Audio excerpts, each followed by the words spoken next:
What's going on, everybody? We're back live on the Walky Talky podcast. And Kamui, what are you doing tonight? Dude, that's literally the same segue I was going to get into.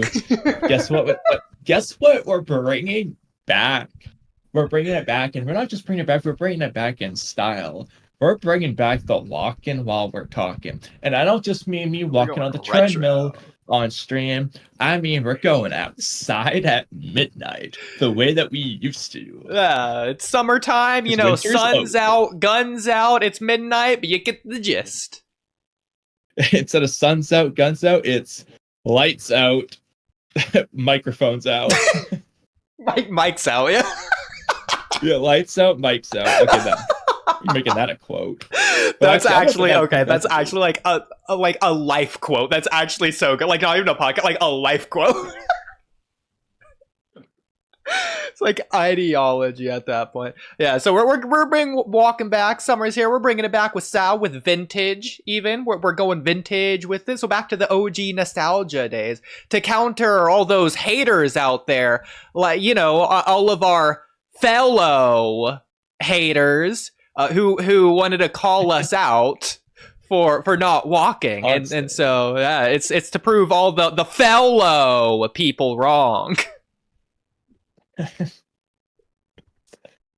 Yeah, the people that like to trip. Yeah, I think those people also like to use the website Trello for all of their notes.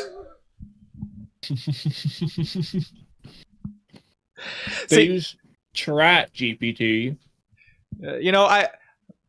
I wonder if they go to sleep on the wrong side of the pillow. I wonder if they started a trolley fans. I feel like we're doing two very different bits here, but we are. Okay. Okay, so Kamui, there's a couple of things I wanted to start stream off, and technically that was one of them, but now onto the actual things of which I wanted to start stream off with. So Kamui, there was a thing, so last night, just for reference for stream, me and Kamui were doing a call last night. We were watching, not Attack on Titan, it was Death Note, but then we paused Death Note to talk about Naruto for like 2 hours straight and only got 16 minutes into the movie. And so we'll have to finish that at some point. But the whole point is that we talked about Naruto for 2 hours straight. And maybe even we can go over some of that today, even though you're I do want to do some of our topics. Yeah, no, I completely agree. Some of them are actually really good. It was kind of to the point where I was like, I kind of wish I was on stream to some extent. But it's also, sometimes it is nice to do it off stream. Because I do think, it's not that we do it intentionally, but I think the conversations off stream, unironically, just end up being better for whatever reason. They just come out better. So, yes, but that might be partially due to us being less hyperactive knuckleheady since we're not live and we're not, like, over-exaggerating, hyperbolic, extreme excitement or whatever. So I don't think more logical. Like I said, I don't intentionally... If we were in Hunter x Hunter, we'd be an emitter. We'd be careless. Whatever. I don't think I intentionally hyperbolize reactions on stream, but what I do think is that I'm more excitable when we're live. And because of that, I think you just feed off of my more excitable energy of when we're live. This is what I was referencing, by the way. Not this one. That too. Like last night, I was playing balloons. I feel like I was even in the conversation. I was just there. But hey, it was good. Okay, there you go. All right, so caught stream up on that. Okay, yeah, so like I was saying, so last night, me and Kamui, we were going over stuff. We were watching some Boruto episodes. We're discussing power scaling and all the other things. We were looking at Naruto and Sasuke versus Jigen, but I forgot to show Kamui, because this was like 6 a.m., so we just went to bed. But I forgot to show Kamui this one scene that I wanted to show him of Ishiki just being strong. So, okay, so I'm sharing my screen, Kamui. I already know what the next thing he's going to do. So I'm not sure. Yep. Okay, so I know the scene. I'm not sure the exact specific frame-by-frame maneuver you're looking at, but I know he's going to come up behind him. He's going to kick him in the face. He's going to do the kickaroo, surfboards later. No, we're not even getting to the kickadoo surfboard, regardless of if it's later or not. We're only watching this one sequence. The camera will not move away from this one angle. So, it's just, again, for context, for those that don't know, this is Boruto episode 216 of Naruto Next Generations. This is the Naruto and Sasuke versus Ishiki fight. This is before Baryon mode. This was after... No, actually, this is before Naruto does his Rasengan hand things against his chakra hands, like he's Hinata versus before he does Pain. the Hinata jutsu. Yeah, it's before that. So this is whenever Ishiki is like just trying to separate Naruto and Sasuke. So here he's separating Sasuke. So what does he do? So obviously Sasuke doesn't know where he is. He's trying to track him with the Sharingan. We'll put this at 0.25 times speed. Okay, we'll watch. We'll watch it at full speed first. I'll let you relish in all the glory. So let's just make sure that we see what's happening here. So okay, so Sasuke's looking. He's on top of the cube. What happens? And Ishiki's behind him and kick him. Okay. Right, yeah. So okay, yeah. So I just want to really let you relish in. I just want you to see what happens here. Okay, so Sasuke, again, he's looking around, doesn't know where he is. I'm going to go to 0.25 times speed. I really paid attention to the 360 part. Yeah, so, okay. So Ishiki's behind him. Sasuke isn't aware yet. Okay, so wait for it. Oh, Sasuke's aware. Sasuke moved first. He knows he's there. Ishiki then, after that, starts moving. You think Ishiki would just go for the kick here because he's swinging that direction, but no. Well, what it looks like he's going for the kiss, but maybe that's what surprised Sasuke with the redirect. That's the move behind the move. Okay, but no, as you can probably imagine based what happens based on everything that I've hyped up. But yes, he does a 360 for no reason. He just stunts on Sasuke. Look at this. No reason. Because again, he already started turning. He could have just gone straight to the kick there, but he does the 360 first. I love it, bro. It is hilarious for no reason at all. Just a 360. Like, Sasuke's looking at him. He put his back to Sasuke. He's just that quick. And Sasuke did nothing that entire time. Yeah, look at this. Boy, he's looking at his back right now. Sasuke could just punch him, but he's probably so confused. Like, what is he doing? Just boom. We'll watch it at full speed one more time, just for good time's sakes. Good, so there he is. Boom. So there you go. All right, well, I'm glad I got to show you that. Okay. Should Neji and whoever else, it can be Lee, it can be Tenten, it can be Guy, it can be different people each time, should Neji have been, like, guessing / betting who would win the matches? And then, in this case... You could also use the word predicting. Yeah, it would just be like... For all those Jonathan Olivers for example, maybe every match at the start when they're walking down, Tenten says, like, who do you think's gonna win this one, Neji? And then he'd open his eyes and be like, Shino or whoever. It's just in the premise. Now, like I said, there are definitely cons to it, but there's also pros to it. What are the pros? Well, it play into Neji's ideology to consistently be right in this case. It's just kind of essentially each match he gets right validates himself. So by the time he gets to the Neji versus Hinata fight, it'd be like, I have been right about all 8 matches so far. Hinata, you can't beat me. I know. I'm that dude. I get everything right, blah, blah, blah. Like, I understand destiny, blah, blah, blah. And then, of course, he'd be right. And then he could even, if you want, he can continue to do it with Lee versus Gaara and Dosu versus Joji. And then when he gets to Naruto and he says, it's your destiny to lose to me, it's kind of like he's been validated all 10 matches so far. So it makes it almost as a, so obviously the reader doesn't necessarily think Naruto's gonna lose, but because Neji's been right for so long, it kind of amps the tension because, like, well, gee, like, he's kind of right, Naruto. Like, this is gonna be a tough battle. It kind of plays into that. Obvious downsides, though. Well, after the first 5 matches and Neji's been right every single time, yes, you could be waiting for the one time Neji's wrong, but, like, for example, Shikamaru's comeback becomes less surprising when Neji predicted it, or Shino's, Wakaru bug plan thing becomes less surprising if Neji predicted it, and so on. So every time you kind of take away from those kind of factors. That's the obvious downside. Now, I think you did have a thing to where you said he could be wrong about something. So, for example, I'll just make one. This isn't really Neji's behavior. By the way, this isn't how Neji acts at the first several matches. Neji's pretty kind and just chill. He's watching Naruto versus Kiba, and he's like giggling that Naruto's biting Kiba and stuff. So this is just a Neji rewrite at that point. But for example, you can have Neji predict that Kiba wins, and then Naruto surprisingly beats him with the fart, catches Neji off guard. Maybe that kind of gets him aggravated going into Hinata. So now when he gets to Hinata, this might be your rewrite, he really wants to validate. It's like he needs to validate himself because Naruto already has poked a hole in him, essentially. Gosh darn it, Kamui. You just literally took the exact concept I wrote down in different words. That's funny, yeah. That was adding on to your rewrite. Yeah, so first of all, yes, it would be weird if Neji is like right like 100% of the time for this, because then it's just Neji's just predicting every fight before it happens and the audience is told who's going to win all 10 times. Yeah. You could get around this and if you're going to have him be wrong, you can only have him be wrong like once. You can't have him be wrong 50-50 because then it's like, Neji, you got no point anymore. Yeah. And so you could definitely have it be a thing of you could change up when each match happens. Like you could have some fights earlier, some fights later, just to play with this you idea can also a do little a bit easier. Thing where another thing is you could just have 10-10 ask it, not every fight, but just some of them. So for example, the Sasuke one, he makes a bet.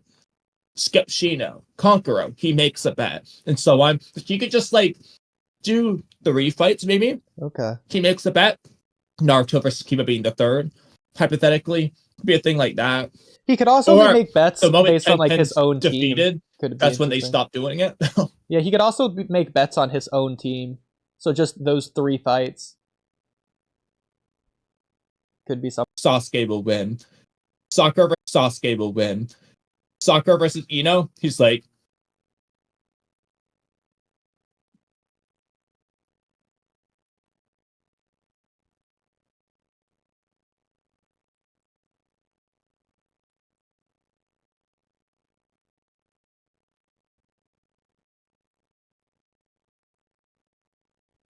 hello? Hello? Okay. Did you lose Wi-Fi? Yeah. Okay. Did you hear any of what I said? Some of it. The middle part. Oh, is stream still going? There's no way it didn't.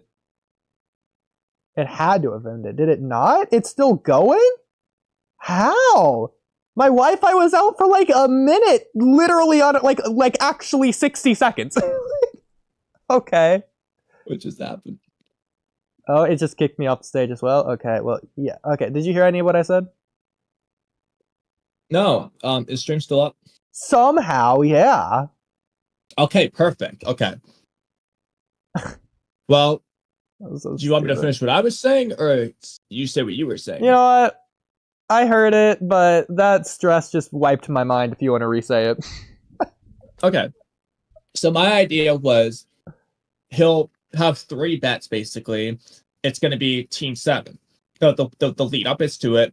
My guy is almost like half serious, half trolly. He's purposefully asking. So Neji, so guy's right next to Kakashi. Obviously, Neji's right next to the guy. He's asking Neji, like, hey, Neji, it's Kakashi's squad. Who do you think's going to win this match? And he's doing it like to kind of tease Kakashi or whatever to see what Neji will say. So with Sasuke's match, Neji says Sasuke will win. With Sakura and Ino, he guesses they're going to tie. Then with Naruto, so far he's got Team 7 winning, Team 7 tying, now Team 7 losing. He says Naruto will lose, will be his bet. And that's the one he gets wrong. And that's why he's really wants to, playing into your rewrite that I also said, that's why he really wants to not only validate himself in his match with Hinata, but also why he is so particularly antagonistic with Naruto. It's not just the fact that Naruto's cheering on Hinata in her match, but that's the same guy he just got wrong about his fight. So that amplifies that dynamic between them, essentially. Okay, so that could be cool. So immediately we just are in agreement the Neji fight should happen right after the Naruto fight. Okay, so with that being said, I also have something else that I just thought of to go along with that. So it's not going to be just the outcome of the fight. Neji's going to be predicting the RNG, like, leaderboard, not leaderboard, like, the electronic scoreboard thing, not scoreboard, but, like, the thing that, like, chooses the people to do the matches. So he'll guess who's up next each time? Yes, exactly. And so I think the coolest way to do it, first of all, because Lee really wants to go, so the Neji's going to be, like, laughing every time, like, ah ha ha, not yet, Lee, and it, like, shows it's not Lee's fight, because he's not one of the two. So I think the coolest way to do it, yeah, so, like, Naruto's going to be, like, gloating after the Kiba fight, and like, aha, Neji proved you wrong, or what, like, he doesn't have to say anything directly to Neji, but Neji can be just, like, cursing on his bro. Real quick, do we want, because hypothetically, Naruto doesn't have to hear it, because Guy could ask when Naruto's downstairs and doesn't hear it, for example. I don't know if we want Naruto to hear the guess or not. I think that could be fine, because since it's just everyone else best if he dogging on him. He's the underdog. Well, okay. Both can work, but it might be best if he doesn't hear it, because if he does hear it, Naruto's absolutely going to use that as leverage against Neji. Be like, bro, you were wrong. I'm proving it to you. Whereas if he doesn't hear it, it's almost like Neji knows he's been proven wrong, but he's trying to deny it. But Naruto can't use it as leverage because he just doesn't know. Basically. Well, I think that's fine either way. I think he can hear it and use that against him. But then Neji again, both can be used. But well, Neji again would just say that Naruto would have lost. It's only because of a stupid fart. But we'll get in that during whatever I say for my rewrite thing that I've written down. Okay. What I will say, I think the Lee fight really matters here. The Lee fight placement, whether it's before or after the Naruto fight, whether it's before or after the Neji fight.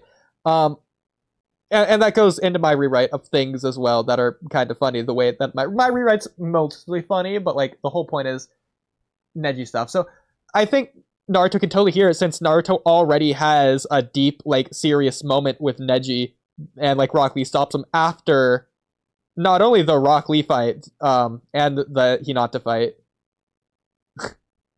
Technically both. Because after the Hinata fight, Rock Lee stops him. After the Rock Lee fight, Naruto... Does he have a moment with Neji there?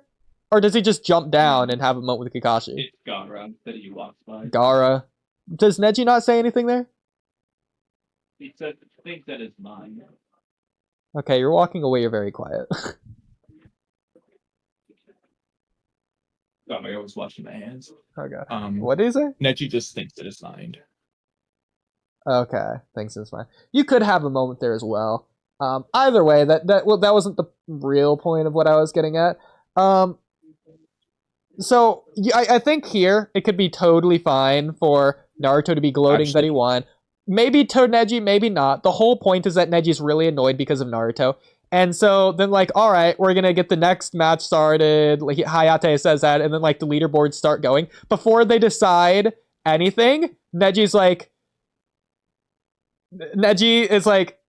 that damned Naruto, ... I'll prove it right now. And then the first name selected, it's Neji. And then Neji looks up at Hinata, he's like, Hinata, get down here. And then the second name pops up, and it's Hinata's name. That'd be so cool. Well, another thing you could do, it's kind of like what Gaara does, which, two things now. So, what I'm about to, you could just have them both do this, or you could just trade it, because it's cool what Gaara does, but narratively, it doesn't make any sense for Gaara to do it, whereas for Neji, now Neji has this thing to where his eyes are closed and he opens it right before, as if like he knows he's up next. Mm-hmm. But you could do a thing to where he just does a cool, body flicker down, just like Gaara, but Neji style. Maybe he does like a little, it's like a hint towards rotation. He spins around a circle in this little chakra flare, right, if you want to do that. But he goes down before the match is called, and then it's right, it's him. Makes more sense for Neji to do it narratively, just because he's the Destiny guy.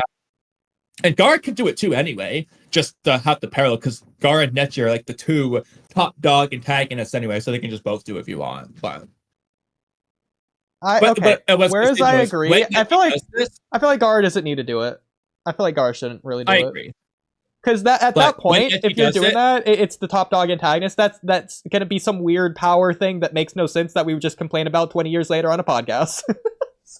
Yeah, but what I was gonna say though is when Neji does this, he doesn't just say, "Come on, let's do this," like Gaara. He's looking right at Hinata, who then gets called. Exactly. No, I think it'd be totally cool. Like, Naruto's gloating, so Neji's like, all right, fine. I'll prove it. He jumps down, Neji's name is called, and then he's like looking up at Hinata. He's like, against you. And then it's Hinata's name's called. That's it, yeah. Now, I thought of another idea. Now, again, there's going to be pros and cons to this. I just want to hear your thoughts. Rather than betting... So, again, this is a very slight change, but what it's going to do is make Neji less objectively wrong, and now it can make it into an argument. So, instead of betting who will win the match, Guy can ask, which one do you think is stronger?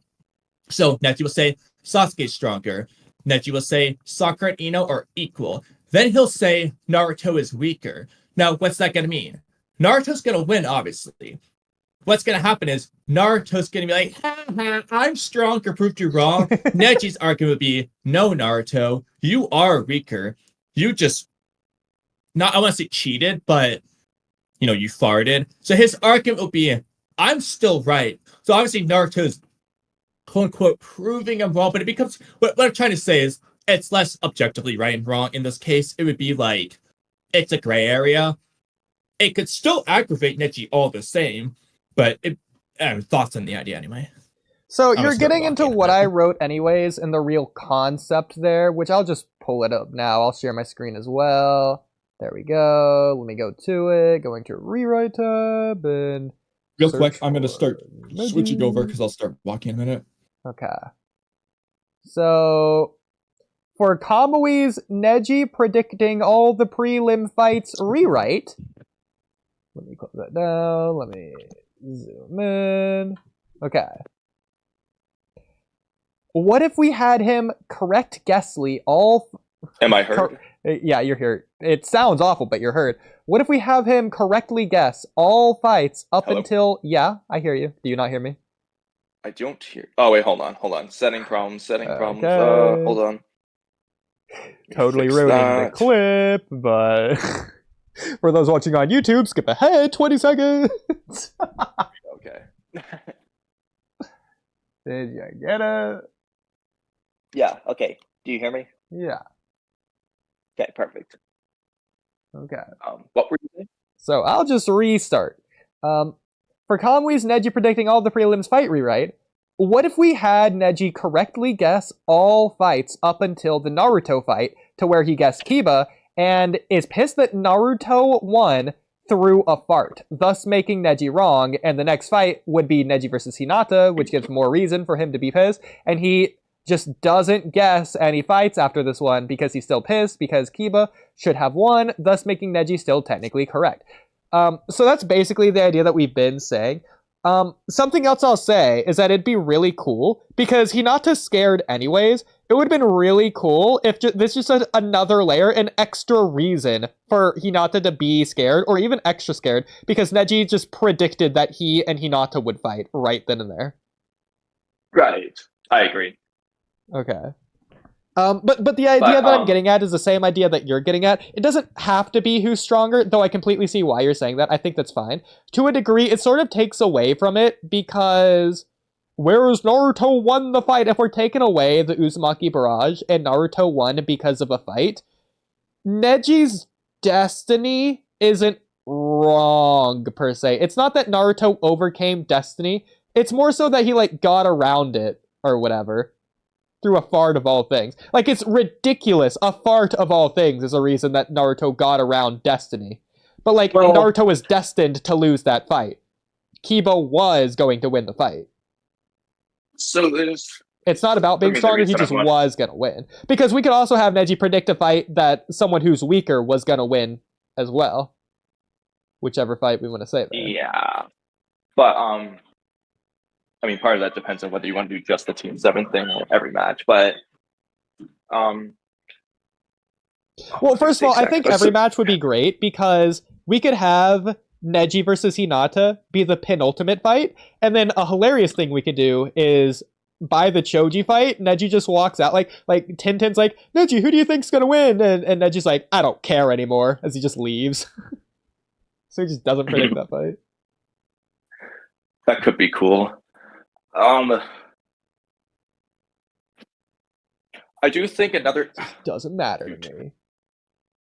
Oh, this is kind of tough actually, because what I was gonna say is there's an argument to do Lee versus Gaara right before Neji. I have Lee versus Gaara written down as well. Let me just keep reading what I have written here. So again, this is the idea that Naruto won through the fart, and thus technically proving Neji wrong, but not really, because Naruto was destined to lose that fight. He just won through a fart, which is ridiculous and goofy and dumb and the Naruto thing to do. Especially against Neji, the pompous elite guy. A fart is like the exact antithesis of that. It's like bottom of the barrel scum as opposed to Neji's elitism, but either way, geniuses. So taking this to its farthest extent, Neji should mock Naruto in their final fight because Neji's nose isn't that strong, so Naruto can't possibly defy his fate now. Thoughts? I was gonna say, yeah, he could like we can play up that. It would be stupid and goofy and ridiculous, but I think it would totally work for Neji as like a juxtaposition to Naruto. Yeah, I mean, I'm down. What I was gonna say though was in reference to the stronger whatever thing and the getting around destiny thing. But by the way, am I fine volume wise? I'm trying to talk quiet. Volume wise, yeah. Obviously the quality is slower, but that's okay. But yeah, I mean that's gonna be okay. Just because I was trying to talk quiet. So obviously yeah, he's getting around destiny rather than defying it. So two things were, yeah, I get what you're saying. But on the other hand, what that is still doing is proving that you're not chained. Because even though Naruto is quote-unquote destined to lose, he still won. Well, but I okay, that wasn't even my reasoning. So the reason I wrote here, let me know if you would have liked this or agree with this. The reason that you can excuse Neji being wrong about Naruto versus Kiba is because what Naruto did to win isn't fighting. Thoughts? Sorry, I was getting out of Wi-Fi range, so you were cutting out on me. The reason that you could excuse Neji being wrong about Naruto versus Kiba is because what Naruto did to win isn't fighting. So part of that kind of depends on whether you want the fart to be accidental or not. Because if the fart is like Naruto strategically charging up his chakra into a fart, as stupid as it is, I would count as fighting. But if it was an accident, then yeah, you wouldn't count as fighting.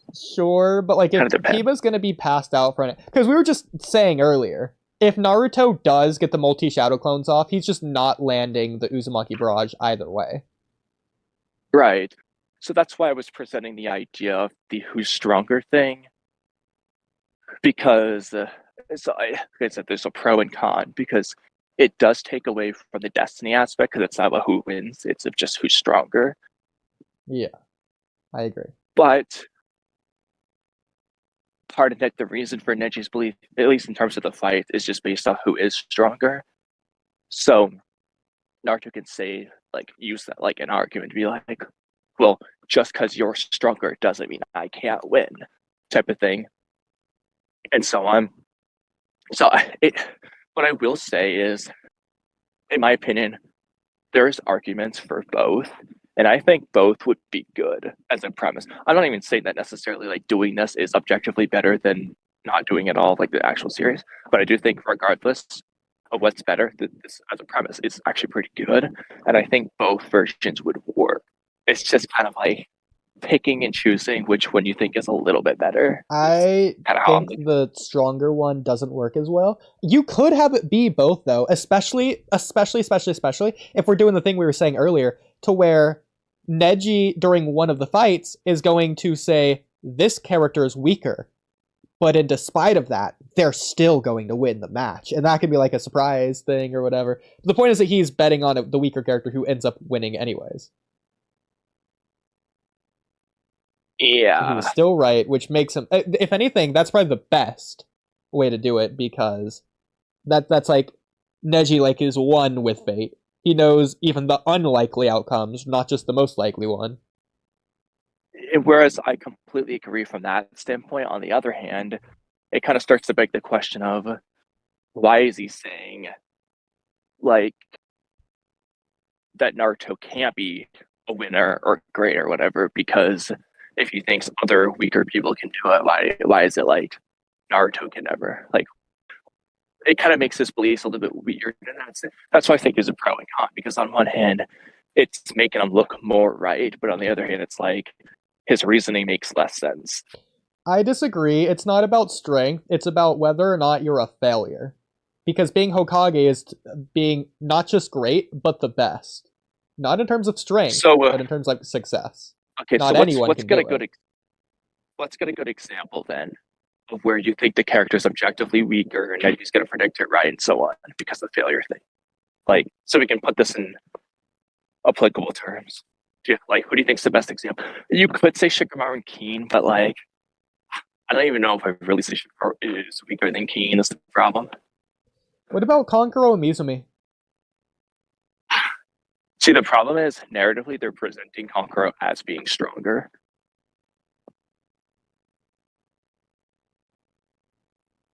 The three Sand siblings are supposed to be like the strongest. I agree. Okay, then how about the very first one? You could do Sasuke versus Yoroi. You could also have it be later on if you don't want it to be the first fight.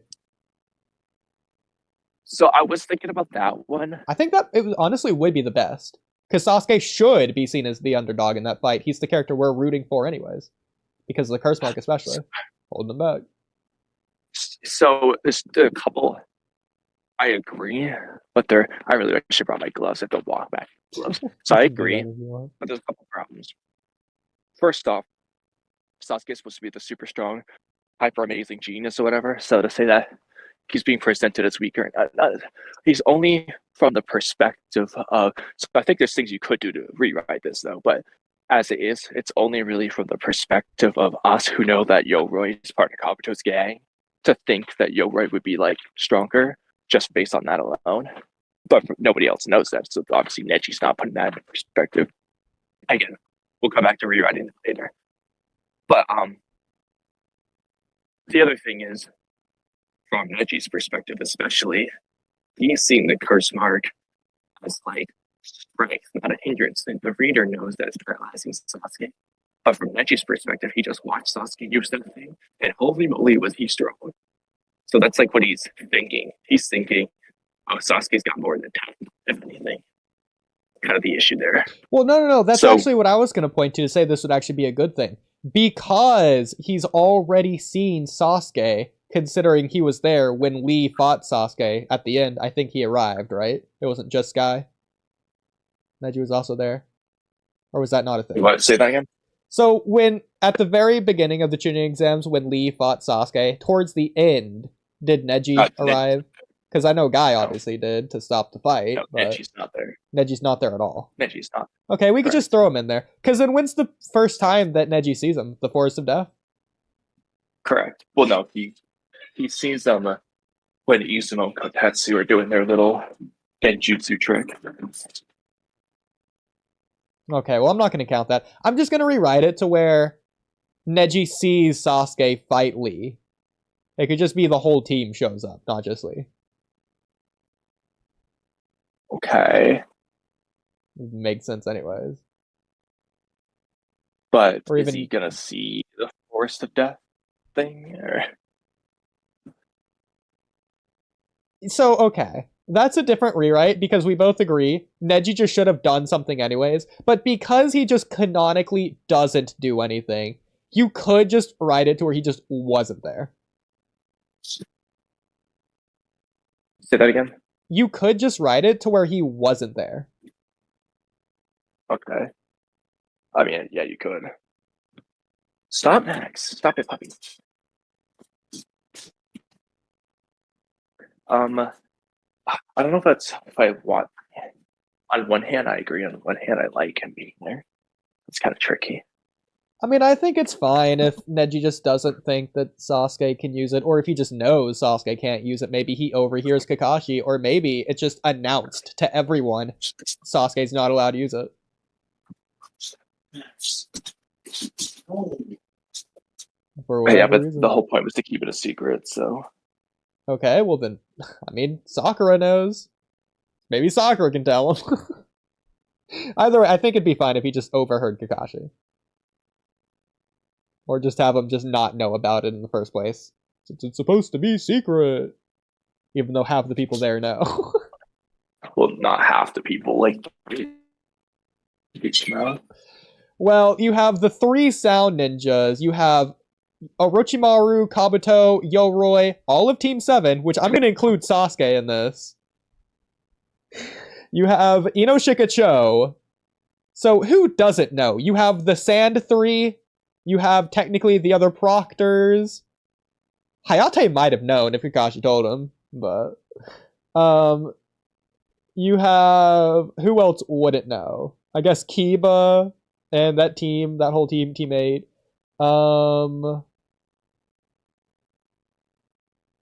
Is there anyone else? Tenten. Did Tenten know? Neji and Lee was there. Was Tenten not there?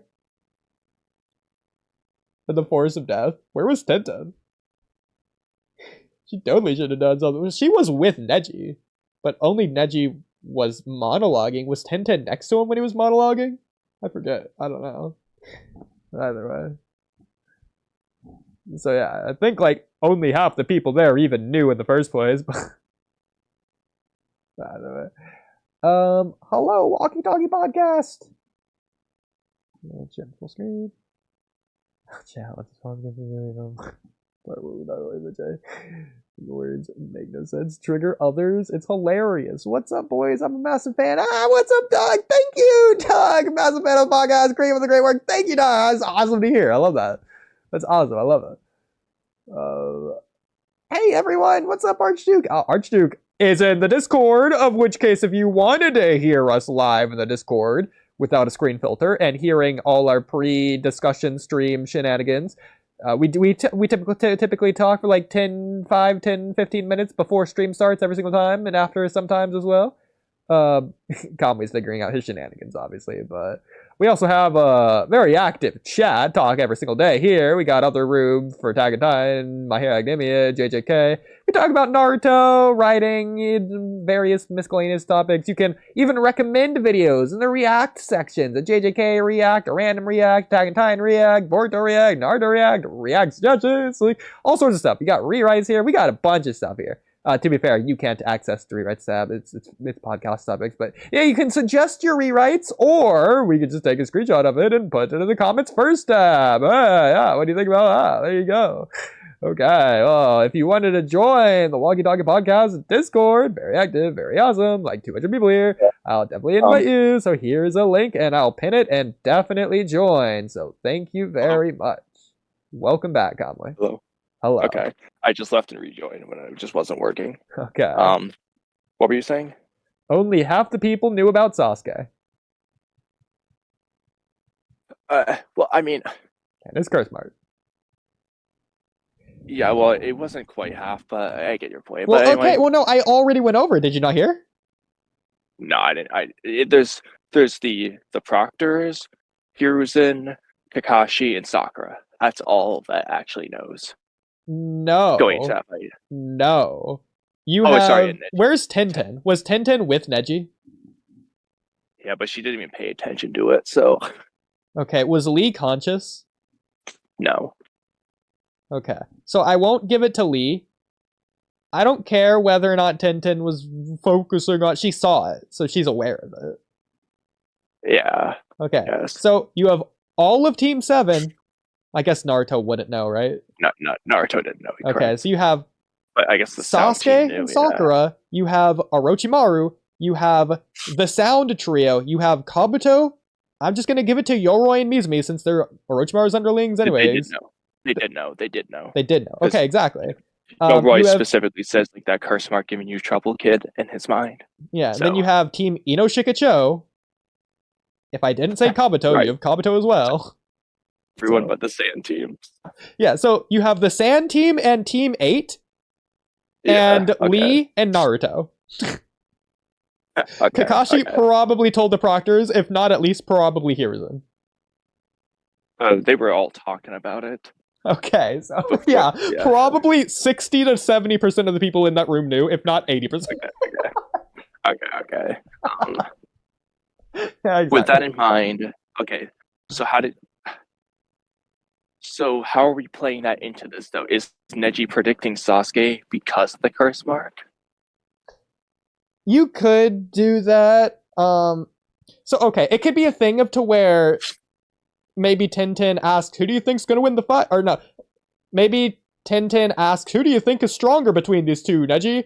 And then Neji has a flashback to Sasuke losing against Lee, and he would say, Sasuke's definitely weaker. And then Neji would have a flashback to the curse mark, and then Neji would say, but he'll win. I don't like that. I think in that case, he should have a flashback to both, and he should just have both back to back in his mind. Because first of all, the curse mark would be it was all strength anyway, so he'd be correcting himself, saying no, he's stronger, if anything, in that case. And that's not him winning because he's weaker, like despite being weaker. That's just him becoming stronger. So I don't think that works. Okay, then fine. I'll just have him not see the curse mark.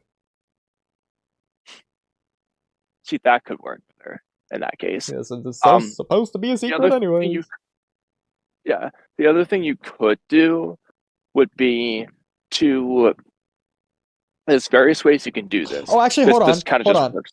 I said Team Inoshikacho knew about the curse mark. Did Ino know, or was she passed out? She saw it. Well, actually... Because mind transfer jutsu. Yeah, she saw it because she was freaking out watching. But you could just... Because they ran away, but they had already seen the curse mark and so on. So you could just have them run away. The problem is they're not... The only reason they run away is because of Sasuke. So... Yeah. I know Neji did Human Boulder, but I don't think Dosu ever knocked him out for a small amount of time or anything like that. I think he was just conscious the whole time.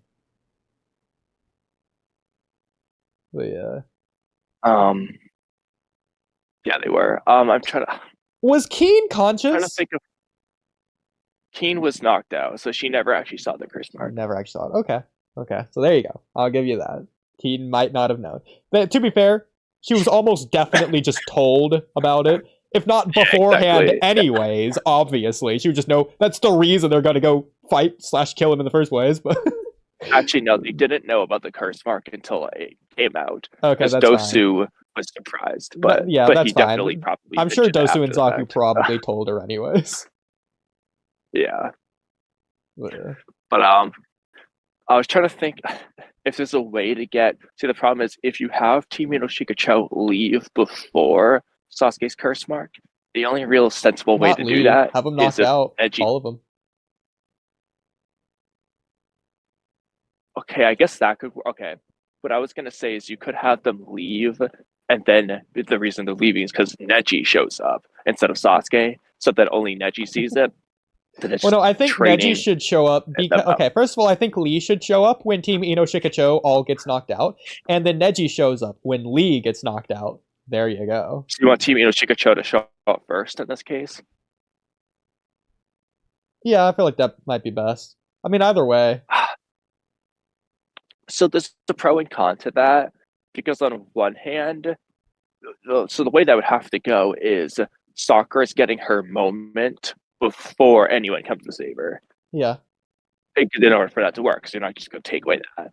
But to some extent, maybe you just disagree with this, but I'll present it anyway. To some extent, I do think it's valuable having Lee save Sakura first. So it's almost like Sakura's, I don't say depending on others, but to some extent, depending on others to save her. Then things go wrong, Lee gets defeated, and then that's why she's stepping forward. You could argue you just cut to no one there to save her right from the get-go, but I argue it might be more impactful if someone tried to and failed first, which is how it is. You could just have Team Inoshika Choco there first, but the reason Ino steps in is because she's seeing Sakura, blossom the way she does. So it's tricky. It's tricky. I definitely like Team Inoshika Cho stepping in. So. Yeah, I agree. I like them all stepping in. So I'm trying to think of other. Okay, real quick, before I forget though, we'll come back to this. Something you could do though is just play up Yoroi and Mizumi and Kabuto's team a bit more. There's various ways you could do that.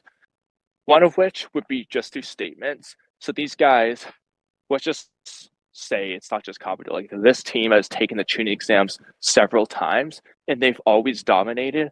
But as Hiruzen implies, for some strange reason, they always just drop out of the third exam, despite how strong they were.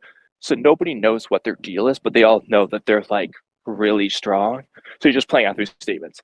Second thing you could do in coinciding with that is, so we've mentioned different Yoroi Mizumi rewrites before, but something you could do here as well is in the Force of Death, insert whatever team you want. These guys are supposed to be Orochimaru's henchmen. They should be portrayed as strong anyway. They split up, as we know. Kabuto helps Naruto's team against the Rain Ninja. You could have Yoroi and Mizumi. You don't have to be long scenes. You don't need to drag it out as long as Gaara destroying the Rain Ninja. But something you could do is have them 1v3 some teams. You don't even have to show their abilities. You can just do one of those things to where, kind of like the Sound 4 versus Genma and Raido, to where you just see them like dash towards each other and then the fight's off screen. So you can see like Yoroi charge towards the team. It cuts away and then it's revealed that he just like bodied them all three at the same time. So you're just like, oh, this guy's probably pretty strong. And I know the perfect one to do.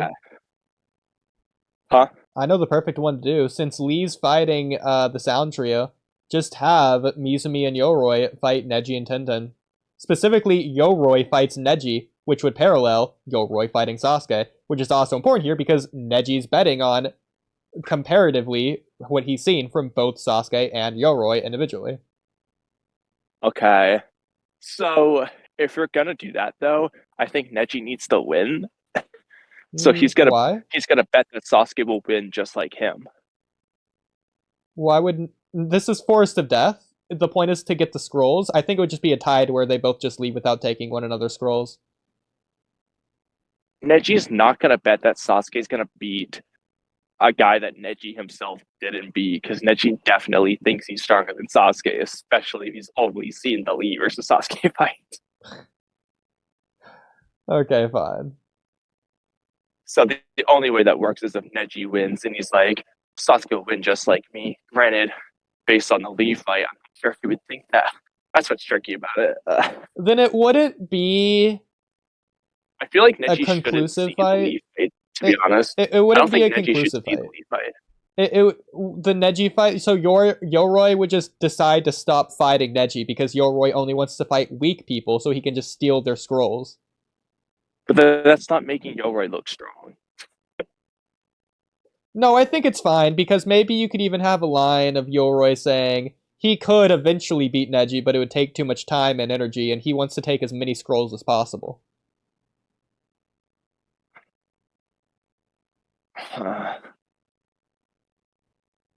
Yeah, but then if Yoroi is just...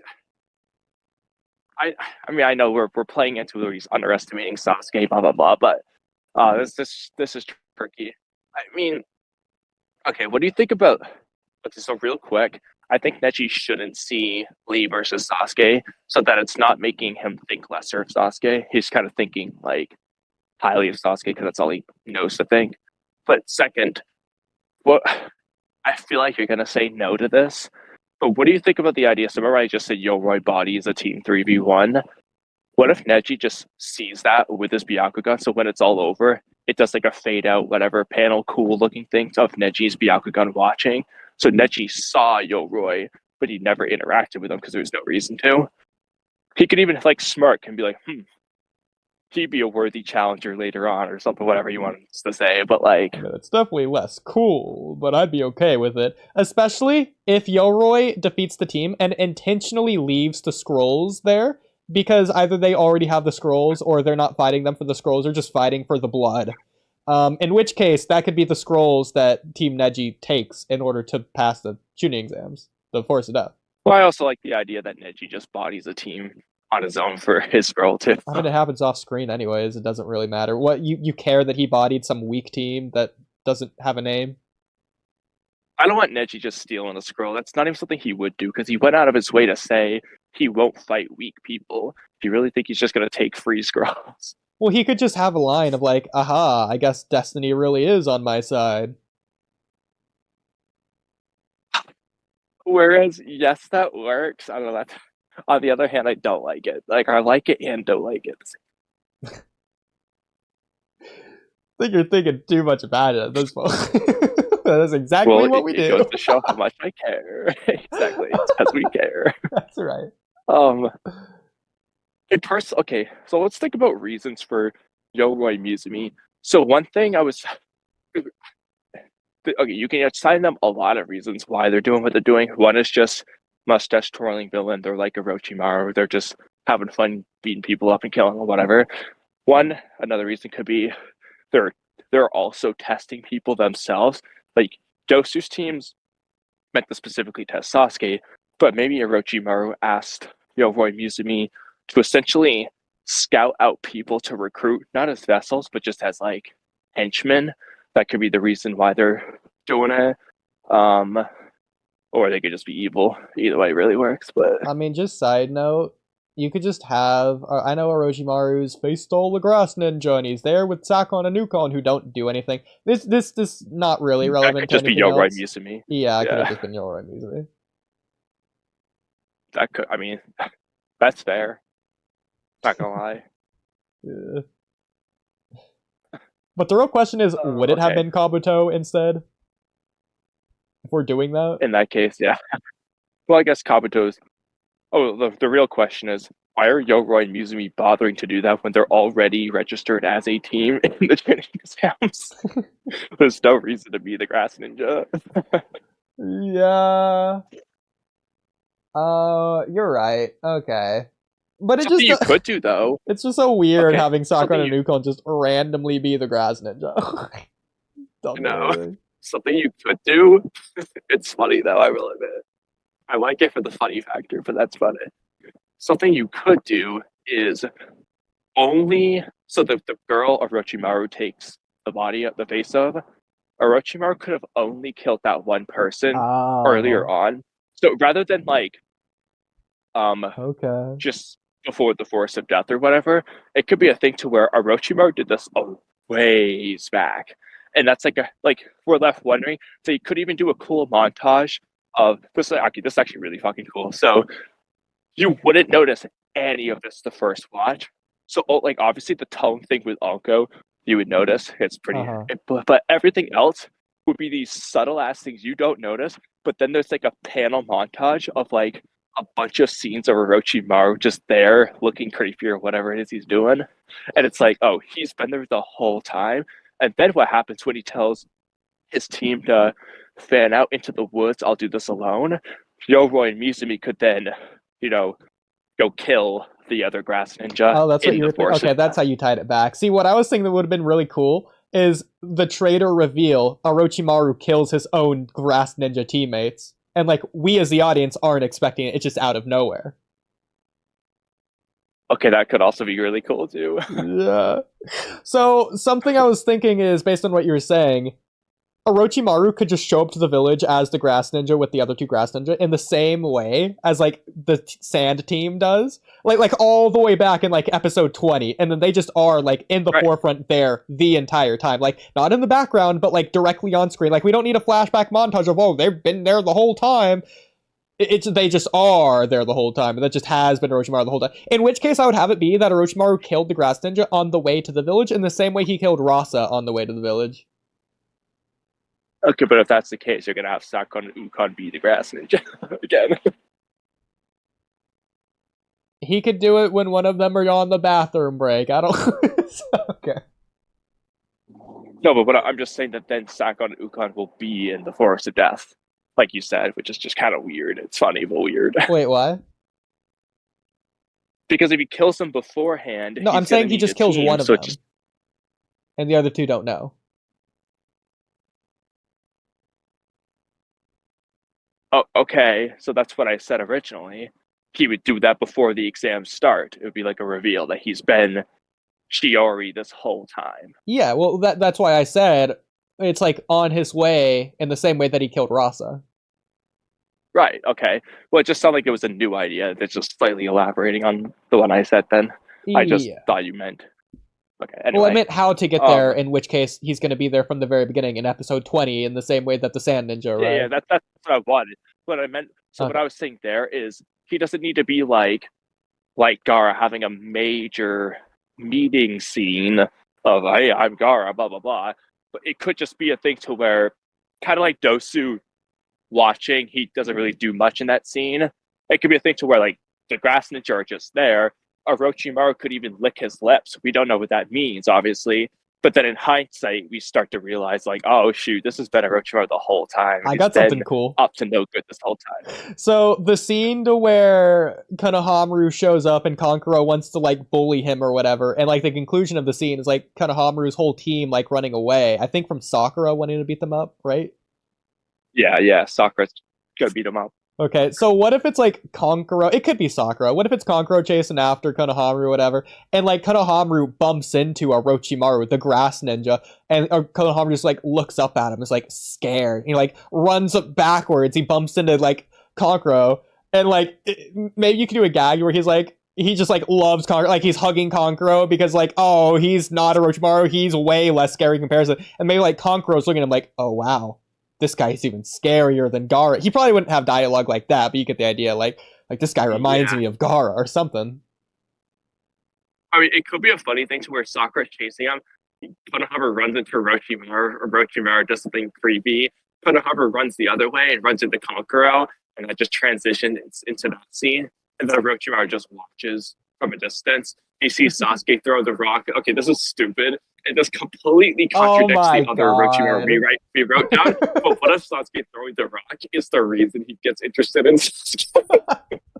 Well, that would also ignore that one really weird Naruto, I think it was 2008, UT 3D looking animation episode from that one bingo episode of Orochimaru's first time meeting Sasuke, technically, if you remember that. I'm not sure what you're referring to. Okay, well, it happened. It's basically a filler episode to where it's one of Team 7's missions. Again, it's like a filler episode. It's an OVA. One of Team 7's missions to where Orochimaru is actually the bad guy all along, but we don't get that revealed until the very end of the episode. And the whole point of Orochimaru doing this was because it was testing Sasuke to see if he wanted to start going after him as a vessel. So this is before the tuning exams. Okay. I haven't seen it then because it's an OVA. You have seen it because it was on the bingo episode that we did with Drippy. Okay. Huh. You haven't seen the full thing. I just showed you like the Orochimaru clips of it. But Okay. Again, it was like this weird 3D looking animation type thing, but it was pretty cool. Well, anyway. Either way, I'm totally down for that. So I love him seeing the rock scene. So Konohamaru bumping into him is cool because that's the man that's going to kill his grandfather. So just immediately is cool. But then the person who's behind him, who's chasing him, whether it's Sakura or Kankuro, I don't think that really matters. You could make arguments for both. I already said the Kankuro thing of why it's cool comparing it to Gaara in some kind of way. Or Sakura just because, again, that's Team 7. Obviously, having a moment there would be great as well. But, yeah. Oh, especially, maybe if Sakura's looking at Orochimaru, looking at Sasuke. And Sakura knows something's off. In fact, maybe later on, she'll regret thinking back to that moment, wishing she said something when she never did. Okay, that's cool. So obviously Sasuke comes out of nowhere, which is the problem. But again, Sakura could notice this at the end of the scene too, so it doesn't really matter when. I actually like that idea Like Orochimaru's got this like death stare at Sasuke or whatever. He doesn't have to do the creepy lick his lips, but he can do something. I want it to be to where it's because why is he looking at Sasuke like that? Exactly. I want it to be something that only Sakura would notice because Sakura loves Sasuke. So I don't want Orochimaru to have a blatantly obvious crazy face. I want him to have like, what's that look in his eyes? Like, oh, he's looking at Sasuke. And she can even. So obviously, you can do this two different ways. I think, given their original introduction to him, it's just fear. I think she can misinterpret it as like bloodlust, like fear type of reaction. Like, oh, he wants to kill us versus, oh, he wants to steal Sasuke's body. That's something that she'll learn later on. I like the, especially when he does the fear genjutsu. Yeah. When that happens, it reminds her of that first scene. Like, yes, I've seen this look in his eyes since the beginning. And that makes sense, though. That makes sense because we know that Sasuke's scared in that scene just like Sakura. But Sasuke looks at Sakura and she's like, she's bad. Like, I'm bad, but she's gone off the deep end. Yeah, and this could be part of the reason why. That could be the reason why, yeah. Yeah. Okay, I like this. Okay, oh my god. We're coming up with so many ideas. Good. That unironically, that came out of nowhere. That might be my favorite rewrite that we've done tonight. We've had a lot. Like, I've been smiling. That's like walking outside, come out with these. Okay. I actually wasn't done with the Neji adding rewrite thing to him predicting the tuning gems, but okay. So let me go back to it. I was trying to figure out if there's any more with Roy Muzumi stuff. I think I love them. Personally, I would be better than they were. I do like the idea of them just bodying a team. They do like a cool flash effect where we don't know what they did. We just know that they won. So we're like, oh, these guys are strong, kind of thing. I agree, yeah.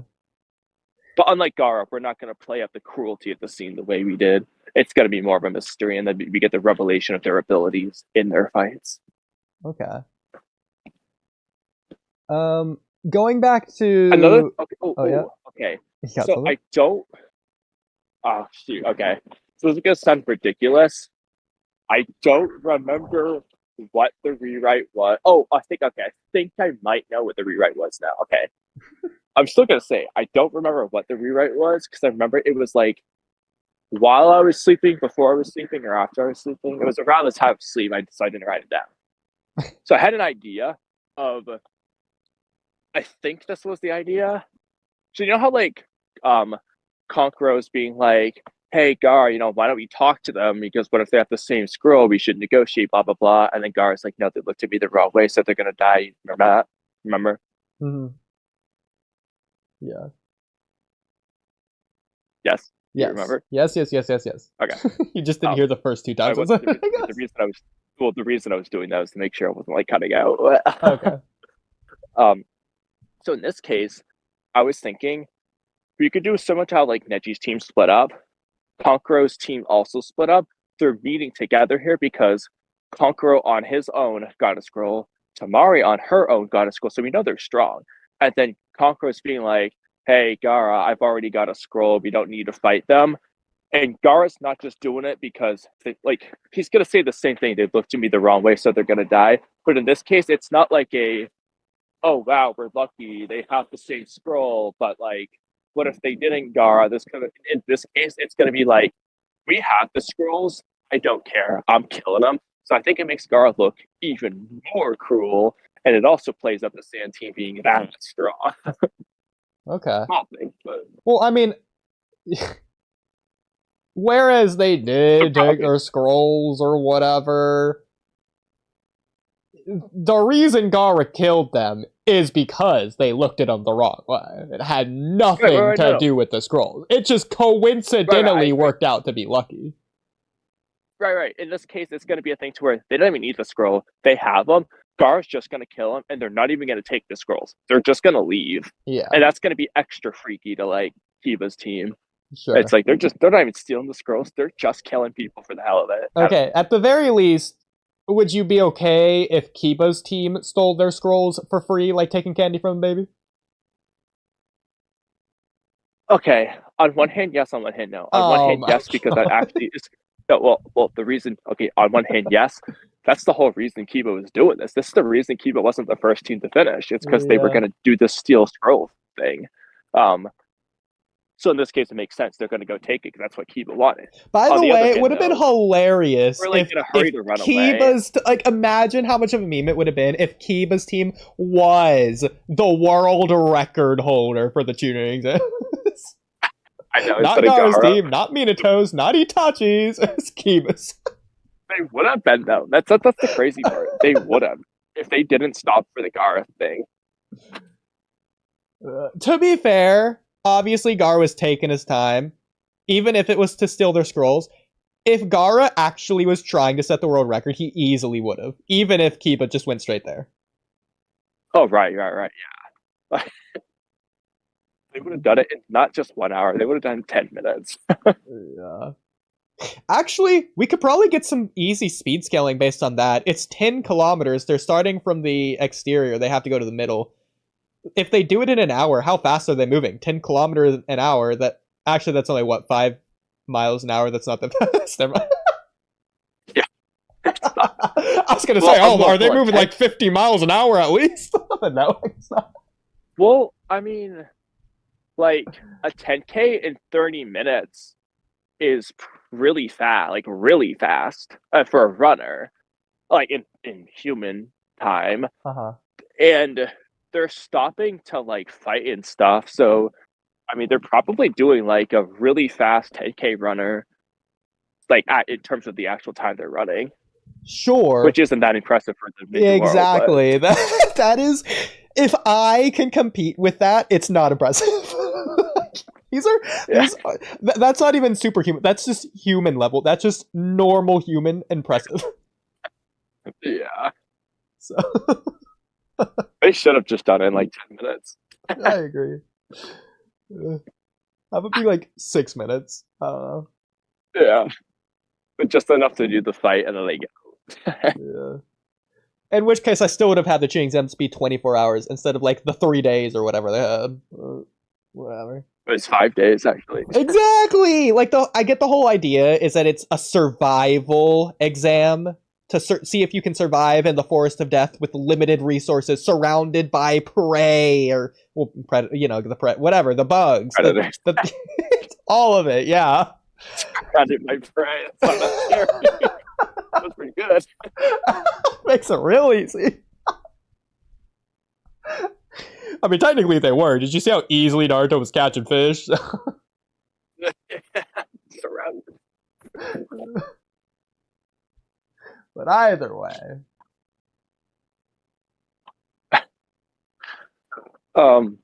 Okay.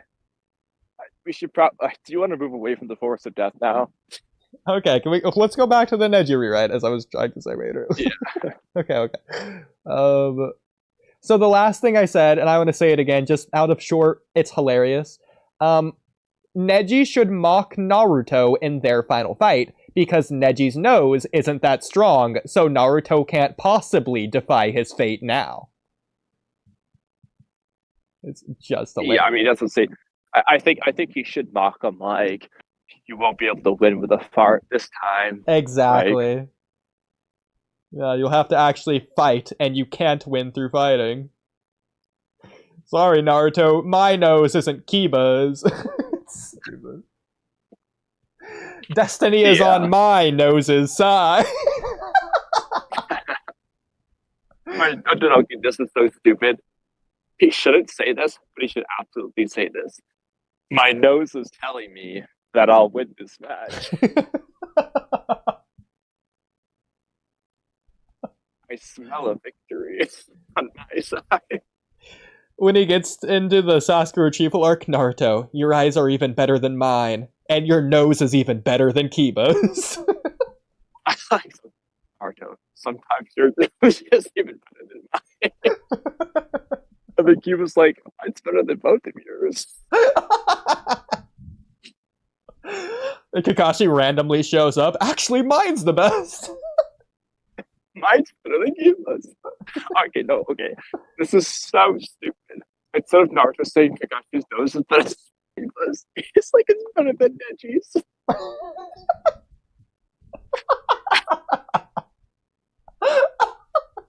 His eyesight's better than Neji's. You just saying it randomly. It's like, no, it's not. Okay, I have an idea. Naruto starts like ranting off a list of like things Kagashi's better at. He gets to the eyes, like his eyes are better than Neji's, and then Sakura's like, wait, no, it's not. It's correct. Oh no. Okay. So, are we ready to move on to the next part of this? Yeah. Okay, so I say it's the next part, it's actually technically going back. So during the prelims, when Neji's still like predicting or betting on all the fights or whatever, so this is why I was saying the Lee versus Gaara fight is important of when you place it. So I write, in fact, hilariously, with the Lee versus Gaara fight, you could play with Neji. You could play with Gaara giving up after the fight is over, as Neji being right or wrong, depending on his answer for who he predicts wins that fight. So, okay, so I do have the best way, in my opinion, to do it. So, Neji is going to predict that Gaara wins the fight. And in the end, Gaara did. Except we're going to have when Gaara gives up, Hayate is going to, as I think he should have, give Lee the win. So Lee did win that prelim fight because Gaara gave up at the end. I think the way to get around this to where you don't change anything, and this is going to be really cool. You're going to like this as a concept because I came up with it during the stream earlier.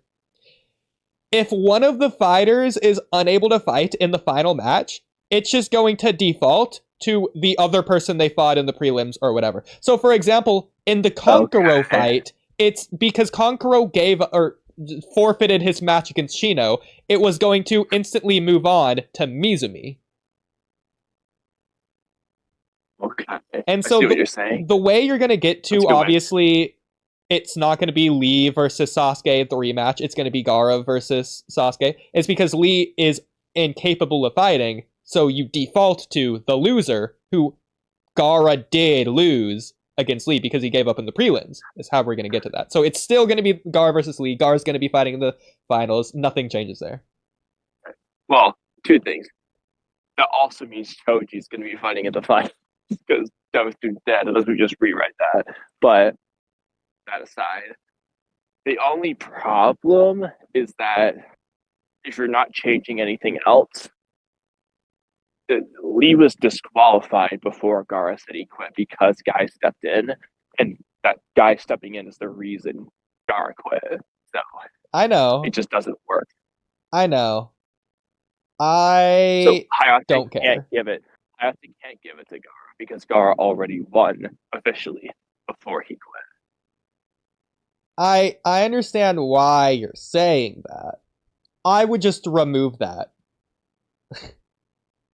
Because between the two concepts of Hayate giving the fight to Lee because Guy stepped in, and the idea of Gaara saying he quits, I like the idea of Gaara saying he quits more. That's not to say I don't like Guy jumping in. It's just that it's just not going to be commented on. The problem is Guy definitely needs to step in for a variety of reasons. So no, I agree. I'm saying Guy's still going to step in. Hayate just isn't going to comment on it. It's just not going to be mentioned. So, what about... Okay. So your way... I was going to say, what about like when they step in for Neji? Your way around it would just be he shouldn't call... He shouldn't.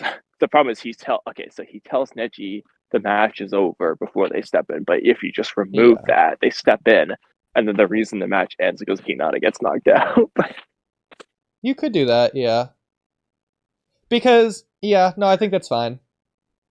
I like that. Because what you could do, if you do want to comment on it, instead of just Lee immediately being disqualified, you could have it be to where, okay, Guy, don't do that. Now this match is paused. It's postponed, and you'll go back up, and then we're going to reset, and they're going to fight again. And then, there you go. And Gaara would be like, nah, I'm done with this fight. I quit. Yeah, so to a certain extent, okay, so I agree that it can just be like a thing like that, and that's fine. Okay, so here's the problem. On one hand, I absolutely like Gaara quitting and that just matters, and it's like what? But it's like cool. But on the other hand, they're just gonna immediately like it's not gonna be like 1 month later that it revealed Gaara's fighting. It's like immediate. Like Lee's crippled. They're telling Guy Lee will never be a shinobi again in this scene. So it's like Gaara's just immediately gonna be the guy fighting Sasuke as soon as he's DQ'd. He's gonna be DQ'd and undQ'd immediately. Yeah, I mean that's fine as well. That doesn't take away from me writing it. You could have it be either way, to where it's said to be it was going to be Lee versus Sasuke, or it's just immediately the same as normal, Lee versus or Sasuke versus Gaara. Either way, I don't really care about that aspect of it. But you completely agree with me that Gaara quitting was essential for the scene, and so. It had no ramifications in canon, and I always hated that. This is my way of getting around that. And it's also very similar to the Shikamaru versus Tamari fight, the ending, to where Shikamaru gives up, and he's the only one promoted to Judy. Right, exactly. That was the example I was trying to think of. I couldn't think of earlier. Okay.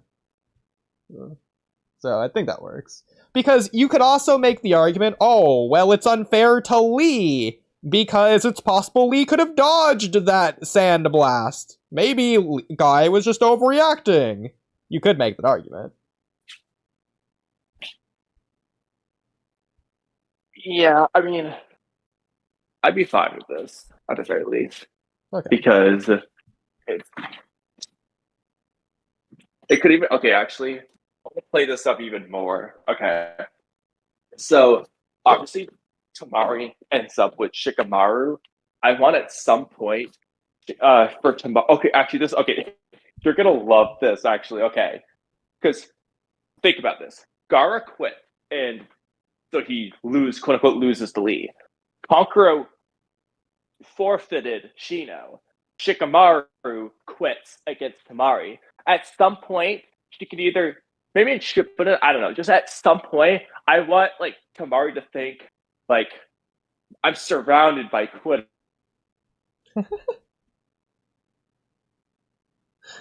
Oh, that might be stream, because I can hear it raining outside. Kamui cut out, so my Wi-Fi definitely cut out, right? I'm just waiting for the voice connector to turn red.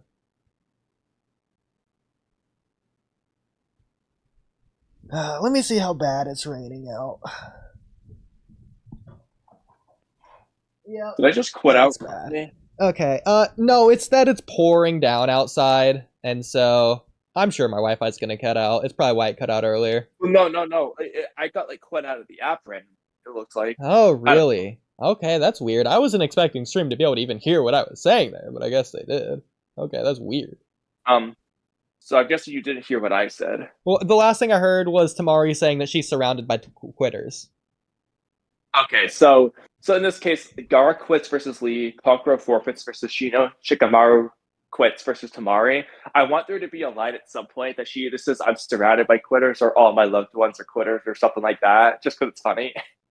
Yeah, you could also, if we're doing this, you could also have Neji is still betting, even in the finals, and he's going to like bet on all the fights, and based on the dumb technicalities, he's going to get all these fights wrong based on whoever quits, which just goes along with the Gaara fight as well. And then we're going to have Sasuke still going to be the final fight, obviously, but then you're going to have the Naruto fight as the penultimate fight up to it. It's like the Shikamaru fight would happen before the Neji fight, as an example.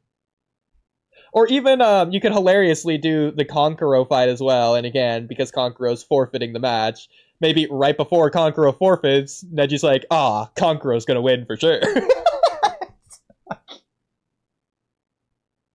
It's so stupid going into it like that. Okay, sorry. I was switching over. God. So I was trying to tell you, but it didn't seem like you were hearing me, so I couldn't rejoined. Okay. Did you hear what I said? No. I was saying that Sasuke's still going to be the final match, but Naruto's going to be the match right before it. So that means that we're reordering it to where, like, the Shikamaru fight and the Konkuro fight, all that's going to be before the Naruto fight. So Neji is still going to be... Finals? In the finals, yeah. The finals. Okay.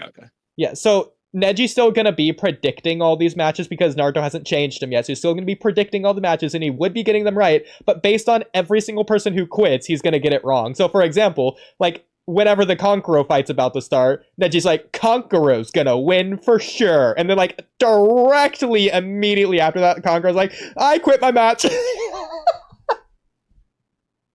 See, I don't think you could do that, though, because now you're making Neji look too obviously wrong leading into the Neji fight, like directly leading into the Neji fight.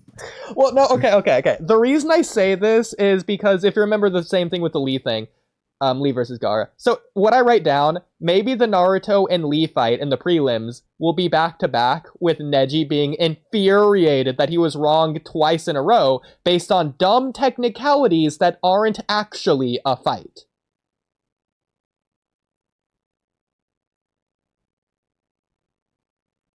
Yeah, I can see that.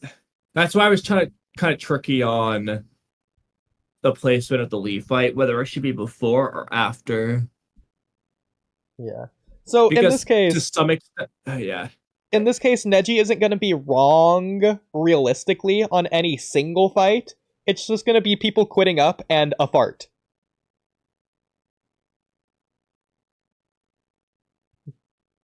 Yeah. Because Neji was right on all of the fights and how the fights concluded. Okay, actually, okay, hold on. I have a, okay. Rather than the who's stronger thing, what if guys question, so, okay, the question he should ask is, who do you think will win this match? And you can leave it that way, but you could have guy ask, who do you think will win the fight? Neji will pick Kiba and Gaara, but they're going to lose the match due to technicality. Naruto's going to be arguing the match thing. Neji be arguing, like, you lost the fight. The destiny, blah, blah, blah, kind of thing. Okay. You could do that. So that way it's a little bit closer. I'd like be fine really with that. like, I like that. That's a good compromise. I like that.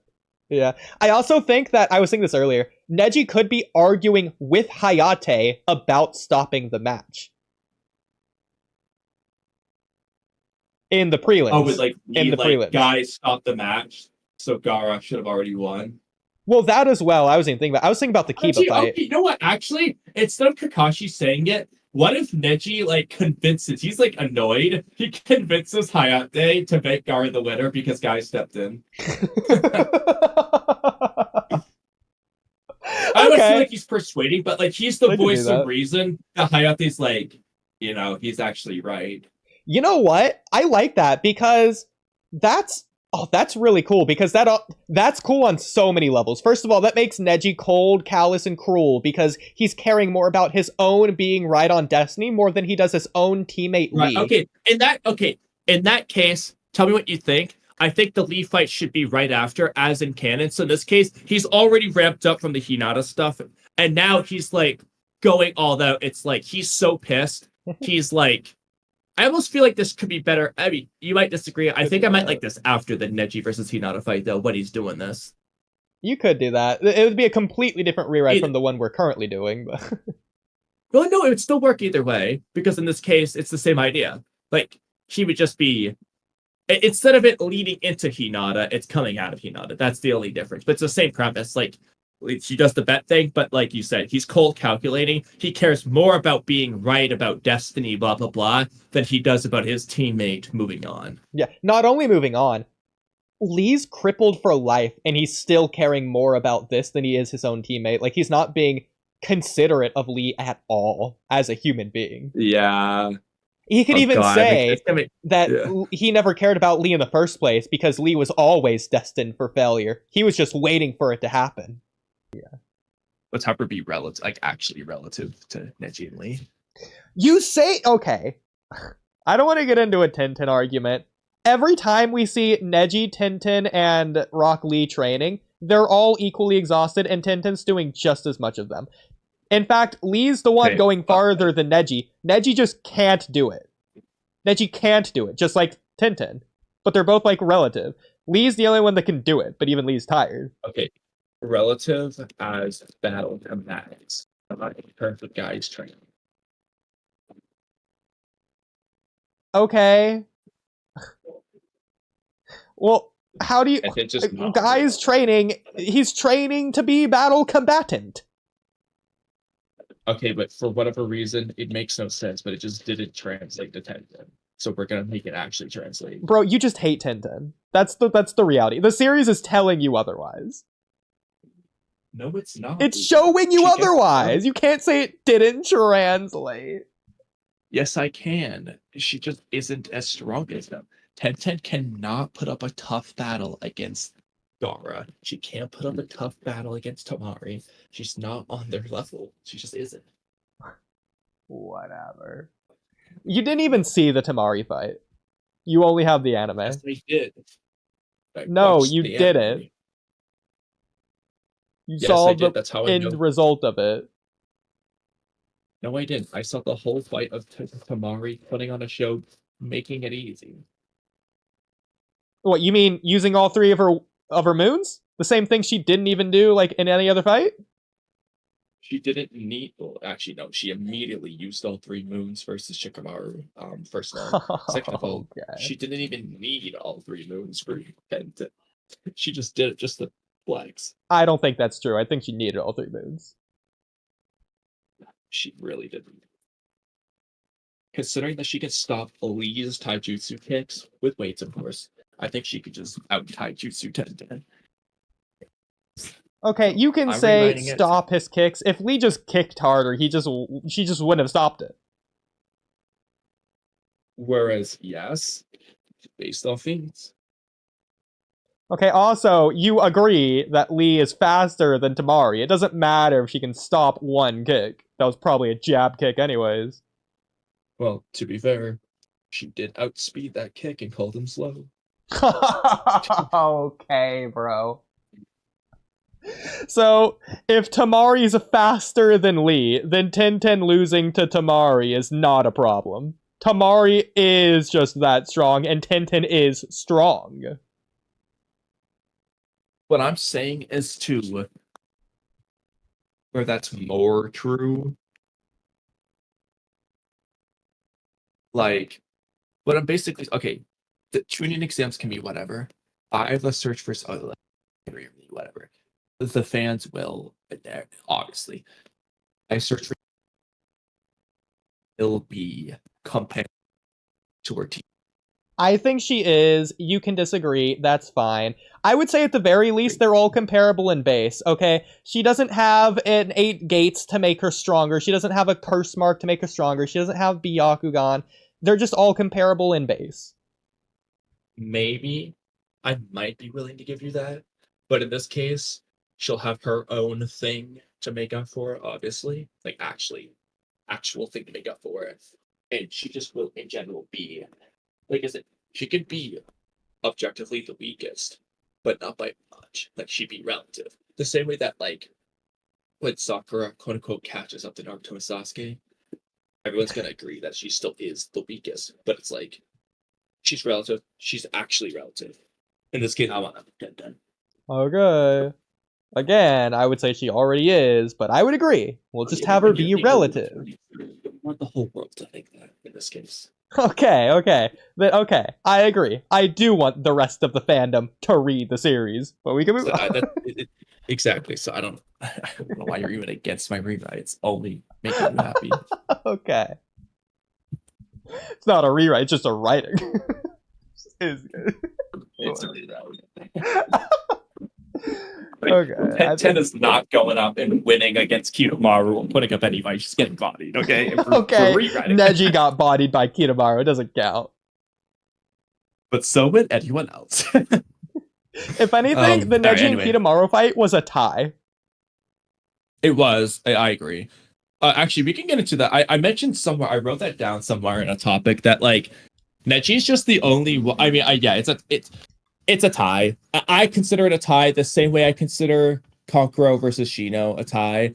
So just keep searching. I don't know if it's in rewrites or if it's just Naruto topics. I'll search Naruto topics while you search there. I mean, I don't know exactly what I'm even looking for. But... It's just something about Neji winning.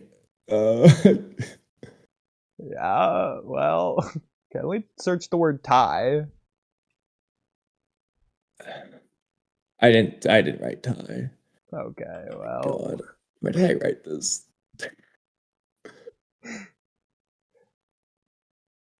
See, this is why, whereas segues are like the best way to do it, to a degree, we should just go based on like the topics as they're written. I know. Fun fact: Neji is the only character in the Sasuke retrieval arc to just straight up win on his own without any additional help.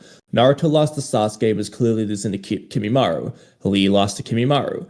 Gaara didn't beat Kimimaru, but instead they ult this one, so that's the help. Choji needed the pills. Kiba and Shikamaru lost and needed Kankuro and Tamari. Kankuro fought an already tired and hurt Sakon and Ukon and stayed with Tamari and Tayuya. Granted, Tayuya wasn't really injured though, so you could argue Tamari counts as another one alongside Neji. I don't think Kankuro counts though, as Ukon's not even supposed to be the main body, like he mentions. I think Tamari versus Tayuya is the same as Boruto versus Matsuri. I don't think so. That Tamari versus Tayuya is just a blatant, obvious, bad mismatch. More than anything. Okay. It's just a mismatch. So you would agree, Tayuya versus Tamari, if it just happened without Shikamaru, she's fresh or whatever, Tamari just would be able to blow her away and her curse mark stage 2. The same exact way. I mean, Tamari, Tayuya would do better, but the problem with that one is, unlike Kiba versus Sakon and Ukon, if they just were fresh, the fight just does not go the same way. But for Tamari, it's just Tayuya can't do anything. I guess maybe her Doki would be useful there if Tamari can't blow them away. Okay. Well, I would agree it's about if she has the opening, but then I would say the same thing about Boruto versus Matsuri, because what's the reason that Boruto didn't just speed blitz and cut her up the very first moment she manifested in the Tintails dimension, and she did like the Earth style on Boruto, and he used like flying Raijin to get away? It's because if he tried to attack her, then the other Shinju would just get in the way, and he doesn't have the opening to cut her up. Because otherwise he just would do it before he leaves, so that she just isn't an issue for other people, such as the person she went to go save in the first place. Well, I mean, for one, he just might have thought she would dodge his flying Raijin markers. But two, it kind of gets to a Matsuri relative to Hidari and Mamushi question, because Boruto fought Mamushi 1v1 for a little bit before anyone else showed up. He then kind of skirmishes with Hidari for a brief moment, and then he later fights Hidari again later on. And in none of those instances does he do this shuriken flying Raijin marker trick to just win. Like, Mamushi, like, he's literally hand on hand with Mamushi. He could just, like, stick a kunai in or something, like, but he doesn't. It just seems like Boruto himself, at least, thinks he can only do it off guard or something, because it's like he's just not doing it before this moment. So I'll be honest. I realized something and it just sort of blew my mind. So I think that Ryu is a Jonin level threat.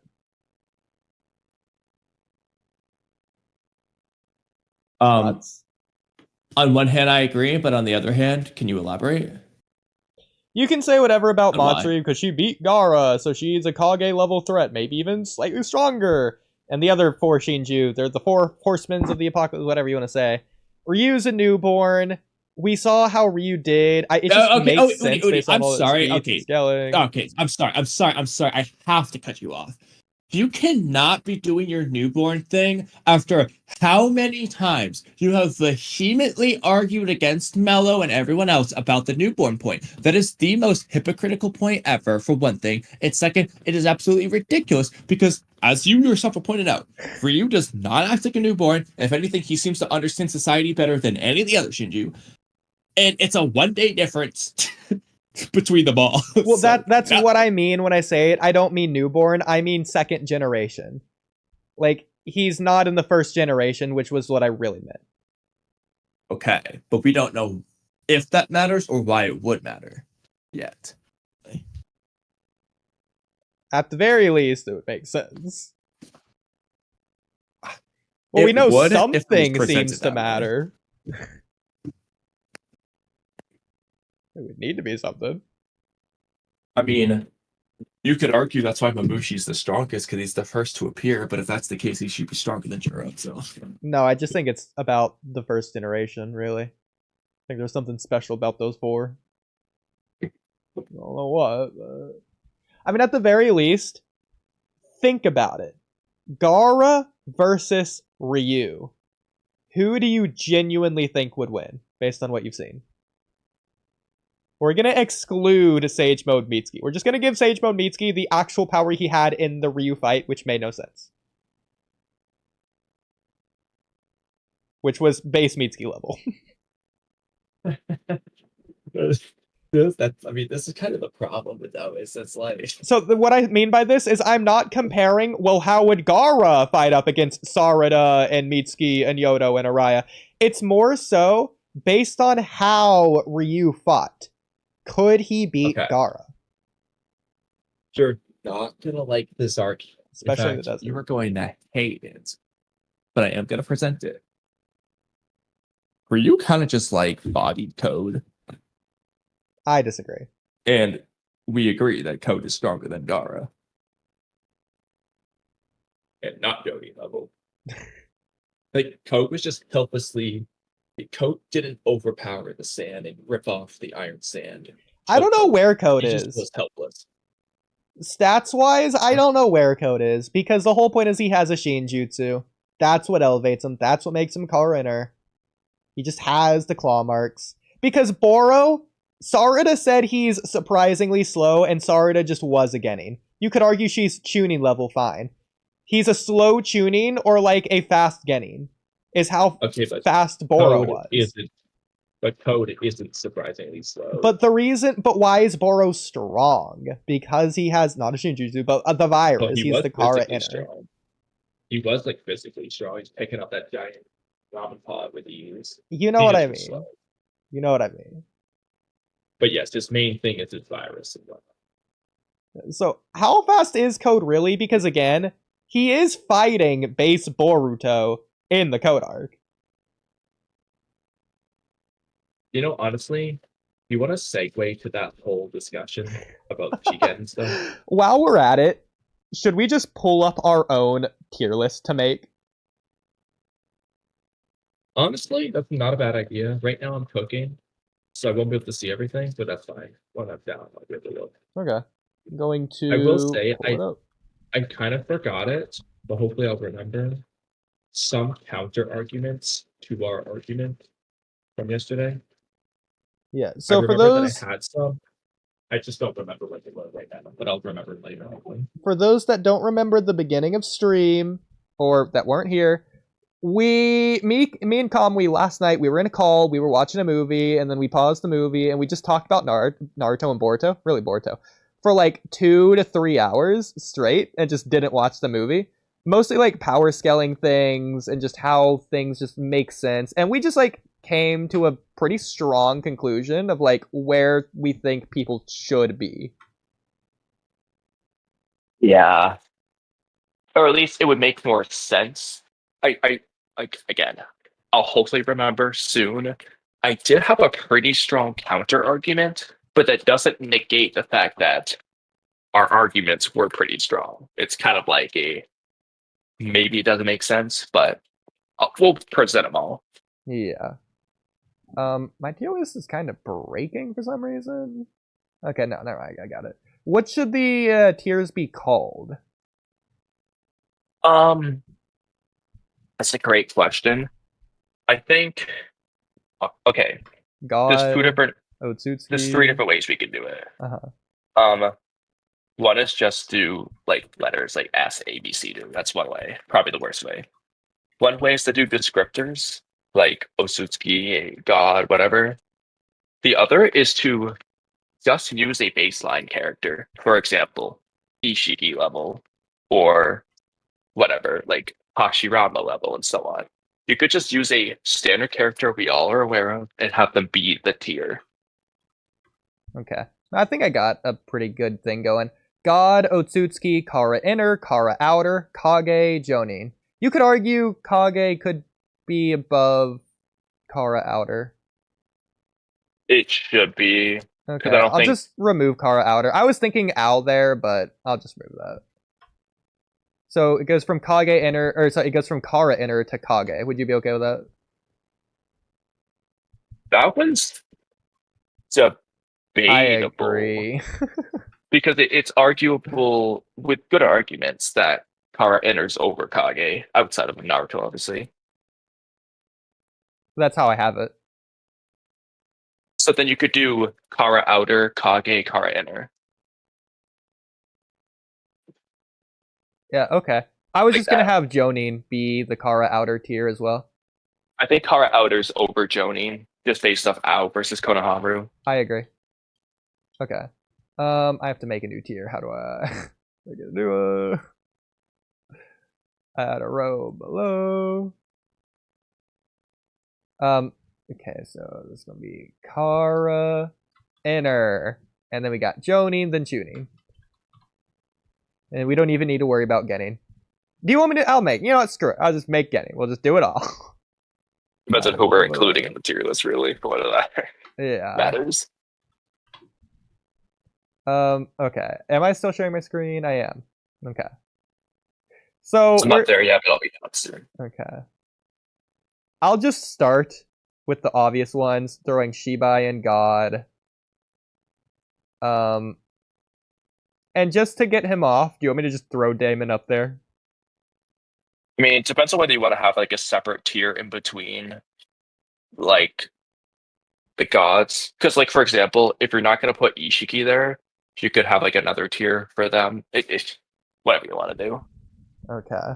Is there anyone who's just blatantly weak and getting tier? I don't see Ino Shikacho on here from part 1 or anything like that. Yeah, I can't see your tier list. I don't know who's there yet. Okay.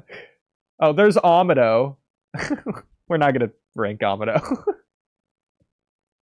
I mean, we at least know he's above Premium Shikacho. Yeah. Let's put some. Oh, did I do some?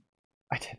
Let's put some like baseline things that we already know. Like Ao is gonna be like the typical standard Kara Outer. We're just gonna rank him right there. Yeah, put Garo next to him if he's on the list. Yeah. Who do you think's stronger between Ao and Garo? By the way, real quick, we should. Ao. Okay, real quick, we should establish this now. Are we doing this in terms of stats or abilities? Right. Or like everything? I mean, what do you want to do it? Like, okay, if you're gonna hate me, we could just do both.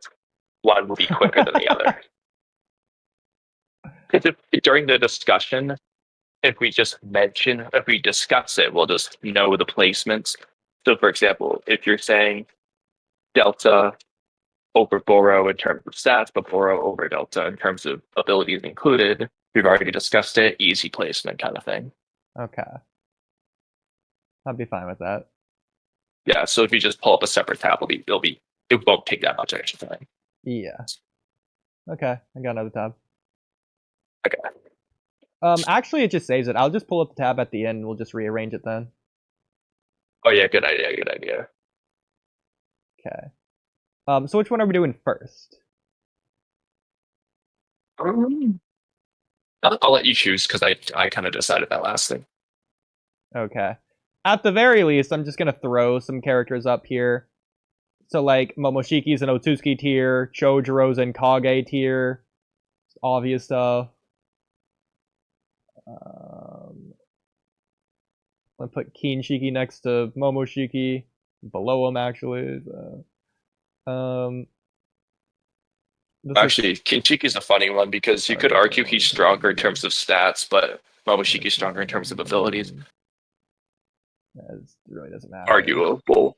The problem with Momoshiki is that I think it's more just the way he applied his power more than the actual power. Because, like, if you just watch them fight, Kinshiki just is stronger because he just is better. He's fast, he's strong, he's skilled. Momoshiki just is just abusing his one ability. But I think if Momoshiki actually applied himself and he wasn't so pretentious prince, fine dining type of guy, I think he could have been strong. That's the problem with that. Anyway, I'm now here, so I can now see. Okay. Okay. So which one are you doing first, though? Are you doing abilities included or just stats right now? Which one's quicker, do you think? I think stats is quicker. We should probably just do abilities first, then. We'll do stats after. I think that also makes more sense. Okay. So everything included. I agree. Okay. So abilities first. Okay. What do we have so far? Just the I haven't even looked at the baseline. tiers. It's obvious stuff. Okay. So the question will become like, do we have another Otsutsuki tier to be like peak Otsutsuki, maybe? Hypothetically? Because like if you, it depends on whether you want Ishiki a whole tier over Momoshiki or not, really. For example. Here, we'll do high Otsutsuki and low Otsutsuki. Do we need a mid Otsutsuki or no? We'll see, but as of right now, I don't think so. Okay. Maybe. Okay. So Ishiki can go in high Otsutsuki, obviously. Yeah. Where is he? Do they have all the karma stages of like Jigen? Yeah. Oh, okay. That reminds me. Okay, I'm just gonna vaguely write this down. Where's is it Boruto topics? Okay.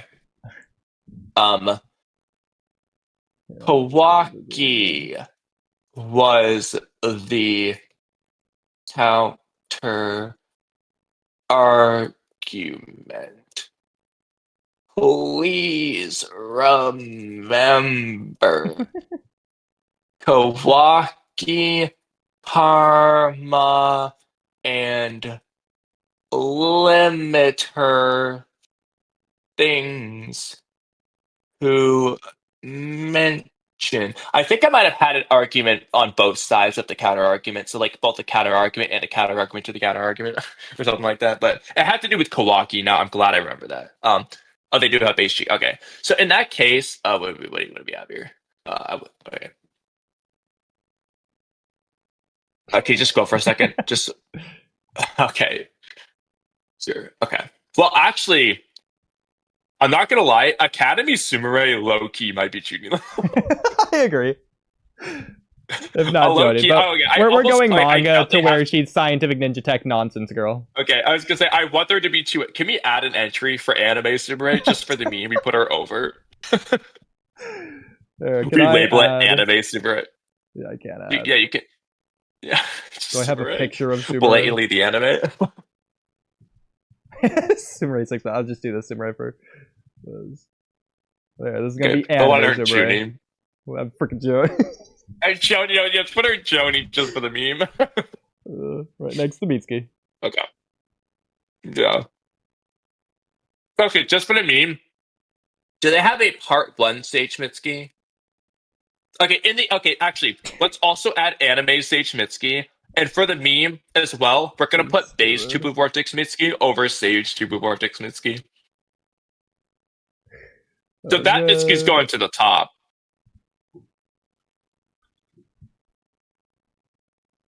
And we'll use this one for Tubu Vortex, I guess. Okay. No, there's already one. There is one. Oh, well, now we have 2. Well, no, here's what we can't do. Because one of these has the horn, one doesn't. So that'll just be the 2 different anime forms that they have. The manga doesn't have it. Okay. So that's that one on the left's the weaker one. Yeah, this is the one that Urashiki says is scary. Ku pretty evenly with Ku. That one. Oh, well, I was thinking the one that Urashiki was saying scary, in which case I would put it like one of these. Mitsuki barely sprouts the horn by the time Urashiki takes it. But I'd fly with that. Let's put him up there anyway. Okay. And then the other one's going to go in God, just to really rub it in.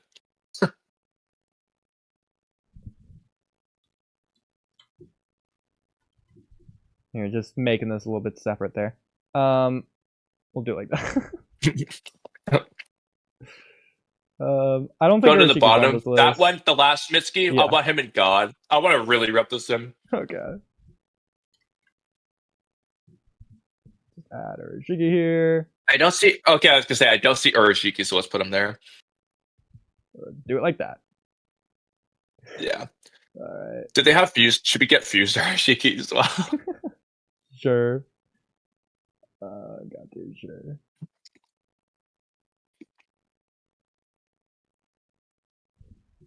I almost want to put fused Arashiki below. Below the other Arashiki. I mean, I know why you're saying it. I'll just put him right up there. Just for authenticity's sake. Okay. So... Okay. Ada. Oh. Yeah. People Vortex, Mitsuki.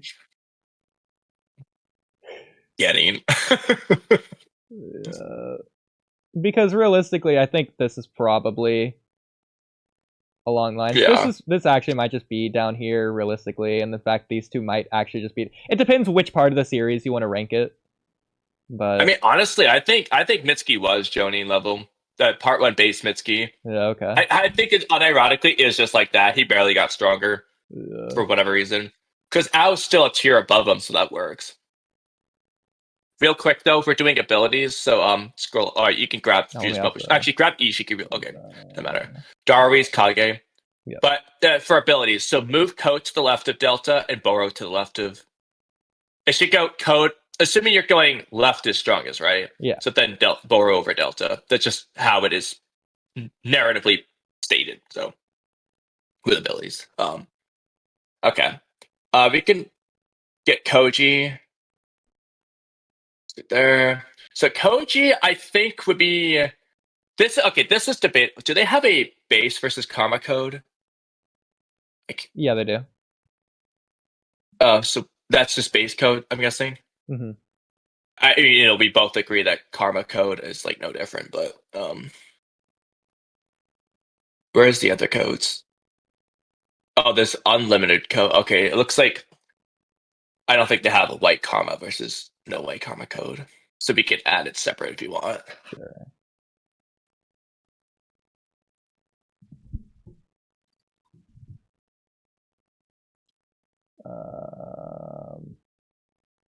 We'll do this one.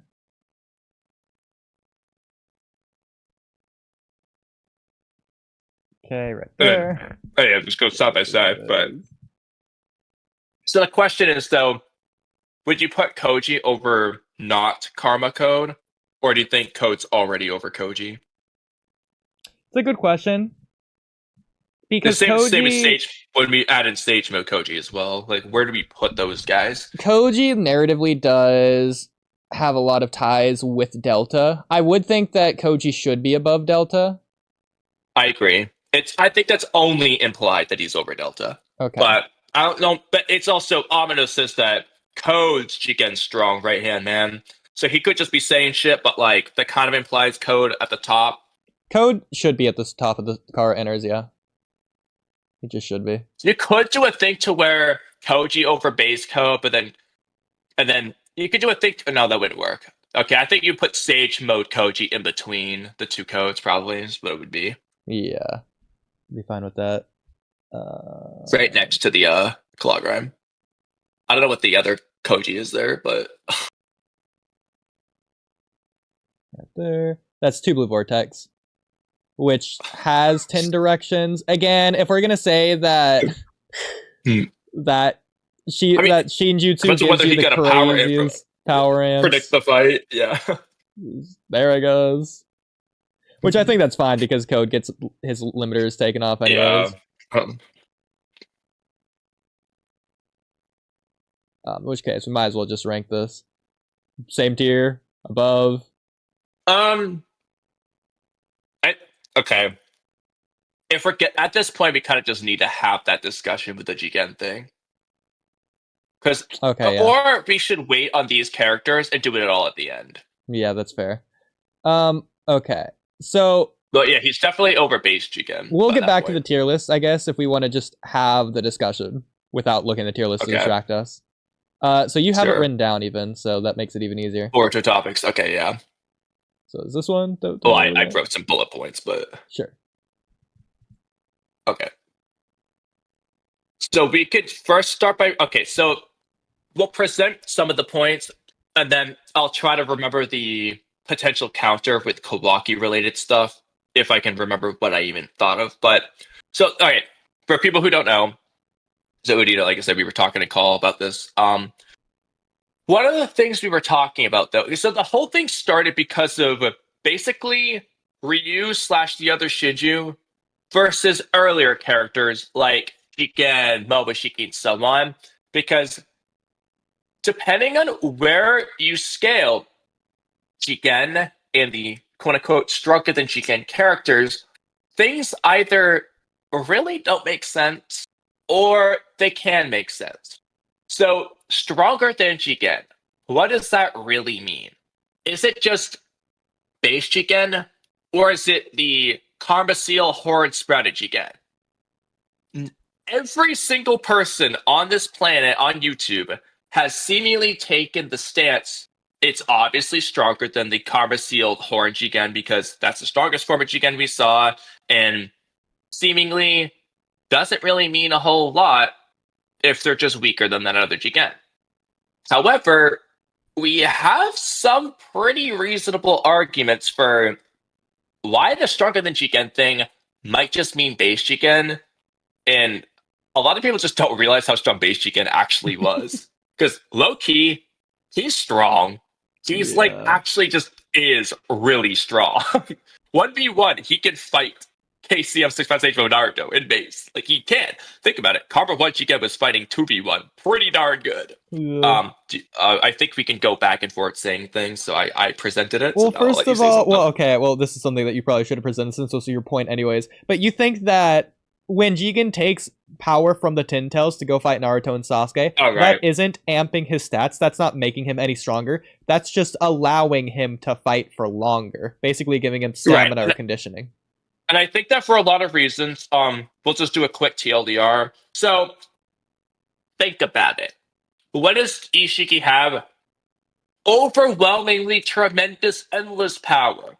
His Karma Seal is not low on chakra by any means. Like, he has, what does he have? Too much power for Jigen. It wouldn't make sense for Jigen to be in need of more power. He has too much. It's not even hurting. It's also, Ishiki is confident in his power. He knows the Ishiki power in the Karma Seal is more than enough for Naruto and Sasuke. He knows that. So why is he getting 10 Tails chakra? You can make your arguments for how it all works. The only real sensible thing is to solve the one weakness he does have. Jigen can't last for very long when using Karma. Somehow, one way or another, the 10 Tails chakra is just there to amp base Jigen's stamina of using Karma. That makes the most sense to me for a variety of reasons. I don't think, like, long story short, I don't think it's amping his power. It's just amping how long he can use Karma for. Makes sense. Any other things I need to present? On that note, how strong Jigen is, I'll say, because me and Kamui were talking about it, we low-key agree. Jigen, at least in Curse Mark Stage 2, didn't feel any weaker, or at least not much weaker than Ishiki. Like, especially, we went back to the fight to watch Jigen versus Naruto and Sasuke. He is hitting hard. He is hitting Naruto and Sasuke through the black rods that Naruto needed the Rasengan to destroy. Like, it's something that they just cannot do themselves, and Jigen's just casually doing it. Jigen's also has the Tin Tails pinned down in his dimension. We never saw the fight, but based on how Jigen's just so easily handling with the perfect Jinchuriki full 9 Tails, which should be stronger than the normal full 9 Tails, which just practically is 95 to 99% of the Tin Tails' full power anyways. It's pretty easy to say that Jigen could just handle the Tin Tails by himself. It makes sense. All the Otsutsukis, in my opinion, should just be above the Tin Tails in order to use it as the seed to go planet to planet anyways. The fact that they would just have to be able to manhandle it. Not all the Otsutskis have the black rods. Yes, Jigen does, but again, looking at how easily he's able to just fight the 9 Tails, flying around it, calling it slow, jamming rods into it, it's just easy to tell that he just can do that. Same with the Susanoo. He calls that slow. He puts rods in it as well. The whole point is that it's not just the rods. Jigen himself is just defeating the full 9 Tails and Susanoo, which should be stronger than the normal full 9 Tails. Well, I'm gonna add on to this even further. So, about that, going back to the war arc, Naruto and Sasuke, they're just blatantly weaker than both the Ridicon and the Blind Sage mode Madara. And Madara goes on to get the 10 tails. Yes, half the 9 tails is missing, but he gets the 10 tails absorbed. Naruto comes back. He's not using KCM. Just 6-pad Sage mode. Just. Not 6-pad Senjutsu. Not the black 2 secret orbs. Not the floating, glowing gold chakra. Just the plus sign in his eyes. Nothing more. 6-pad Sage mode. Going from weaker than Madara is now bodying the shit out of that Madara. So 6-pad Sage mode on its own is literally, at least, if not more, a 10 tails Jinchuriki level amp. That's how strong that is. So Naruto might not have 6-pad Senjutsu and True Secret Orbs and blah blah. He has 6-pad Sage mode. He has the no toad pigmentation plus sign thing. He has 6-pad Sage mode. So that beyond 10 tails level amp is amping the Kurama avatar when Jigen does this. So he literally has to be stronger than 10 tails based on that. And I think it makes sense, because why is Jigen strong? Well, first of all, he's not weak. The reason Jigen would be considered weak, quote-unquote, wouldn't be because he's any weaker than Ishiki, even if he technically is. The whole point, though, is that he can, die because of it's not a suitable vessel for his overwhelming, brimming worth of power. So when he draws into the curse mark, or the karma, I should say, not curse mark. When he draws into the karma, especially V2, that should be pretty much Ishiki level, considering that the karma seal is obviously 100% extracted already. So he just is drawing on Ishiki's power, which is enough to, crack Jigen. Which makes sense. Yeah. That's the reason that Jigen would be weaker, quote-unquote. And then the Teto's chakra would just be a way of circumventing or extending the time he has, essentially. Yeah. Now, furthermore, so everyone there's always just talk, I've watched tier lists, I've watched people, they always just act like Ishiki is just a whole tier over Kabuto Jigen. And I encourage you guys to rewatch these fights, and also just think about it from this perspective. Even if you don't have to rewatch it, I'll just describe it. So obviously, Ishiki gains Daikoku 10 and stuff that the cube, stuff he does. Okay, abilities aside, yes, he does get that amp. But in terms of everything else, Taijutsu, I'm not gonna lie, Kabuto Jigen just looked stronger and was being stronger because, you said, he's slamming Naruto and Sasuke through the giant black rods and stuff. But more than that, he just kicks them twice. He kicks them through a Susanoo and kicks Sasuke down, and they're just done. Meanwhile, Ishiki might be doing 360s, but he kicks Sasuke 50 times, rides him surfboard, and stabs him with rods, and Sasuke is still fighting. He goes on to fight Borushiki, and he's fine. It's Ishiki kicked Sasuke 20 times as much as Jigen, and Sasuke was literally less injured. So based off feats, mind you, Karma What Jigen was barely hitting Sasuke. He got him with the rods a couple times, whatever. Compared to what Sasuke got from Ishiki, it's not the same. Taijutsu Jigen, by feats, did more damage. He low-key, based on feats, is stronger. That obviously makes no sense. So that's why we wouldn't use feet. We would use common sense. So I would say, based on this, if we're going with stats, I do think Karma 2, Jigen, and Ishiki are relative. If Ishiki can be slightly above, that's fine.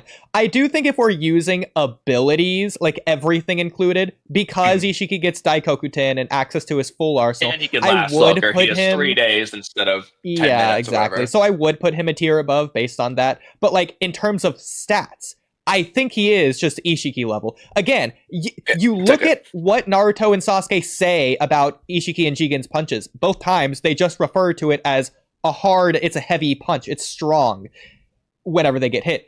When Jigen punches Naruto in the gut out of his KCM full avatar, his full Kurama avatar, he punches him in the gut, he punches him in the air. Naruto is passed out. This is the only time Jigen knocks out Naruto and Sasuke. It's the only... Ishiki doesn't knock out Naruto and Sasuke. Ishiki doesn't do it, yeah. I'm not saying he couldn't. Obviously, both times he's not going all out. He's playing around. Either way, he could just knock them out whenever he hits them. He's playing around with them like toys both times. My point is, Jigen just does do that. So again, it is a more impressive feat. I'm not going to pretend like it would make sense if we're going to argue that. So we're not going based on feats inherently. We're going based on common sense. But again, though, the common sense is just bringing Ishiki to Jigen. Yeah. Ishiki didn't have better feats. Like, he has worse, frankly. So it's like, and then it's also the sense that like, the whole point of the horn sprouting out is because Jigen is now using all of Ishiki's power, which is 100% extracted in that karma seal. He's using all of Ishiki's power to dominate them at the expense of cracking Jigen. That's the point. It should be like the same power. I'm also going to use something that you're going to hate, and we didn't talk about it last night, so this is going to be a new argument for Kamui too. The code arc makes no sense, but narratively, what does it tell us about the karma seal that makes no sense, but it wants us to believe it anyways? When you use the karma seal, you are using the Otsutsuki's thousands of years of battle experience. Taijutsu-wise, Jigen should have everything that Ishiki has based on that. Well, not even just them. Ishiki's literally in control anyway. Yeah, literally. But, like, just using the karma seal, he should just be taijutsu-wise, fighting-wise, Ishiki level. I think that just makes sense. And based off what he displays, he is. Yeah. In my opinion. So also, I going back to the stronger than Jigen statement, I'm not going to pretend like this is the strongest argument ever, but I mean, they do say stronger than Jigen, but weaker than Ishiki. So which Jigen are they referring to? You could say the strongest Jigen. At the very least, the series isn't making it clear, and both Kamui and I agree they should make it clear, whether it's base Jigen or Horn Jigen or which Jigen it is, KCM Jigen, or not V1 Jigen. KCM Jigen. Yeah. He got powers from the 10 tails, so he should be able to use KCM. But yeah, they should make it clear because it just would be more clear. Yeah. Like, well, but unless there was a specific reason to keep it secret, but at this point, I don't think there is. I agree. But that being said, because they don't make it clear, they're just saying Jigen. What is the default Jigen? It is just base Jigen. That would be the default assumption. And then furthermore, as we just explained, Jigen using 100% of his karma seal, which is 100% Ishiki, should be 100% of Ishiki's power, abilities aside. Based on feats, Ishiki doesn't look any stronger. Frankly, he's sparring with Kashin Koji. Okay, that's not making him look stronger. If they are at the same level of power, Shikamaru's assessment, stronger than Jigen, but weaker than Ishiki, wouldn't make sense. Because whereas ability, like code, if we do separate them, code would have to be so in between a negligible difference to the point that it's like, okay, they're all equal. It's like so little. Making that distinction wouldn't make much sense unless there is a noteworthy difference between Jigen and Ishiki in terms of power, because they're only referring to strength. When they say that, they don't mention abilities. Kotax make a note. They're talking about stronger than Jigen. They're not talking about its abilities. If they are, they're not making it clear. Yeah. And with that in mind, it makes a lot more sense if they mean stronger than base Jigen. So basically, code could be Karma 1 Jigen level, hypothetically, right in between. That would make sense to say stronger than Jigen, but weaker than Ishiki. Because otherwise, it's like, they're all equal. Yeah. So there's context to this, but like 95 to 99% of the time in Naruto and Boruto, because of Naruto, whenever you refer to someone or think about someone or visualize someone, even including in power scaling, you are thinking about their base version. You aren't thinking about their full power version. You're not thinking about their curse mark stage 2 version. You just think about them in base when referring to the person. A good example would be every time Madara thinks about Hashirama, when he's talking to 5 Kage or whatever, he always thinks of base Hashirama. Even when he's flexing about Hashirama's power, he's not envisioning Sage Hashirama. He's thinking of base Hashirama when talking about Hashirama beating him. And that only happened when he used Sage mode. Obviously, same with Naruto with Sasuke. With Yeah. If you want to point out the one funny exception from last night, go for it. But Oh yeah, like I don't remember exactly what it was, but there's like I think someone has a curse mark. I don't know if it's canon filler when the scene is. I think someone has a curse mark anyway, and Naruto thinks back to when Sasuke came out of the pot, and he's like laughing. I think Naruto thinks about that scene. Oh, I don't remember when it happened, but I think that happened. Yeah, that's the only exception that we can think of to where someone is just thinking about someone else in a specific form. But like, think about it with any other instance. You have Neji not using his Byakugan, Lee not using the gates. You have any other time that anyone's thinking about anyone, it's just not using their power. Naruto not using the QB mode, is not using Sage mode. It's they just are in base like every single time. They're visualized, thought of, etc. Even like people that like haven't even met other people or like are like hallucinating other people, like Kakashi hallucinating Minato. Or, I guess, Fukasaku seeing Minato and Jiraiya in Naruto. Like, it's just the base version of those characters. It's just every time. It's also worth noting... Okay, this, again, I don't want to use this as the argument, but, like, Jigen is Jigen, the monk, the base. The Karma's Ishiki's power.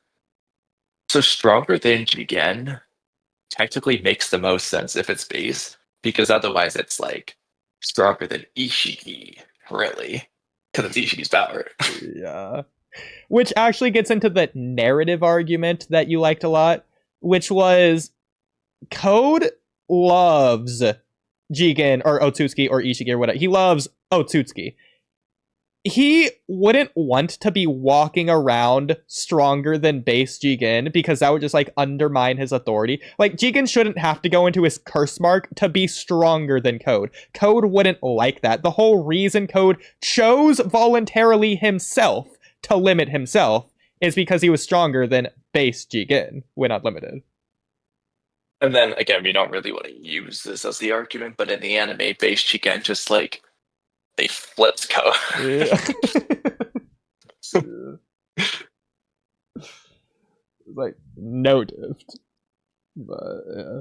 And then other things to bring up are blue Vortex power scaling. We can definitely break it down more, but I think people are already sick enough as it is that everyone's quote unquote stronger than Jigen. But I think they would be infinitely more tolerant of it, not just because of consistency, but just in general, if they mean base Jigen and not Karma 2 Jigen. Because unless you want Araya to be just able to box with Karma 1 Jigen, he shouldn't, like, which everyone agrees, he shouldn't be that level Araya, you know? Yeah, but he could, if we're of the belief. Yeah, exactly. Like, it wouldn't make much sense for Team Inoshikacho to be able to box with Jigen. But, like, they would have to be able to if everyone's stronger than Karma 2 Jigen the way they are. Mm-hmm. And obviously, I'm not using this as an argument, but people would definitely be more happy to find out that people didn't actually surpass Prime Naruto and Sasuke so early, because they just wouldn't have in this case. Just Naruto fans would like it. I suppose people like Jonathan Oliver probably would. Yeah. That's not an argument anyway. Oh yeah, that's right. That reminds us. I'll let you talk about this one. Take turns. But Sasuke versus Code in the time skip. Obviously, Sasuke probably outsmarted, caught Code lacking, blah blah blah. But like, you take it away. So Code brought the claw grimes, which Chocho says that, oh, they're not that big of a deal. It's just them in numbers. First of all, I think Chocho was probably wrong, as she was just proven to be wrong in that very same chapter when one claw grime just about took them out and Kawaki saved them. So I do think they are stronger than what she was leading on. Also, the fact that, like, even against Ryu, when they overwhelmed them, they were surrounded. They got overwhelmed based on the numbers, but sure, whatever. If the numbers didn't matter, then whatever. And then similarly, in the Boruto versus Hidari fight, a lot of the claw grimes came around. The fact that there's a lot of them, sure, but the fact that they're just strong. Same with Code arriving against Sarada at the beginning of the series. There's a lot of claw grimes around. It's not made out to be, oh, they're weak, but because they're in numbers, they're strong. No, it's just that they're strong. They're claw grimes. That's what Ada says. They're strong. They're tin tails. Yeah, that's the whole reason when Code made Shikamaru them. asks. Exactly. Yeah. So Code's obviously using that, but that's whatever. Fighting against Sasuke, I think that it's going to be similar to the Jigen instance of Naruto and Sasuke versus Jigen, to where Naruto and Sasuke just would have beheaded Jigen, but Jigen just like had that contingency plan with the rods.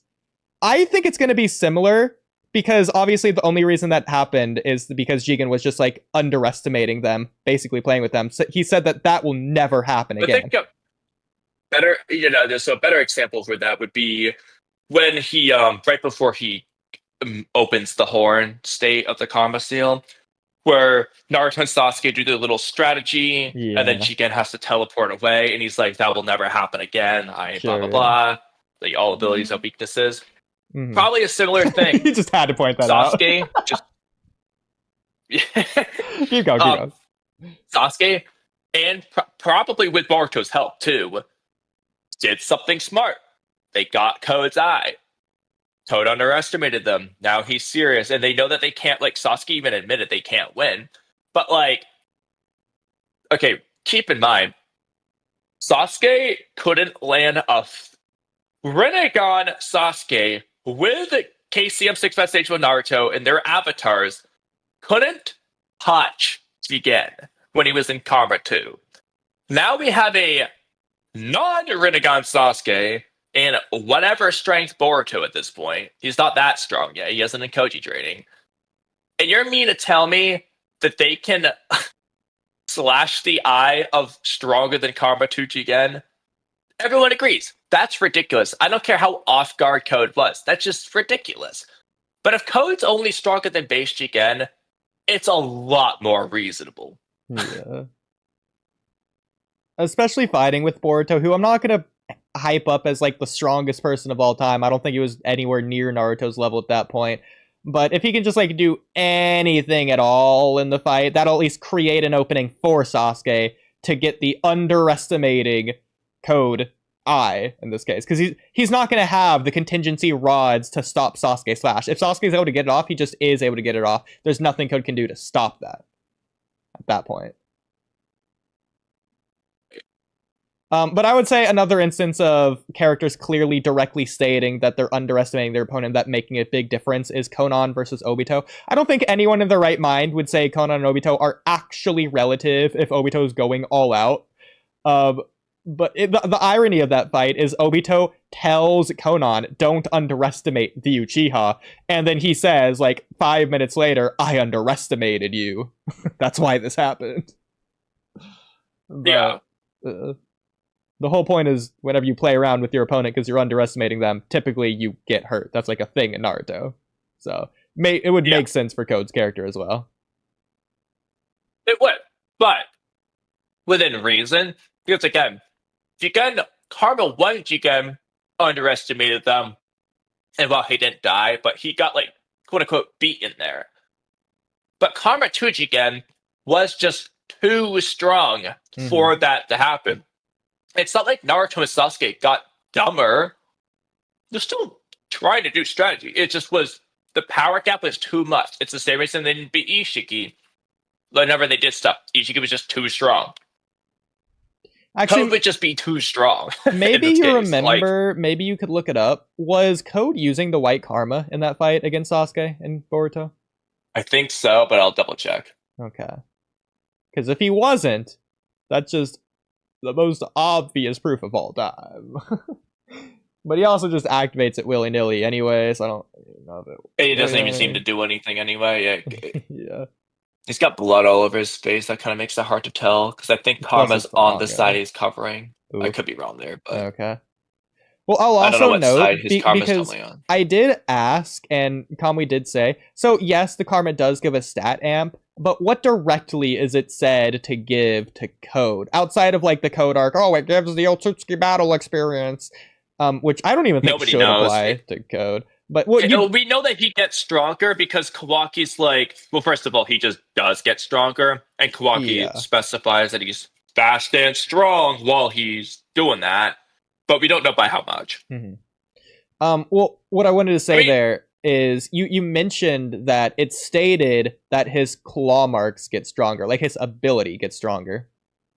He can make more of them. More of them, okay. At the very least, we know that. Yeah. So I'm imagining the same thing that Hidari did with this Rinnegan. Well, actually, sorry. That's the limiters, not the karma. The karma. Oh, the limit. Okay. That's fine. Yeah, so when he gets the limiters off, obviously he gets stronger.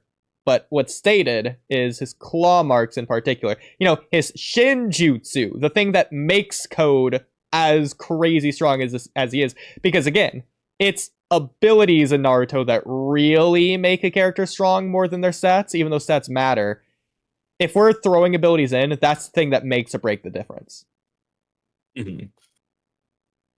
But yeah, this is a Shinjutsu, which is like the strongest thing of all time. So if Code is strong, that's going to be why. Yeah. To the point that I wrote a topic of why didn't Code just suffocate Boruto with infinite claw marks like he did to the Ten-Tails? Because, yeah, frankly, why didn't he just glob him off like molding clay? Probably would make him stronger than Jigen. Yeah. Real quick, using the ability thing as an example. First of all, like we were saying, a couple examples of this. Boro with his virus, Boro is stated to be like slow compared to like Chunin, if not Genin level Sarada. And so his stats are not strong. It's because of his virus and his core. He has hacks. That's why he's so strong, or he's able to fight Sasuke, arguably, hypothetically, was the story I was trying to say. Boro was the prime example of relying on hacks ninja tech. That was his flaw. He over-relied on it to the point of, I mean, he was doing it to flex, so he's playing around, but he specifically is relying on ninja tech.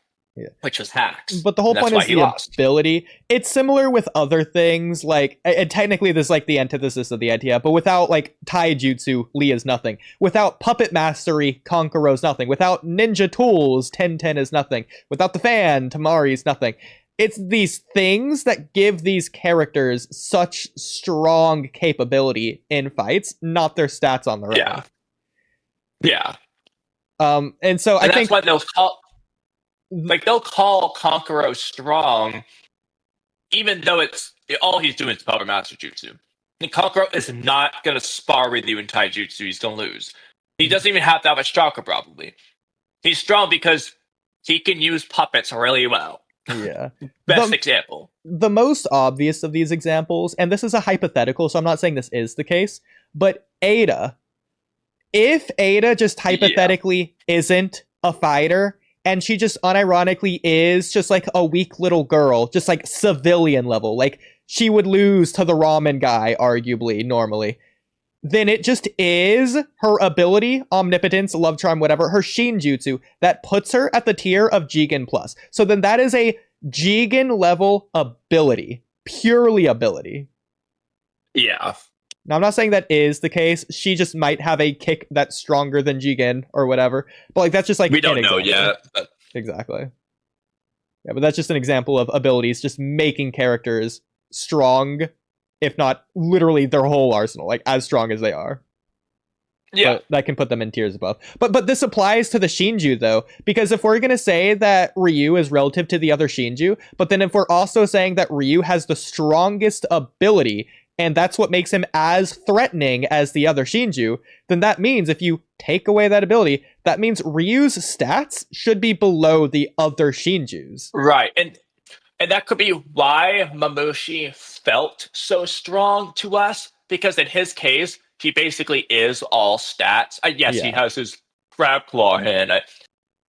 It's taijutsu, okay? Like, he just is all stats, as far as we've seen. Someone like Ryu, yes, he has stats, obviously, but for the most part, he's just Iron Sand, the other end of the spectrum.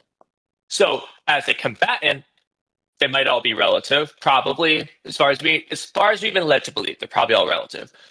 But Mamushi's probably got the highest stats outside of Jiro, obviously. Yeah.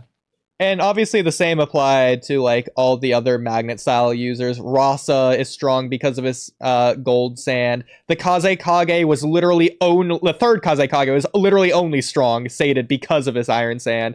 Same with Shinki, he has iron sand. I'm not gonna say Shinki isn't strong because Shinki's like a monster. Shinki was the exception. He went out of his way to make himself good at everything. Yeah. In fact, we have fillers of Gaara training his like taijutsu, like with Shira, just like because he's bad. Right, that's why in the Momoshiki fight, he's the one who tells Momoshiki, "We'll just beat you up with taijutsu." Yeah. He wasn't over there, biting his nails at the corner when Gaara said, "No." Gaara's saying, "I'm gonna beat you up with taijutsu." Yeah. But before that, Gaara's just standing there. Literally just standing there. You can say whatever about Gaara being smart against Lee or fast enough to react to Lee generally without his sand, but whatever. Gaara is just standing there, but Gaara's literally called a monster, and I'm not just talking about, like, because of Shukaku, because that isn't even a thing yet. Gaara is a monster combatant, similar to Neji, similar to the other monsters of the Chunin Zebs. He's a threat level of a monster because of his ability, solely alone because of that. Yeah, literally. Like, not even just his ability to control the sand, mostly just because of the mom protection sand, more than anything.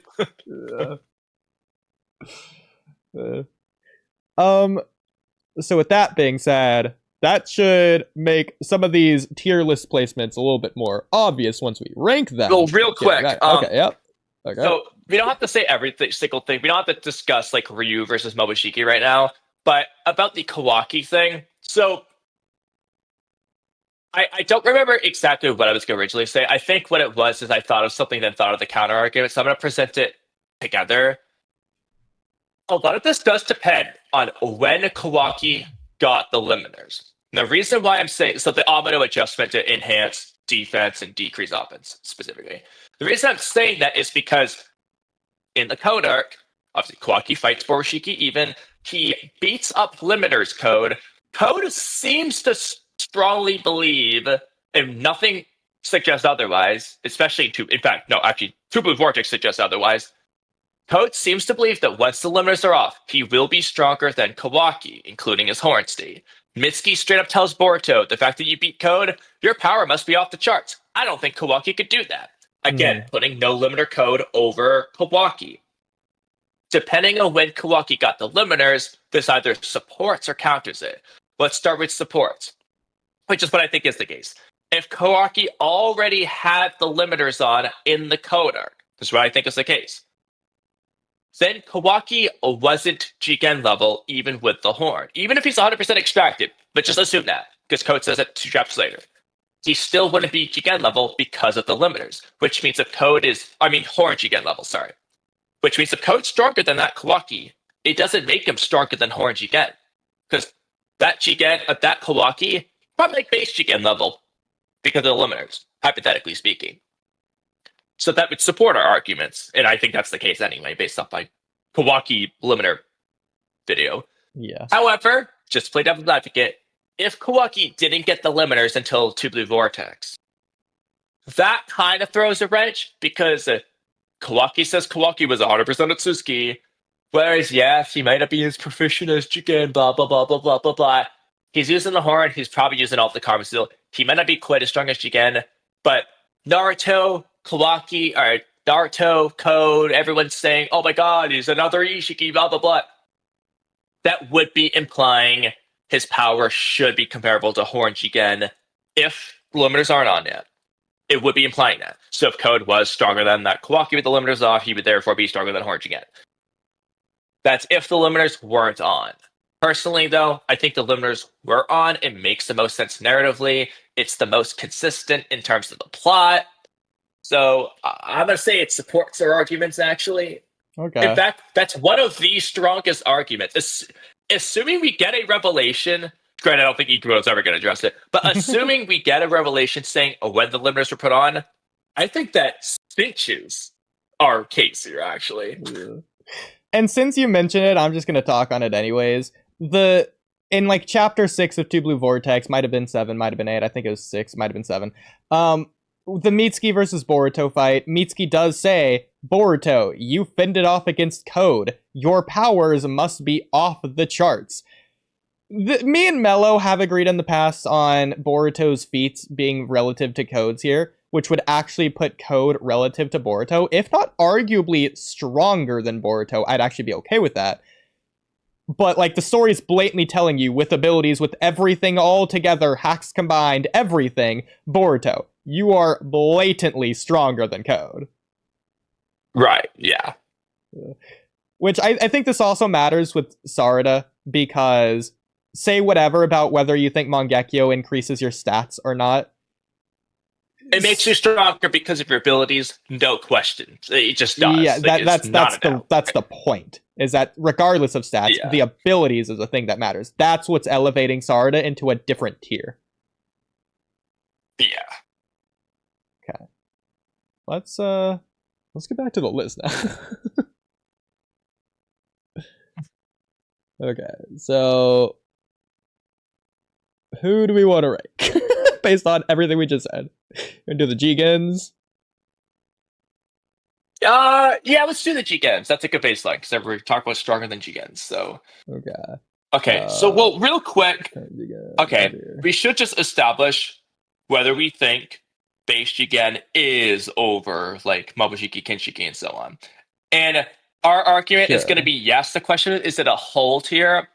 So why am I going to say yes? Because I mean, we both agreed that it seems like Naruto on his own is weaker than base Jigen. I mean, it's arguable. Avatar Naruto is probably stronger, but I don't know about without. Like that's where it gets. Because even as it is, Kawaki. Actually, that's another good point. Kawaki probably hasn't seen Karma 2 Jigen. Let's be honest. I don't think Jigen needed to whip out the Karma 2 horn to train Kawaki, like realistically. So when Kawaki's thinking, oh, Naruto might be stronger than Jigen. Oh, wait, never mind. I think Jigen's stronger than Naruto. He's talking about base Jigen. That's who he's comparing, which is putting Kawaki has statements in support and against. That's putting Naruto around base Jigen, which it makes sense. Naruto's stronger than Delta. Who else is stronger than Delta? Base Jigen. What do you know? The question is just, which of the two do you think is slightly stronger?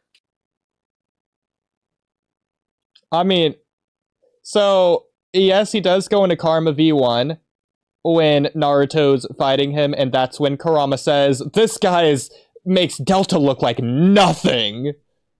Which is hilarious that we. I mean, Jigen was just winning though, so like again, we all know Karma won Jigen over Naruto. He's teaming up with Sasuke to put up like a pretty even battle. So the question is just. So I'm trying to think about the back and forth. Assuming a general. Okay, yeah, okay. So okay. Naruto and Sasuke go avatars. They get bodied by Jigen, but they do pretty good against Karma before. It really just depends on whether you think Sasuke versus just the Karma 1 amp. I feel like Sasuke should be worth more, and if that's the case, base Jigen should be over Naruto and Sasuke individually. Just without avatars. Avatars can go over, whatever, but... Okay. Should I even rank base Naruto, or should I just rank KCM Naruto instead? I mean, we can rank them, but like... Alright. He's still going at least Kage. Yeah. I mean, the Momoshiki fight at the anime proves he's a whole tier above the other guy. Exactly.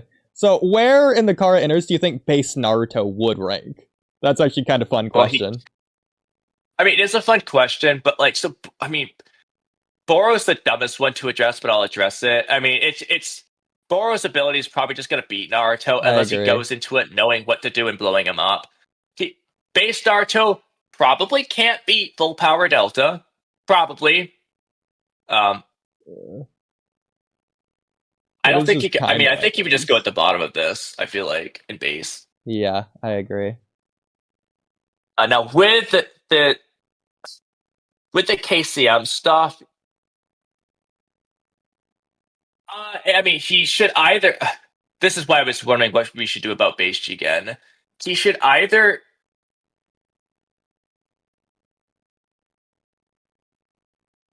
I think Naruto should be near base Jigen. So the question is what to do about all these middle people, because this presents base Jigen as probably too much stronger than all. Like base First Jigen's of all, probably we could only do one that. tier above the Kara Inners, and then Naruto's either at the top of Kara Inner or like near low Otsutsuki. But the problem is he can't 1v1 fuse Momoshiki. Momoshiki would just have to go higher in this case, which is fine, I guess. But Yeah. no, but I don't know if I put Naruto would you put Naruto a whole tier over the Kara Inners that aren't Jigen? Like he beats Delta soundly, but he beat her a whole tier soundly. I don't But he think should so. also be next to Kinshiki because Sasuke and Kinshiki, technically Kinshiki just is technically beating Sasuke, but they're fighting relatively. Yeah. So Sasuke can't be a whole tier below him. I agree. So he's got to go. Otsutsuki tier. Yeah. So we either need to do like this is the actual answer.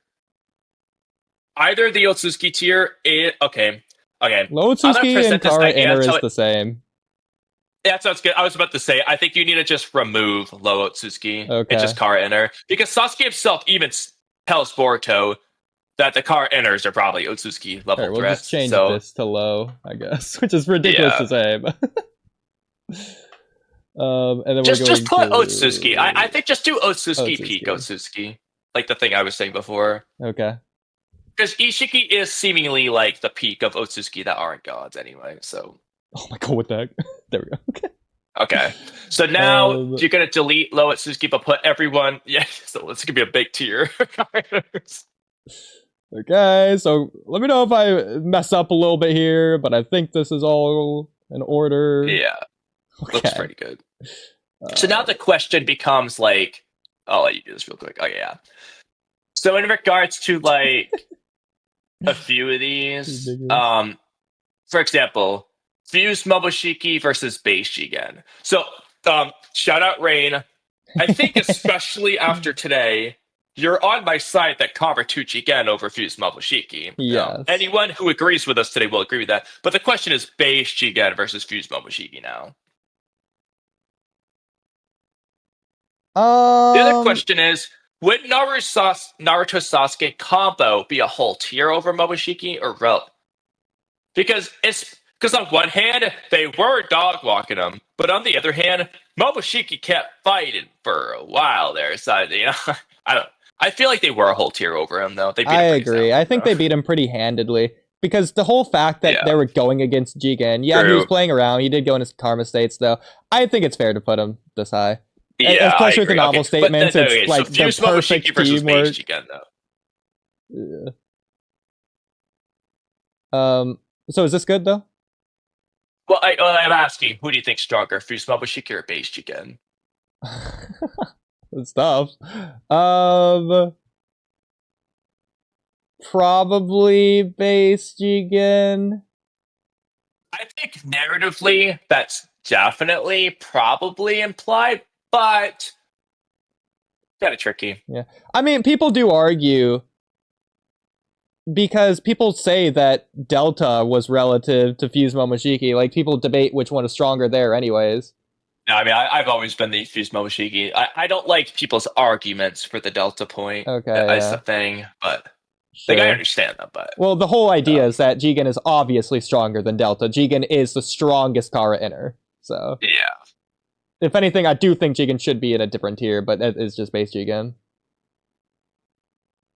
Yeah, the problem is that it depends on whether you think... I feel like you should have the 3 different tiers, Base Jigen, Karma 1 Jigen, Karma 2 Jigen, which works because Naruto Sasuke are tied with Karma 1 Jigen, which makes sense based off their fights, so it's probably good this way. Okay. The other question, though, becomes... And this one's fine either way, honestly. Like, you have them side by side. That just goes to show that, like, it doesn't really matter. But No Limiter's Code versus Karma 1 Code. Oh, sorry. No Limiter's Code versus Karma 1 Jigen. Oh. No, it's Karma 1 Jigen. Yeah, this doesn't really matter, but... But it's kind of tough, yeah. Like who would you put? I probably would put Karma 1 Jigen over. I mean, based off smarts, yeah, I'll give it to you. Yeah. Because, yes, it is Karma 1 Jigen, but who is Karma 1 Jigen? Because it's not Jigen, it's Ishiki's mind. It's the whole point. Yeah, exactly. It's basically Borushiki in, like, comparison to Boruto. It's not actually Jigen. So, real quick. I agree with this placement, but I just want to make sure that you do. Scroll up. You have Kinshiki over Naruto, and you would have him over Sasuke. Are you standing by that? No. Aw, man. Kinshiki was just beating Sasuke both times. Yeah, he was out of chakra. No, he wasn't. He was fine in the second fight, bro. He wasn't 50. Sasuke was not 50% chakra, doing the dog tongue out thing, dehydrated, gonna fall over. No, Sasuke was fine. He goes on to fight Momoshiki. Okay, he was fine. Kinshiki is that dude. I would have Momoshiki over Kinshiki, and Sasuke can take on Otsutsuki level threats. Sasuke should be able to take on Kinshiki if he's 100%. I mean, you can put him in between, I guess, if you want. Yeah, if you want to move Kinshiki to the right. It's probably fine. Okay, where's Kinshiki? Or Sasuke? You have Kinshiki. Sasuke. So this isn't stats. There's no button to put them on top of each other, but if you just would have Naruto and Sasuke be equal, it'd be good. I would have Naruto be over because this isn't the stats one. This is the everything. And Jigen just blatantly says Naruto's more powerful than Sasuke, even though Sasuke's more dangerous. But he says Sasuke's more dangerous, though. So. Yeah, so if anything, it would be flipped for the other tier list that we'll get to. Yeah, that's fair, yeah. If you want to make it fair, we could, but it's fine either way, because they're as equal as possible. Mm-hmm. Now, what would you think about wait, hold on, actually. Or like this? Gonna put that over them, because that's Momokin. It's the duo, so this has to be over, because that's not Momoshiki. It is Momokin. Yeah, it has to be over. That. Okay. So actually, with that in mind, should they go to the left of Urashiki if they're a duo, or do you think Urashiki could beat the duo? I'd be fine putting them to the left. Yeah, because I feel like they should next to Fuse Momoshiki basically anyways. Fuse Momoshiki, but they're just unfused. It should be equal. Yeah. Yeah. Okay, so now we gotta go find Momoshiki. I don't think he's on this list. Oh, there he is at the bottom. Right. Okay, the reason this confused me is because the picture. This is like the karma picture. Yeah. Okay. So here. Yeah. Are we still good? Sure. I'm fine with that. Okay. So you might be mad. It might be this. It might be this. I know. We could argue for both ends. Especially because of what Sasuke says in like the tuning exams arena. Naruto could blast away effortlessly. He just doesn't want to hurt the village. Yeah. I mean, I think it's fine because in this case, it's going with the teamwork thing. The duo of Momoshiki Kinshiki can beat them individually, and then the duo of Naruto and Sasuke can beat the duo. Okay. I like that. So that works. Okay. I like how they have the... First of all, they don't use the picture of New Delta, but they use the original Akemi Delta. So I guess that's Delta 2.0. Yeah. Even though unscalable. Literally. Well, we're just not going to bother. We're not going to bother with the goal, and we're not going to bother with Delta. We'll just keep it as concise as possible. We don't this need is including abilities anyway. Well, I guess it's including abilities anyway. Okay, so yeah. We'll include, again, at least. We'll include Ada for this list, not for the other one. Yeah. We'll just put, I guess, base again. Stronger than Jigen. We'll put her above Naruto and Sasuke. We'll put her above Inner Code. Put her above Code, I guess. Put her above I mean, I don't... What do we put her? Pico Tsutsuki, I guess. Based on abilities. Maybe we shouldn't rank her because the problem is like her rank. You know, let's unrank her actually because her ability isn't really like fighting related. It's just if you can't fight me or you can, we don't know. It's weird to put her on a tier list. Sure. Same with Amado. Not gonna rank him. Do you want to rank Kage on this? We could. Well, she's definitely Otsutsuki. Okay, this is hilarious. Hold on, we gotta change these. Okay, we have to change these names because look, we have Otsutsuki over several Otsutsuki. So we should go it. Okay. It should be Kara Inner / Otsutsuki, and then High Otsutsuki, and then Peak Otsutsuki. Oh my god, there's no way to do this looking good. There we go. Okay. Okay, yeah. Because it doesn't make sense. We have Otsutsuki in the not Otsutsuki. But the Kara Inners hilarious. are, I think, stated to be Otsutsuki level anyways. Yeah, that's what Sasuke, he calls them Otsutsuki level threats. Yeah. But I like having them there just as like a note. Okay. Kara Inners. Alright, so yeah, where are we putting Kaguya? It's either it depends on above who- Momoshiki, yeah, in between Momoshiki Kinshiki, below Kinshiki. I mean, narratively, she's going either in between Momoshiki and Kinshiki or right behind Kinshiki. I probably in between, but I think that's narratively what they're getting at. But I think behind would be fine. Yeah, I feel like that's kind of a narrative is, but Yeah, I would agree. I know people don't use narrative. We're especially- using both the narrative and feats. For this. Especially because I do think the narrative is trying to do a callback to Dragon Ball, which you haven't seen, but you just have to trust me on that. Based on the Saiyan saga, it's absolutely obviously doing that. Whenever you watch Dragon Ball, it's like the first arc in Dragon Ball Z, so whenever you watch that, you'll see that in like episode like 4. It's so clearly what they're doing. Exact same thing. Which if it was Dragon Ball, I would actually put Kaguya like down here, but it's like a comparison. But yeah, I think that's what they're doing. So it also works out nicely the way this list is anyway. If you scroll up for a second, because if you notice, all the Kara Inners are just barely below Otsutsuki. Most people probably do think the Otsutsuki would barely beat them. Maybe Bora Ohaku with the virus, whatever. But like, well, for example, Borushiki.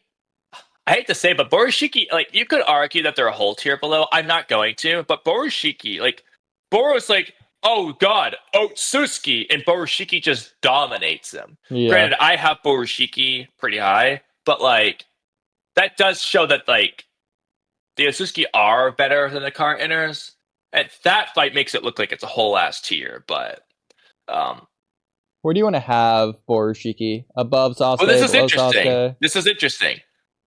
Before our discussion yesterday and today, I would have had Borushiki over Fused Momoshiki based off feats. But now that we have the Kawaki Limiters thing and we've had this discussion, you could put him below now. However, you can still put him up there simply for the fact that this Momoshiki is more skilled. And he has the power. We don't know if he has Momoshiki's power or just base Momoshiki's, but long story short, he's not short on power. He's thrown 50,000 Master Percent guns out there, and he just is more skilled. I'm still probably going to argue him over Fused Momoshiki. Okay. I would also say there was an mindset change for Momoshiki. Yes. It's a mindset change. I'm not going to say an ideological change because he still sees Shinobi as inferior being, humans as inferior beings, whatever you want to say there. But he isn't just spamming raw chakra attacks.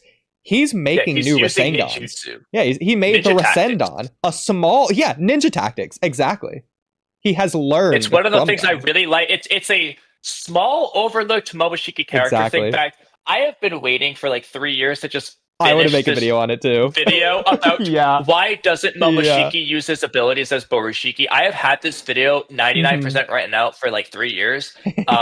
One of these days, I'm just gonna finally release it. A good time to release it probably is when Borushiki actually appears finally. He's probably not gonna use his abilities. He's probably gonna use Rasengan and shit. So that's a good time to do it. But anyway, okay, it's actually narratively significant. I agree. Like, Momoshiki is using ninjutsu. He's not going to admit it, but he's low-key proving Naruto and Sasuke right. He's using ninjutsu because it's better than what he had. He's using ninja tactics because it's better. Yeah. Okay. But anyway. So this list is getting a little bit crazy. Would you be mad if I made a low Kara Inner tier? Stupid as that is. I mean, maybe Haikage. That'd make a little bit more sense, maybe. I don't know. So the thing is, obviously, we have all the Kara, and I mean, honestly, maybe we could just separate Otsutsuki from Kara inners because Borushiki soundly beat Boro. Like, I know that Kara inners Yeah, are exactly. supposed to be Otsutsuki level threats, but like, he soundly beat Boro. Yeah. I don't know about over base Jigen. Base Jigen's hard to scale is the debating, problem. so because we could put him like up here. I don't remember all of my things, but I've had I have to remember a lot of my arguments, but because I've done two different videos discussing Borushiki related things, but I think I would have had him. It either be Jigen level or over base Jigen, because now it's going to be base Jigen instead of Karma Jigens because of which makes more sense in the long run. But these should be pretty high. I would put Borushiki right next to Kawashiki as close as possible, but wherever you put them. Okay. I would say it depends on anime versus manga, but he did pretty handedly beat Borushiki. Yeah, but I feel like they're meant to be the same tier. I feel like they should be pretty side by side, but okay.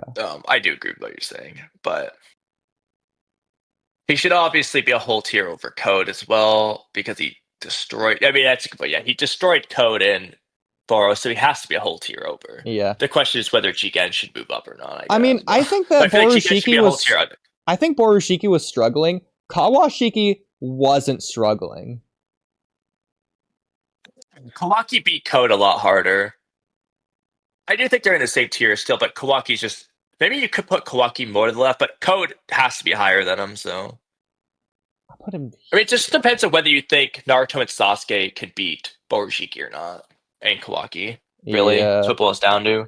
How do they do? Because, like. I don't know. That's tough.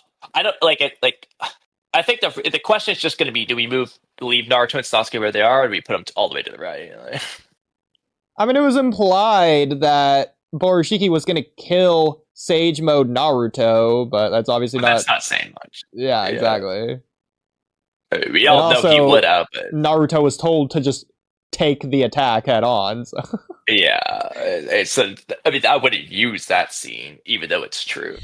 Okay, let's actually put him down there. Just the meme. Okay. Might as well rank base Kawaki from part 1. I mean, based on the Garo fight, Car outer. Yeah, I agree. Okay. I would still say Garo is weaker than Ao. Garo beat him. No, I was saying weaker than Ao. Yeah. Okay. I don't think Garo's on this list, but who do you think stronger, Ao or Garo? I mean, Ao is smarter, but I mean, probably just Ao, I guess. Yeah. Okay, we'll put Gaara up here. Realistically, these Kage don't really matter. Like, yeah, I mean, if you want to fix it, I would just put Darui second or Kurotsuchi second, one or the other, and then Chojuro last, but yeah.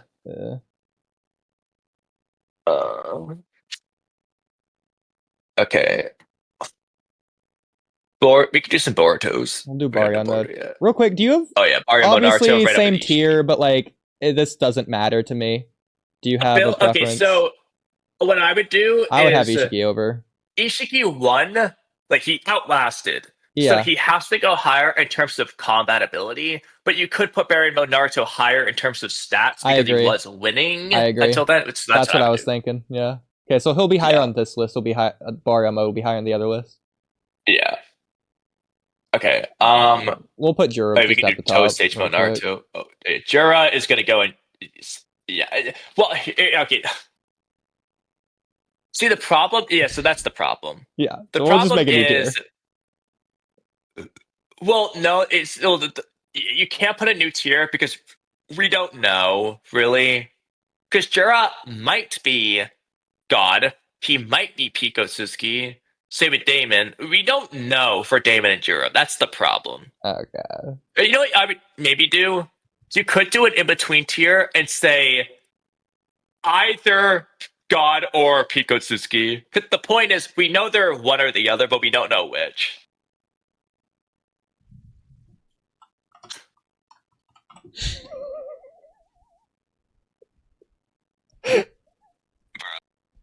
I'm sorry, but I think you have to objectively put Damon there because we don't actually know. And technically, you could put Sage Mitsuki there too, but I think it's funny to put him up there. We'd go. Yeah, no, we're just gonna leave him there for the meme. We already have all the other Mitsuki's ranked. Actually, we don't only have that one, but we have this other one. You can you can say not Damon, but you should title it what I said. It's like we don't know. It's like we just don't know. So either God or Suzuki, Pico Suzuki, we don't know. Yeah, I'll just write either. That. You should put Damon there. But you can put Damon over Jura when you do it. I'll give you that. I think this is fine. I know, but like I'm telling you to be objective. Fine, I'll do it for your list. When you do this. There, I'll put it for your list there. Put either one. Can you do like no? I put it an down. up or down arrow. You put like arrows. I can do an. Wait, hold on, wait. The carrot and V. Right, hold on. That's a B. Hold on. Up and down arrow. Oh my gosh. Keyboard symbol. Do you not like my carrot and V? Something. Oh, you know what if I do the carrot at the beginning and the V at the end? Wait, hold on. I got it. That's okay. Hold on. Wait. I like that. Oh, hold on. I got something for you. No, this works perfect. That actually does look good. Loki, that realistically actually does look good. I don't know if you're doing the same thing I did, but just in case, I'm just copying and pasting this to you. Okay. Well, let's see it. I didn't see what you had. Oh, no, yours looks good too, but look at what I did. Doesn't that look good? But do mine, because mine are actual arrows. Okay. There is a keyboard shortcut for it, actually. I'll take a screenshot. Oh, they're for Windows. You should try it. Alt-24 and Alt-25. What if this works on, like, Ag with Option? Okay. Oh, wait, we don't have an Alt-25 button. There's Alt and 24? I don't have a 24 key. Oh, maybe we just don't have... Huh. I don't have it either. Okay, well. Well, either way, I copied and pasted it. Alright, we got either. Oh my god. Wait, it says Alt and type the number 25. Oh, maybe that's what it is. You have to type 25. That didn't work. What? I got trademark infinity. Okay, I do not think that's right. So. Alright, well, whatever. It doesn't matter. Okay. Whatever. Okay, that's cool. I like this. Yeah. You should capitalize the E in either for consistency. Sure. Stupid. I'm being so pedantic. Either. Funny. Okay, that's actually hilarious. Oh my god. Okay. Konohamaru, Jonin. Let's do V2G again real quick. Oh, right, yeah. Put him, like, there. I would put him in the Pico Tsuzuki, but, like, behind, probably. He should be a whole tier over Naruto and Sasuke. That's fine, yeah. I agree. Konohamaru, Jonin. He's all the way to the right, top row. We'll just put him there. Yeah, I think that's kind of been shown anyway. Toad Stage Mode Naruto is all the way to the right top. We can do him as well. Definitely. Oh, this is hilarious. Yeah, he's in somewhere in here. It's funny that we have base Toad Six Pats Naruto. This maybe we should just remove these forms so that it doesn't look so bad. It's sad to say, but it's true. It just is in this area. Next to Two Blue Vortex Koji would be really cool. Okay, it would be, but I think he should be next to the Part 1 Kojis, if anything. But realistically, I don't think Two Blue Vortex Koji got stronger. Well, actually, I mean, okay, yeah, sure, but like narratively, Code is supposed to be able to beat him with the limiters on. You're right. Like, just is supposed to beat him, so he should be over. Yeah. Okay, but I could take him off if you want me to. I mean, that's fine, but I would either put it there or take him off. I don't think there's any reason to have him here. Then yeah, we can take him off. I mean, we can take off base Naruto, dude. To be honest. I'll leave everyone here for now. We'll decide if we want to take anyone off after. Okay, because I don't think that they have separate Sasuke's, for example. So if there's not going to be even amount of Sasuke's, then I feel like shouldn't be way more Naruto's. Yeah, let's just do it based on that. Actually, they have the Susanoo Sasuke and Avatar Naruto, so we don't need Toad Sage Mode based Naruto. Okay. They're not making distinctions for Sasuke with the Rinnegan and not, like that. So. Plus, that means we have less things there. Exactly. I I'm like dreading doing Hibawari. Dreading getting to that. What are these two different Narutos with avatars looking thing? What is all the way to the left center? Nerf to Naruto. Toad Sage Mode Naruto. Yeah, I don't know what this is. Why is that an entry? Oh no, we'll rank the avatar, I guess. Is there a Susanoo on here? Well, there's no reason to rank there this. is. There is? I agree, because it's just like, I mean, in my personal opinion, the avatar is just them going all out, but in a different state. Yeah. We don't need to rank these. We'll put these down here. Yeah. Majestic Tire as well. Majestic Attire we could do, just because. Well, it's cool. The same as the Golem. There's no reason. It's just an avatar. True. That's good point. If you have Naruto and Sasuke as a team up there anyway, good point. Exactly. Shinju? Shikamaru. Where does Shikamaru go? Kage.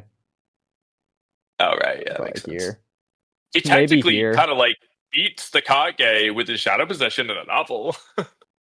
No, because he puts them all under, and it's too strong. Wouldn't have worked.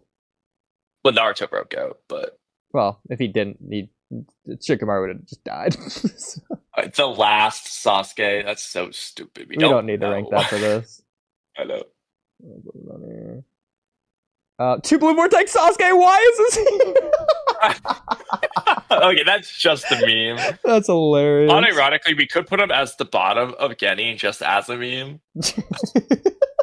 Okay, if that's the case, I want Daikoku 10 Naruto. But just find an image of them, a colored image of them, and we're putting it on the list. I don't think I have that saved. I might. Let me. Do I have Daikoku 10? If not, then we'll just download one. I don't. I'm not gonna have Daikoku Naruto. I'll look it up. Okay. Naruto and Daikoku 10. What the laptop just. I'll reach out while you're doing that. Can I join the VC? What's up, Mazman4? Do Kage Biju Otsutsuki. Biju would be an interesting. Where do the Biju ranked on this list? And compare. Oh, what the heck? Where did? Okay, right. So if we were to rank the Biju on this list, they would go above Jonin. They would. Do you want to do Naruto and Hinata together for this, or just Naruto? Down, Dakara outer. You can do just Naruto. Alright, here's one that's not colored. I can go find a colored one for the manga if you want. Okay. I messaged you. At this point, would you say the Kage are stronger than the Biju? Not like all the Biju combined, but like.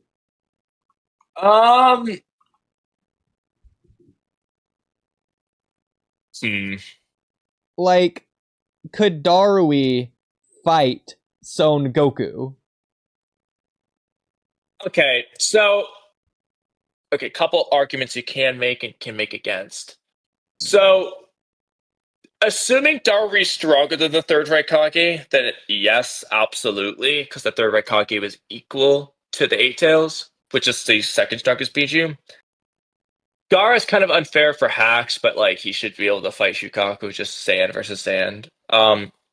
He'd do a Sand Tsunami on his own. But if you think that,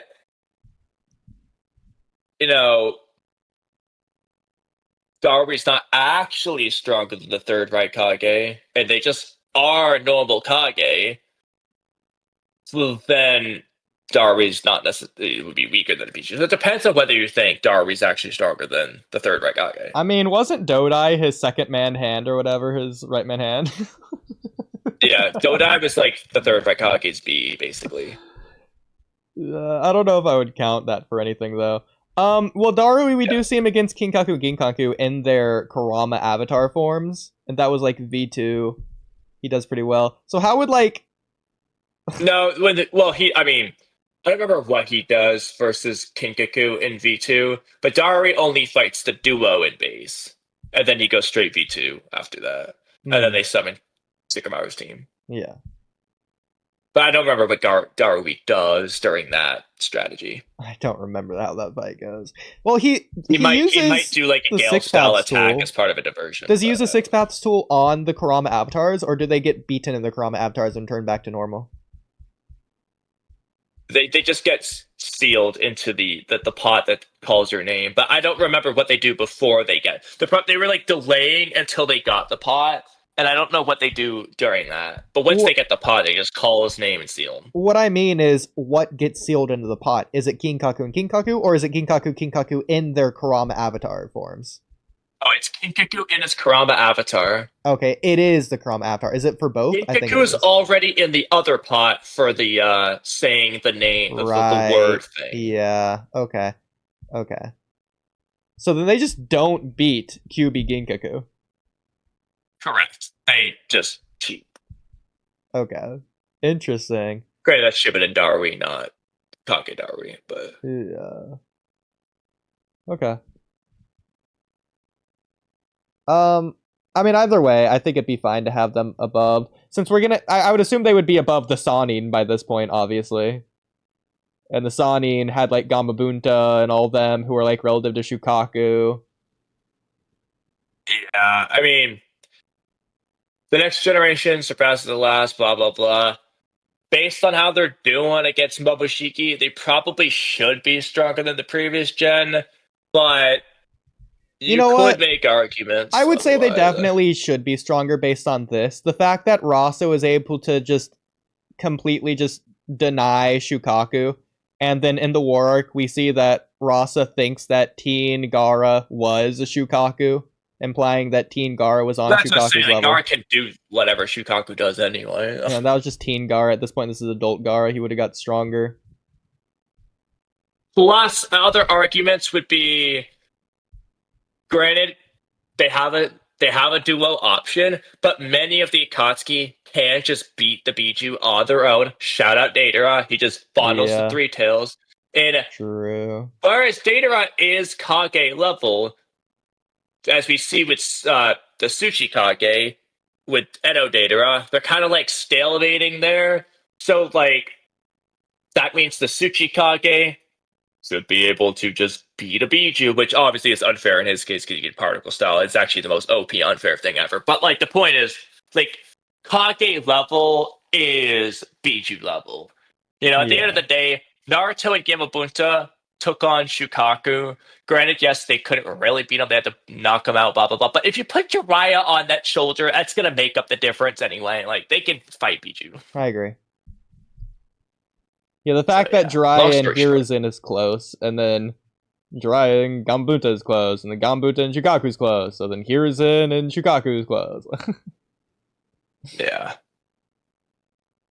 So anyway, okay.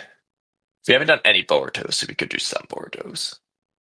So actually, yeah, the blue Boruto, second up, right above it. Second one. Okay, that one just goes right next to Code with the Karma. Yeah, is there any reason to rank this though? Like, we don't want to rank all these Borutos, right? Like, I wouldn't do the one it's all the way to the left. It's the one that fights Kawaki in chapter 78. It's just like we don't know, and I don't like that chapter. So put that Boruto right behind Code. I put White Karma Code. So it's the left Code, the one with Koji, right there. Well, because we don't want to just do the obvious things. We want to keep it as small as possible so that people can, like, look at this and, like, see what our opinions are to debate or whatever. That's fair, but, I mean, we can always remove it if we want, but... Okay, yeah, you're right. We'll do the full list and then we'll remove. We'll save both. Yeah, but we don't need to do the one all the way to the left. That's the stupid chapter 78 Boruto. That doesn't scale anywhere. Yeah. Same with the Boruto saying, I'm Boruto Uzumaki, damn it. What's the point? Exactly. I don't even know what this is. 100% V1. Yeah, I can't tell We're if he not gonna has do that comma either. there or not. It's 100% V1. I think this is chapter 80 when he's fighting Team Inoshikacho and almost transforms. But what's the one to the left or two to the left? Wait, what are these other two? Oh, Suzuki Boruto? Oh my god. Okay, what's the one to the left of that say? V1 Boruto. We could do that. If you want. Well, here's But what that'd be the V1 only one of those Walky. So we could do V1 Boruto, I guess. Is this POE V1? What is POE? I'm gonna zoom in. Is that POE? Yeah, I can't see. It's too small for me. Looks like POE. Still looks like POE. POE V1? POE. Yeah, POE. What is POE V1? Post something. Post OE. Otsutsuki era? Osusuki R? It might be I think you might be got it. I think that might be it. So stupid. They should have just said, like, I don't know. Kokugan Kawaki. Yeah, I mean, that kind of makes sense, but the problem is I don't really want to have an I Kawaki and not I Kawaki V1, so, like, it's Kawashiki I like ranking. That just is Kawaki trying. Like. Exactly, yeah. Okay. Do you even want to rank Sakura? No, because Okay. you have Naruto Gaiden, but that's kind of hard to scale her exactly anyway, so... Yeah, I'm not gonna... TBV Boruto we can definitely do. I Okay, don't so we're rank ranking Akabe. these characters. We're not ranking anyone Delta to the right. Okay. You could maybe do TBV Kama Kawaki if you want, but... He's got limiters, and now. we don't even know where that is. We would just put him next to Yeah. Delta V2 as far as we're aware. Yeah. So. Which is just Delta. Yeah. So TBV Boruto is going to go somewhere over Code anyway, but below Jiro, so where does that get us? Depends on whether you think it's a whole tier. Did he beat Code by a whole tier in terms of his abilities, or not that much? I mean, he said it was off the charts. So, Horn Jigen, but like behind, or I guess he beat him pretty soundly. So he said it was easy to kill Code. Yeah, so I guess killed based him off anytime. that, See, based on the way he's talking, is how I imagine he could have done to Code what he did to Matsuri, based on how he's talking. yeah, but he didn't want to. Yeah, that's fair. Okay, and then obviously, just real quick, just as a disclaimer. Technically speaking, Boruto could go at the top of this tier or the bottom. We don't know. We know he's objectively below Jira, so he's not going in that tier. But like, any of this is impossible to scale for now. I agree. I like putting him behind, but like, we don't know. Yeah. The answer. Okay, so not MS GBV. Sorry. Yeah, so this looks like it's including the Sharingan. Yeah, this is when she's doing the feat against Hidari, the thing that Mello loves. Yeah, so we'll count the Sharingan. Okay. So realistically, like here, I mean, realistically, she is behind Konohamaru. Konohamaru does better, arguably, versus Hidari than her. I agree. Yeah, the fact that Konohamaru protects Boruto, she doesn't. She would want to. Exactly. Sorry. Okay, this is where it gets ridiculous. But like, then again, though, our Jigen argument saves this because. It would get ridiculous because Mello's going to put her like 8 tiers higher. But now we don't necessarily like Ryu and stuff don't necessarily need to be way higher. Here, now, granted, before Sarada, Matsuri is. Let's rank Ryu. Yeah, so, he might be the easiest one to rank. So Matsuri is objectively over Gaara. I don't know by a whole. I mean, she looks pretty easy, so probably a whole tier over. So the question is, how does Ryu compare to that? Could Shikamaru beat Ryu? He might. It just depends on whether we think Ryu is actually a whole tier behind the other 4. Or if he should be relative. So this is with everything including... Koji's including... thinking about the 5 of them as the horrible threat. So This is abilities including, not just stats. If it was stats, I'm gonna put him in Jonin. Yes, I agree. But it's including abilities, so it's like I would say Matsuri's Kage probably level. a whole tier over Gar, given that she beat the whole team and seemingly didn't break a sweat. So, do you think Ryu should be in the same tier or not?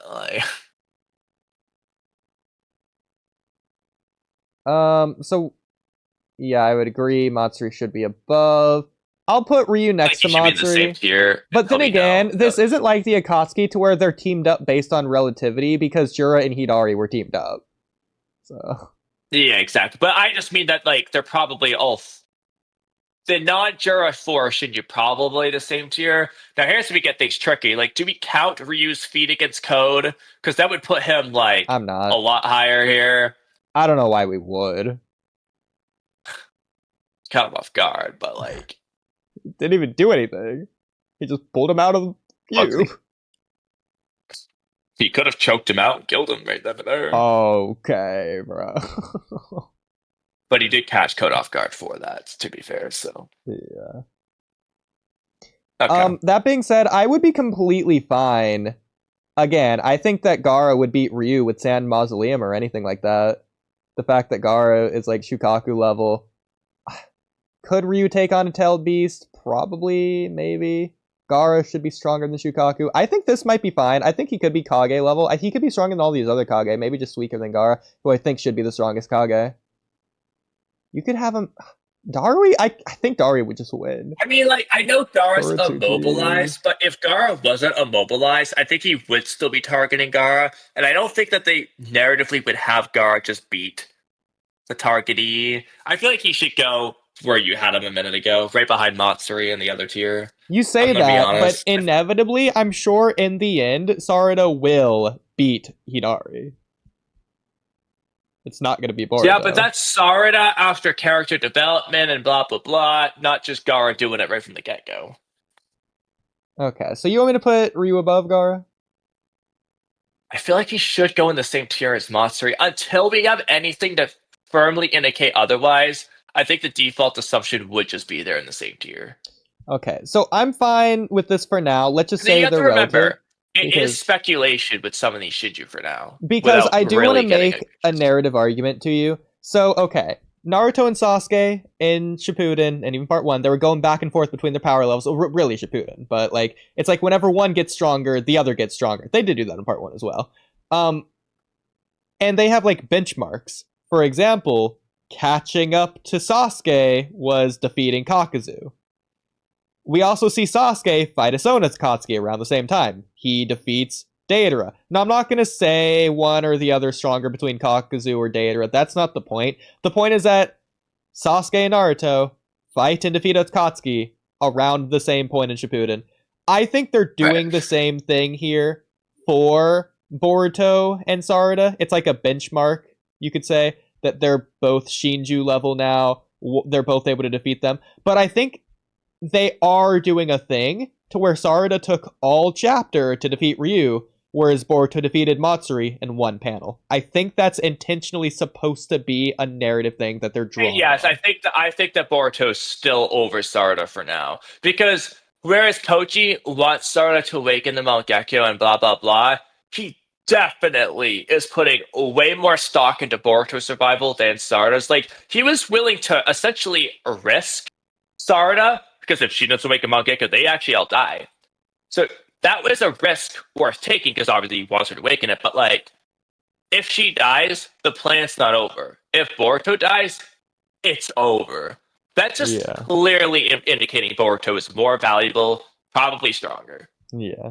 And so it doesn't really matter who's stronger between these two. Making it relative just makes it even easier for the Boruto and Sarada placements. Exactly. But okay, so we'll do... I'd also add, just real quick, they might do a thing where you were talking about Naruto and Sasuke, but with the Shinju, because Hidari's still alive. Now, obviously, we don't know if Ryu and Matsuri are going to stay alive or die, but like, Sarada right now is probably stronger than Hidari, but that's not to say that Hidari can't get stronger himself to surpass Sarada, so they go back and forth too. It's easily possible. Because again, Hidari's still around. Sure. And if he doesn't get stronger, he's probably getting bodied, so... Okay, so now we have Mangekyo Sharingan Sarada with her abilities and all included. So she might be in that middle tier with Borushiki, but she might just be like near the top of this tier too, because like she beat him soundly, but I don't know if she beat him like a whole tier set. Like, because for example, that comparison Mello makes Borushiki versus Boro, Mangekyo Sharingan Sarada versus Ryu. I would argue Borushiki versus Boro is more dramatic. So you could put him right where you have him right there, yeah, based on that. But it's not the best argument, but. I think Mangekyo Sharingan Sarada could be a tier above Ryu. You could also make the argument that she is in the same tier, just above Ryu. Like, she could be, hypothetically... That's what I was saying. She might be over, like just near the top. She might just be below Sasuke still. Yeah. Maybe below Which, unironically, I hate to derail, but we could just segue to that exact topic. So... I will say, I'm going to say all of what I wrote, but part of what I said, we've kind of just disputed with the Jigen conversation. I'm really glad we did, but I'm still going to read everything because all of what I say still applies. So, question. Does Sarada's Mangekyo Sharingan power, the one we saw anyway, make the Rinnegan look bad? Sarada is Sarada. Shout out Kushina. Whatever. She can have a stronger ability than Itachi, Sasuke, Madara, or even Obito. But should her ability really be better than the Rinnegan powers, particularly Planetary Devastation and Almighty Push and Universal Pull and whatnot, which are extremely similar?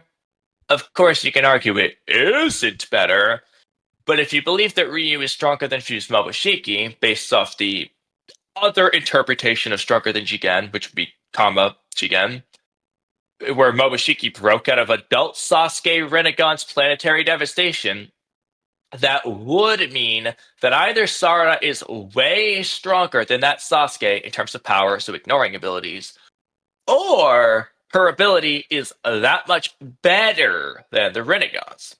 So which is it? If it's the former, meaning she's stronger than Sasuke, I don't know how I feel about that. It's kind of absurd for Sarada to surpass adult Rinnegan Sasuke in power, abilities aside, just from whatever training she did with freaking Konohamaru, whereas Sasuke had Orochimaru training, plus drugs, plus curse marks, plus Hashirama cells, plus Hagoromo amps throughout Shippuden, plus his 15 years of adulthood, and seeing how Mitsuki just didn't get stronger, apparently. How did Sarada even do that? Alternatively, if it's the latter, meaning her ability is better than Rinnegan's, I don't know how I feel about that.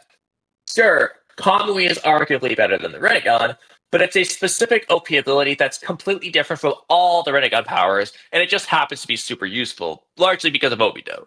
But Sarada's is basically Planetary Devastation / Universal Pull. So, I don't think it shouldn't be better than the Rinnegan version, because the Rinnegan is supposed to be the upgraded eye. Thoughts? So, here's what I think about scaling Sarada, because I completely agree. So, what does Sasuke say in the anime? You can say it's anime filler. Sasuke says... He says it. You're more skilled than me when I was your age. Oh, is that the quote? I thought he said that you're like my level when you were my age. More skilled is what he says? I think he says more skilled. I think he says you're even more skilled than I was. He doesn't say strong, I know that. I think he says skilled. Let's look up the quote real quick. What did Sasuke say about Sarada compared to him as a kid? Images. Want the episode? 196 maybe? 196 or 200? I'll look it up in the anime, see if I can find it. Okay. Boruto. Yeah, but regardless, let's just say that they were like around the same level. So Sarada's around Kid Sasuke level from part 1. Sasuke left the village to go train with Orochimaru to get stronger. So it's basically Sarada at the beginning of 2 Blue Vortex should be around wherever the hypothetical Naruto or Sasuke who just never left the village would have been. Which would have been weaker than Sasuke at the beginning of the time skip. Like, it's whatever. She can be stronger. Okay, I found the episode. You gotta find the scene. She can be better than him. Whatever. But, like, should she be better than even end of Shippuden Sasuke? No. In terms of power? No. Should she be better than adult Rinnegan Sasuke? No. Like, that's just absurd. Yeah.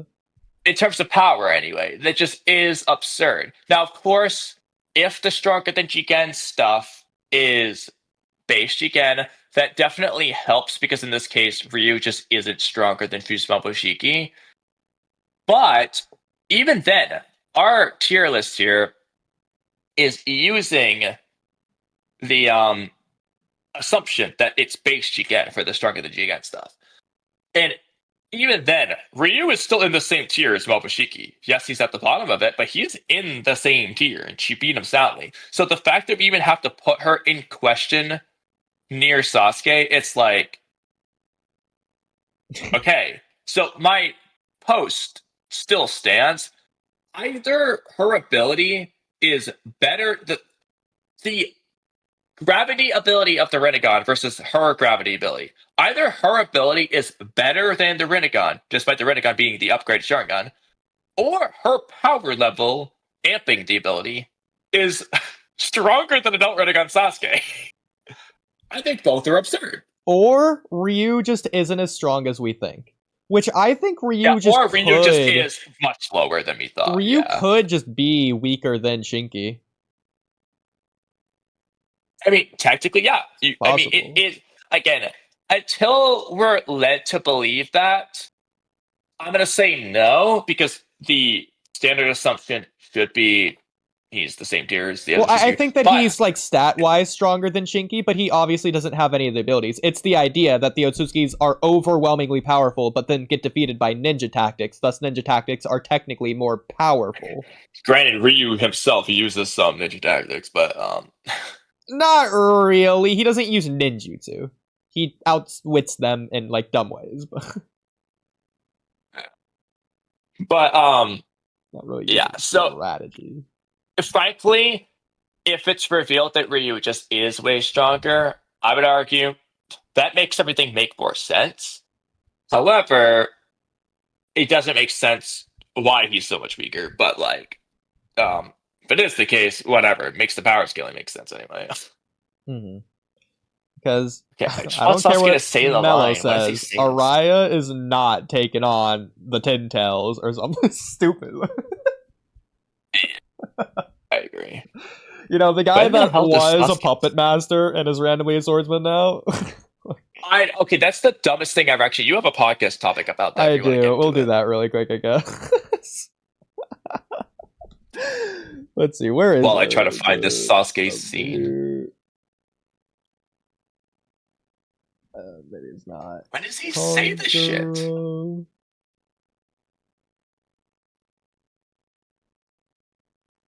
No, is it ever rewrites?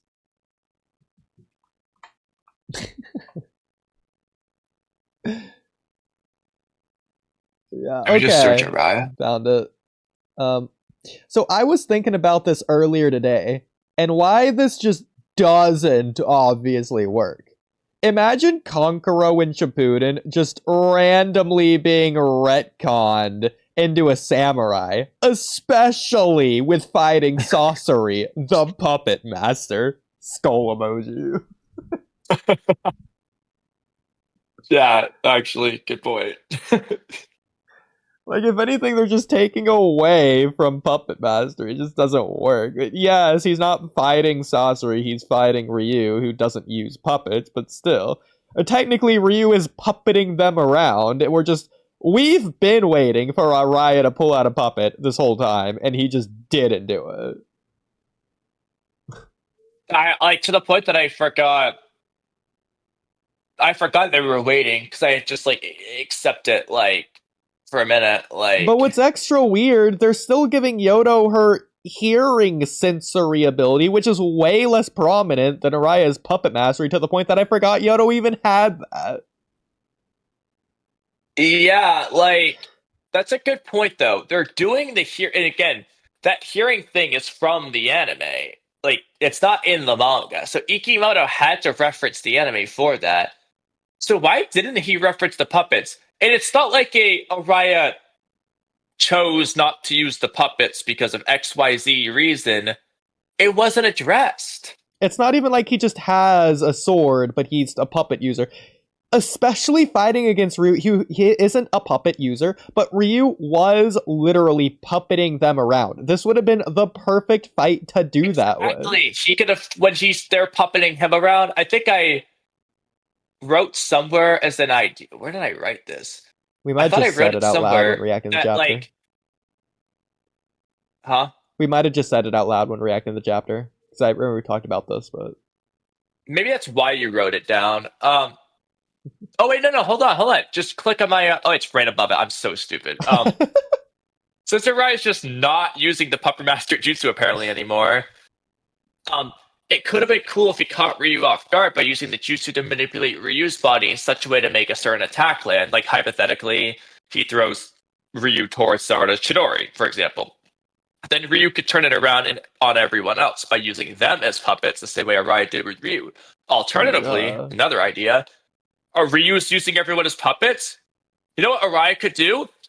Attach puppet strings and overpower Ryu's puppeteering because he's the better puppet master. Well, and now he's basically going to control Mitsuki now instead of Ryu. Let's remember, Araya can just do that at any time to anyone. You don't need a puppet, and you don't need strings, and you don't need a sword or anything else. The strings are chakra strings, and you can connect them to anything or anyone. We see Chiyo do this with the samurai. We see Kankuro detach and reattach strings multiple times, like in the Shino fight, for example. Chiyo uses the puppet strings to connect to Sakura. She just does that on the spot. You don't need anything. You don't need crap. There wasn't some antidote or curse poison to do that context-wise. She just did do it. She could do that at any time. Any puppet user can. So I don't know why you just did it. If anything, that could have been like a cool tug of war. Okay, so Ryu's controlling one of their teammates. Maybe he's controlling Yodo. And then, okay, Araya's going to use puppet strings to pull Yodo towards him, while Ryu's using his Iron Sand to pull Yodo towards him. It's a cool tug of war idea. Just as an example. But either way.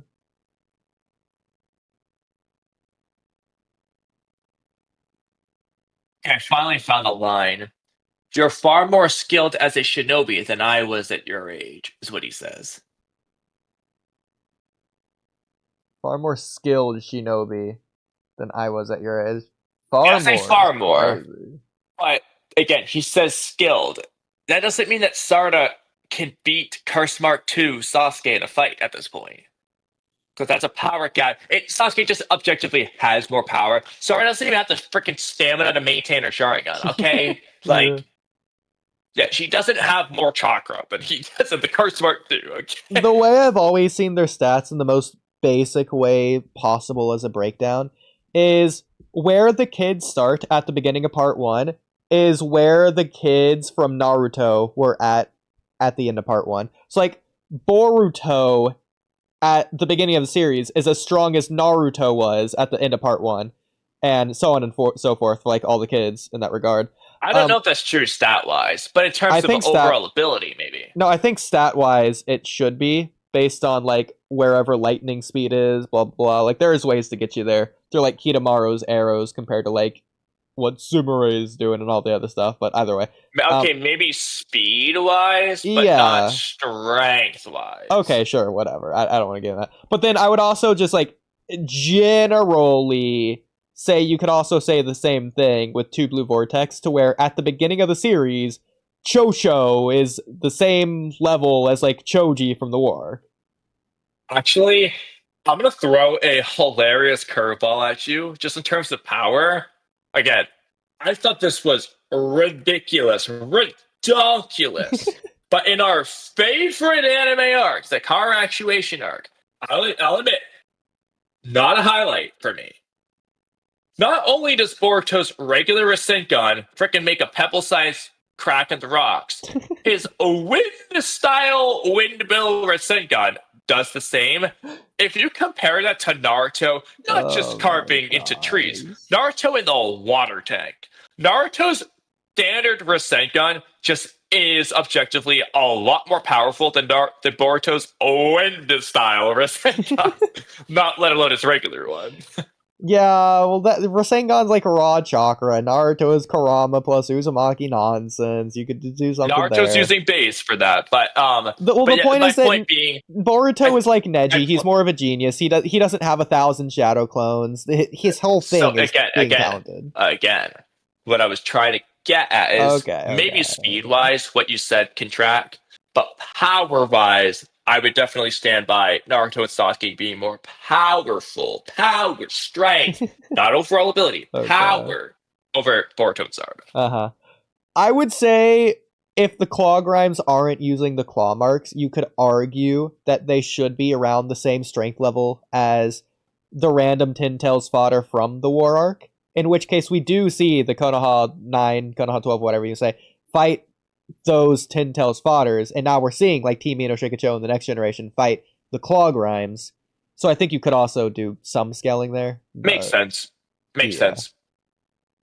Again, I do think the claw grimes are probably a little bit stronger, especially if they're using the claw grimes, which is their whole point. Then they would just be outright stronger. But they don't consistently do that anyway. But exactly, that's that point. And then but that's it makes sense. So, it should be probably like the Tin Tails fodder level, and makes sense. Beginning of Shippuden in terms of Boruto. Yeah, Shikanai probably is end of Shippuden Shikamaru level. Like, Shikanai just always was. But Shikanai is the easy example. Or even Chocho versus Choji. Yeah. They just clearly are ahead. Like, Chocho's got butterfly mode, which Choji didn't get on command until Shippuden. Exactly. Shikanai's just doing wacky shadow jutsu long before Shikamaru did, and so on. So that team just is ahead of the game. Yeah. Objectively. And again, it makes sense. Every generation surpasses the last. Why? It's not because of like genetics or whatever. You could argue that might play a part into it, but if anything, you could argue it gets weaker since Hagoromo was like the strongest kid ever because he was Kaguya's child. I don't think genetics is the answer. I mean, you could say it's the answer for Boruto or Hibawari, maybe, but I don't think it's the answer for Sarada. I'm gonna be honest. I think if anything, her genetics should be weaker than Sasuke's. So then the real reason is because they're just learning from their parents who are stronger from their parents who are stronger from their parents. Especially Mirai is the most obvious example, combining Tamari and Asuma's jutsu to make her own jutsu. She couldn't do that without Asuma and Tamari. Combining Kurenai, Tamari. I don't think Mirai learned from Tamari. No, I think it is. I think it's Tamari in the manga. She combines Tamari and Asuma's jutsu. Really? Yeah, because she's learning. Tamari? Yeah, Tamari. So that's interesting. I guess she does because of Shikamaru connections. Probably, yeah. I don't know if they state a reason, but they show the training, and then she's combining the jutsu, which is what she does in the manga to like surpass that Hidan guy, like overcome him through that jutsu. That's so much cooler. It was a really cool jutsu too. But no, that's just an idea. It's clearly the best version, I think. I haven't read that one. That's the only one I had done. I did read that already. But it's taking the jutsu from the previous generation and combining them into a new, stronger jutsu. Shikanai does something similar too. Yeah, there you go. Yeah, exactly. Arc. Urashiki arc? Shikanai? The one when he's in the Sand Village. Shikanai? With Tamari, I don't know what he does. Oh, you mean when like Konkuro like fights the puppets or whatever? Yeah, I don't remember what specific jutsu. Yeah. Okay, I think you're right. Okay, what I was thinking was that one-off filler episode where Shikadai was like debating like whether he should focus on wind style or shadow style, and like that one like heir of the Tamari clan or whatever was like talking to Shikadai about. Right, I think that happens before this. Yeah, I think there was a windmill in that episode. I agree. I think that was before this. Either way. So back to Ryu scaling. Even with his ability, how fast is Ryu's Iron Sand?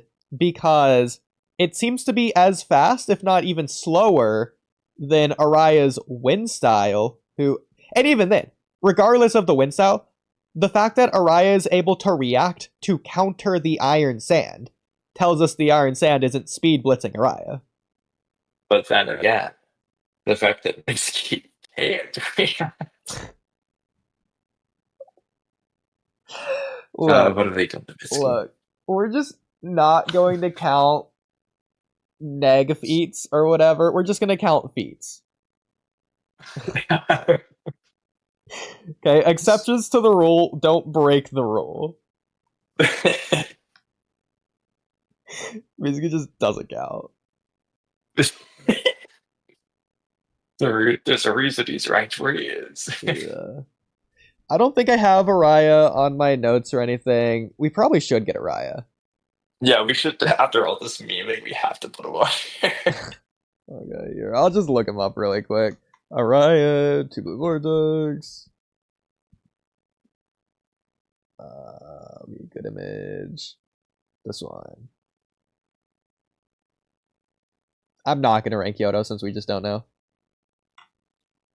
Yeah, she didn't show anything impressive anyway. Exactly. Okay, let me see that there.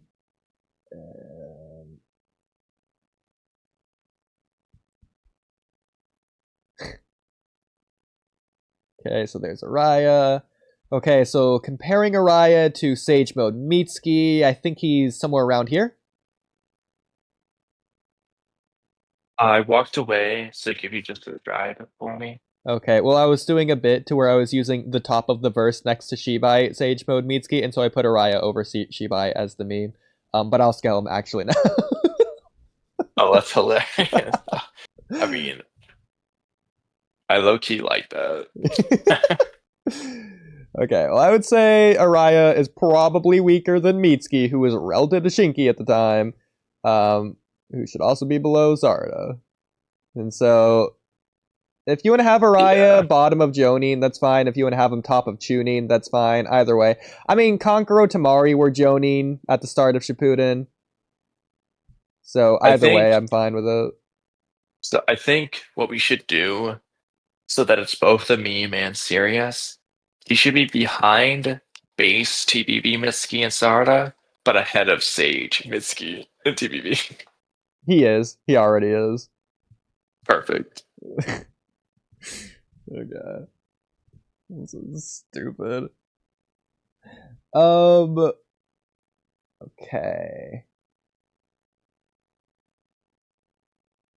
I think I think I might want to raise Konohamaru from Jonin to Kara Outer. Would you be okay with that? Maybe not. No, I think he's not. Well, it depends on if there's a TBB Konohamaru or not. Yeah, would be that's the difference true. maker. There's not. But I don't know if he did get that because I much think stronger. Based off feats, he did get stronger. Part 1, Konohamaru's doing a regular Rasengan versus Koji. Now he's doing these gigantic double Rasengan. So yeah. I think you could just add a TBV Konohamaru and move him up. I'll add a Konohamaru. Do I have one on my thing already? Maybe like when he's doing the big Rasengan, so it's clear what that is. The exact same image. No, but it's practically the same image for the exact same scene. Exact same guy. That's hilarious. Okay, that's 2 blue Vortex. Oh my god. Do you think he could be Ao at that point, or would he be behind Ao? That's tough. Because Ao was so much stronger than him, in my opinion. Yeah, Ao wasn't even technically actually going all out because he wasn't using ninjutsu. If he used both, he just would be stronger in general. Unironically, if Ao embraced both jutsu and tech, do you think he just would have been Kara inner level? Or no? I mean, The whole point of Koji showing up and just stomping on him like it's nothing's to show that Koji's clearly superior than him, but I know you don't want to use that power scaling wise. Yeah. But it is just like, oh, he's a bug in comparison. Yeah. Yeah, we'll go with that. But he would have been stronger than he was. Yeah. Keep in mind, that was also with the owl who was like accepting ninja-ness again towards the end. So. Well, he was only using ninjutsu there. Well, to be fair, you could argue he sacrificed himself to save Boruto there as well. So maybe you could argue he was Koji level based on that. And again, I'm saying he's got the drones out and using jutsu for this hypothetical. Not then again, how strong are Ao's jutsus? He sort of gave up on jutsu anyways. I don't think his jutsu got any stronger even if he did. We don't even know what his jutsu were at any point. Like, I don't know, the water style, water ball jutsu.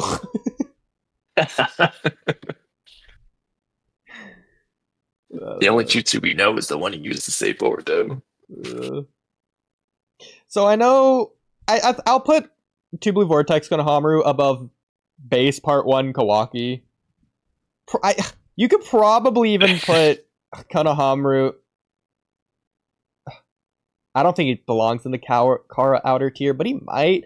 Because, I mean, do you think he could contend against Garo at all, even if he loses?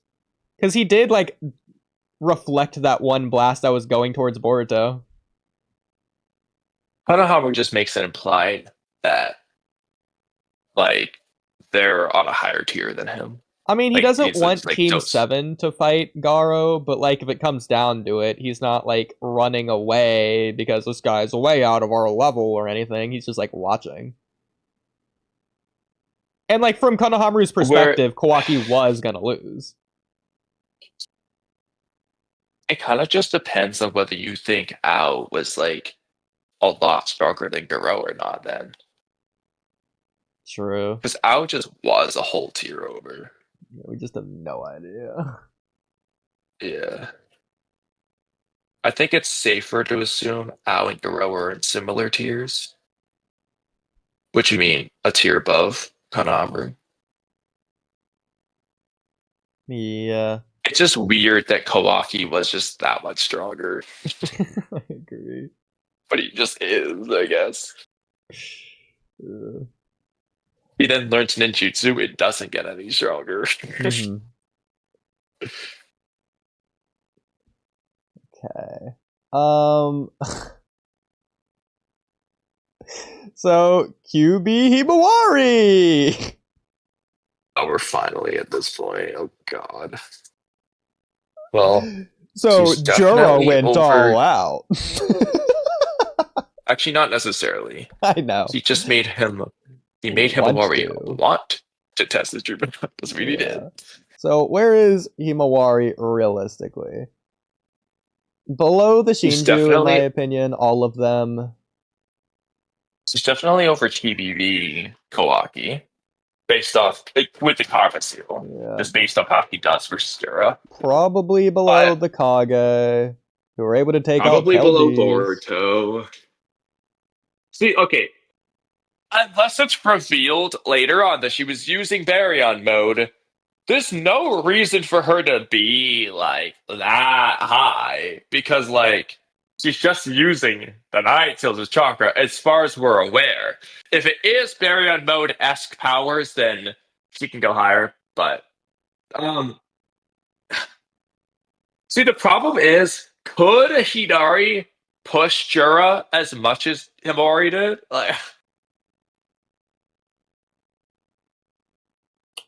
Like, I'm looking at Kara Inner, if not Jonin tier. I think the problem is we don't know, because we didn't see her, like... Yeah. But I mean, where would you put... Okay, where would you actually put TBV Kawaki? Let's start with that. Well, I'm gonna have him higher than you aside. By default. No, meme, you are the one that meme him. So I would have higher him. than Ryu, then Himawari's got to go up because Himawari straight up performs way better than Karma 1 TBB Kawaki with limiters. Okay, Then, bro.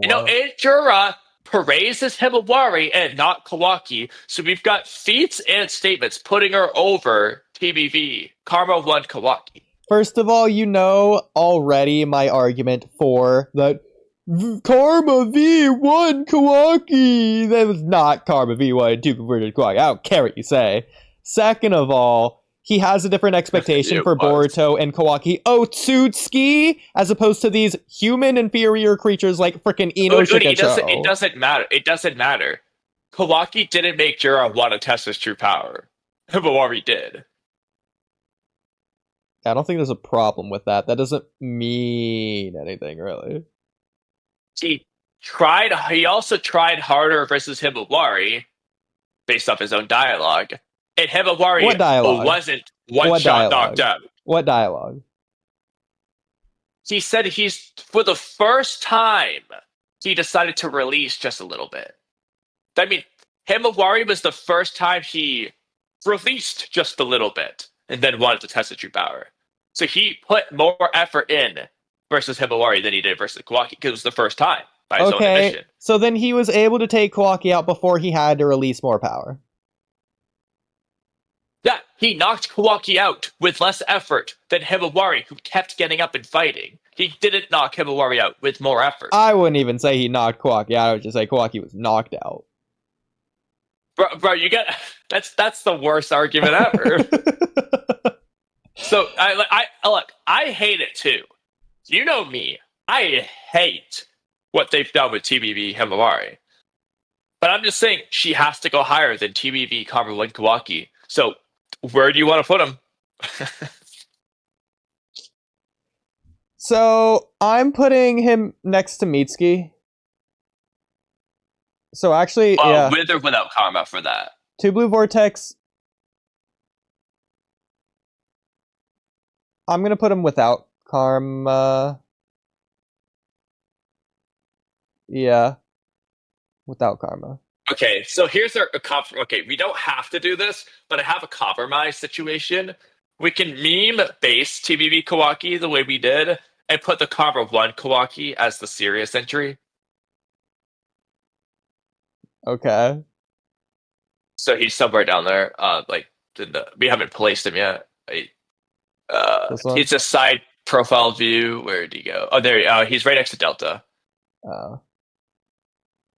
Right there. Okay, perfect. Yeah. So that can be our serious one. That works. I like that. Because he uses the Karma plenty of times anyway. So would you say he's stronger than Mitsuki? Because me and Sauron argued this. You could argue that he's saying that he's stronger than Mitsuki based on his dialogue. Me and Sauron argued this for like 30 minutes. My conclusion was that he could be. Sauron's conclusion was that he's definitely not based on the dialogue. Who's saying he's stronger than Mitsuki? Kawaki saying he's stronger than Mitsuki? Mitsuki saying he might... based on Mitsuki's dialogue, you could say he's stronger than Kawaki.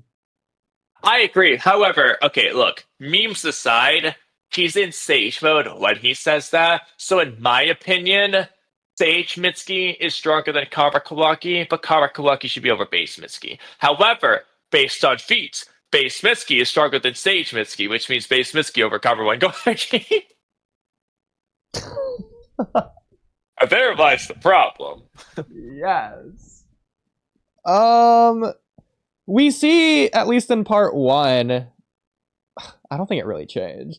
In part Mitsuki 1, and the code Kawaki were art... always very relative from what we saw. So But personally, realistically, I still had Mitsuki over Kawaki even then. I agree. So honestly, okay, actually, I have one problem, which we'll address.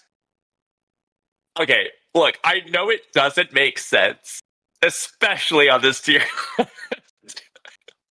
But I feel like part 1 base Mitsuki was Garo fight Kawaki level. He just wasn't trying all out versus Ao. He's just letting everyone fight.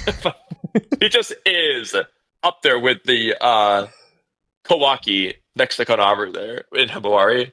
Like, he should just go up there. So Like, I think Mitsuki can take Garo fight Kawaki and pretty evenly. Without Karma, obviously, when he gets straight, that's different. But would this so I think he be needs to go up a whole crazy? tier. A whole tier. No. Like I'm saying, like he needs to go. Yeah, right there. Well, this is 2 blue Vortex Konohamaru. Right. So they're over part 1 Konohamaru. But like it's hilarious. Hey, look at we have This listen. Listen, this is crazy. This is true. base so Mitsuki though. But yeah, no, he is contending with Kawaki though. That's what I'm saying, bro. Like everyone's gonna be like, what? But like based on beats, it's true. Why did Mitsuki just let Mugino die? Bro, Mitsuki's got purple lightning and shit. Like, bro he just doesn't want to take the spotlight from Boruto Konohamaru. He just could have, like, basically won. I don't know. I mean, he could have just got stronger from, like, Not training. to the Kawaki arc, even though it's like a week. how And long he is doesn't it? do anything. Mitsuki's the only character who doesn't learn a new jutsu throughout the entirety of part 1. That implies he basically just is the same strength start to finish. Everyone is catching up to him, basically. So he just is like I think we like it doesn't make sense, but I think we have it right. I think it just has to be inconsistent, though, because you agree. So, There's no way Mitsuki is on the same tier as Ao. Base Mitsuki. To be fair. Okay, real quick, addressing something. For the people complaining about Kawaki, I will add the caveat, we don't know when the limiters were on. It's possible they're always on. However, I think the most likely scenario is the limiters came on in the code arc, which is when he got the Karma amp with V2, which kind of balances out, it masks it to a certain extent, at least as long as he's using that power. But because of the limiters, it actually isn't as unreasonable as it might look for part 1 Kawaki free limiters to be over the limiters TBV Kawaki, because again, limiters. But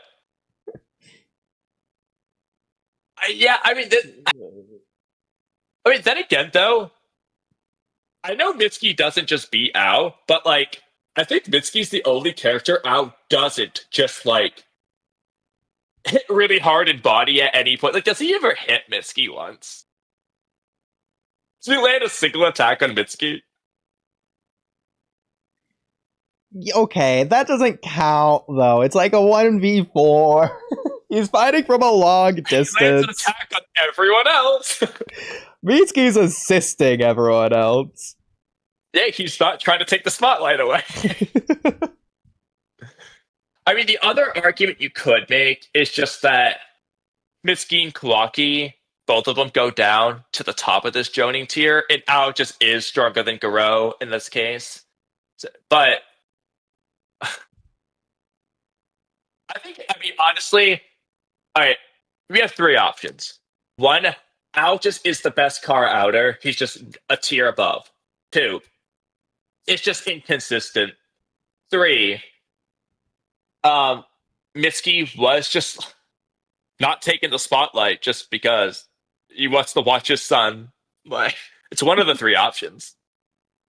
I hate to see that number 2 inconsistency is the most likely, because it is, but like, hate to use that. I mean, that's what I think. Because it's like, it does to some extent feel like Kawaki is stronger than everyone else there. And Mitsuki's kind of surprised by Kawaki's strength. But like, again, 1 week later, Mitsuki's contending with the newly awakened Jutsu Kawaki. Well, but then again, 1 week later, like, Boruto and Kawaki are sparring after the peeing thing. Like, they're relative too. Unless Kawaki just did get weaker, like Boro said, like implied, like Kawaki just actually got weaker, even though narratively he didn't. See, but this just makes me think Garo wasn't actually that strong. I think Konohamaru could have fought Garo. I think Team 7 would have just beat him. So then you're going with option 1. Ao just is the strongest car out there. Yeah. I think he has to be. And that's possible. We just don't have anything to say. Like, we don't know. To be fair though, I'll make an argument in your favor. Based off the anime, where we have other Kara outers, the Kara outers are way more fluctuating in terms of their power. You've got scientist Kara outer who's not even a combatant. Yeah. Who knows how strong Bug is. You've got the lady that Orochimaru Thanos snaps. So, based on that, Ao and Garou don't need to be in the same tier for any reason. There's also the red-haired dude that blows himself up or whatever with Sasuke and Sai. But based on the manga, we only know of 2 outers, so yeah. I mean, Garou was stronger than base Kawaki, but to be fair, that was also like a parched, low on energy random base Kawaki. Yeah, it was a weakened base Kawaki. That's why he was like, oh, this is easier than expected. So I think it's implied that they would be pretty even if Kawaki wasn't weakened, but because he was, Garou wins. Well, I know he was caught off guard, but when Kawaki blasted his chin as a kid, was he in his karma state or just normal? He used karma for it. He used karma, okay. That's fair. At least if I remember right. Alright. Either way. I mean, to be fair, I do like the fact that we have Mitsuki and Kawaki right over their TV viewer. It's definitely going to get the rage fade. Yeah. So I was also thinking about it. Based on Ryu's Iron Sand being like Araya speed level and Araya reaction level, and like terms of wind style and just he himself. You have to move him down based on that. Yeah. He's not 3 tiers over Araya. So should we move Matsuri down too? Honestly, not gonna lie. No, because Gaara's here. Konohamaru, I don't know if she is 2 tiers over Konohamaru. Like, she could be, because Konohamaru didn't really do anything, and then we didn't see any fight with Konohamaru. And again, what did Matsuri really do to Konohamaru? His spikes disappeared in 1 chapter. Listen, that's just Ikebana. But then again, she beat Gaara. Exactly, she has to at least be here. If not even higher, but she just jumped up 2 tiers. Yeah. But that being said, you're gonna hate this. You could argue, based on Ryu's Sand being so slow, you're gonna hate this. You could argue as low as this. Well, honestly, so I'm not gonna hate it. Mel is gonna hate it. I hate to say it. So now we're running into more problems. Okay, so like, I hate to say it. I love to say this.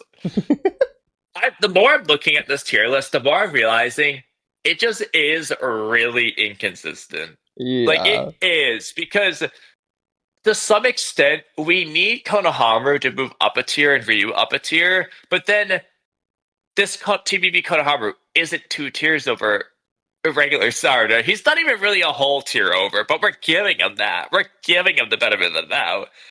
But like, Ryu can't be 2 tiers below Matsuri. There's no way. And not only that, just look at where Matsuri is. Now look at where Boruto is. 2 blue Vortex Boruto? Yeah, just scroll up. Yeah. 1, 2, 3 tiers. So Matsuri should be the same tier as Hidari and everyone else. This is the same tier, remember? Because this is... Okay, either way, 2 tiers. If Boruto was 2 tiers over Hidari, he doesn't need assistance at all. You know what I mean? Like, he's not getting ganged up on by the Shinju. He's beating them all right then and there. He's not showing relativity to Mamushi. Like, he's destroying him. He doesn't need codes up. He's beating Mamushi before the others show up. Like, so he can only be 1 tier at max. Realistically, they're probably the same tier. I think it's inconsistent. I think it's inconsistent too, because Boruto needs to be above Jigen, and Yeah, I think the Shinju should be below Jigen. So just because to some extent, Boruto needs to go down 2 tiers, or at least 1 tier, but then he'd be below Code. And he was clearly a whole tier over Code. But Code needs to be okay, unless okay.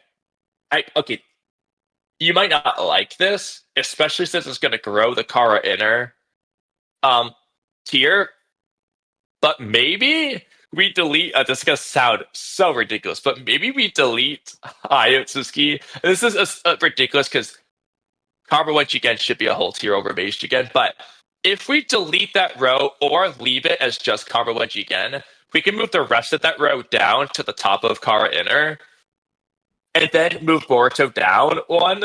I don't know. Well, the problem is Borushiki should be a different tier from Boro.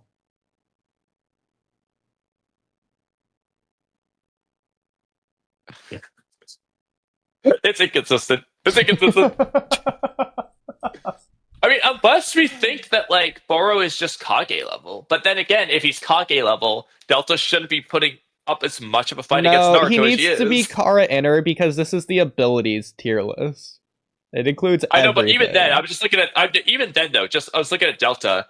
If Delta was Kage level, who base Naruto is just blatantly better than the rest of the Kage, so you wouldn't be giving Naruto this much trouble. Like... It's inconsistent. That's the fact. And you know what the worst part is? Most of these inconsistencies are because of Ikimoto, not Kodachi. Well, I mean, let's be honest. Base Naruto and 6-path Sage Mode Naruto is also fairly indistinguishable, fighting both Delta and Momoshiki. I know. Doesn't matter. He gets a little bit better. Mode was a bigger amp, which doesn't make sense. I know. Then 6-path. You remember that Beyond 10 Tail stuff with amp I discussed earlier? It's not doing anything.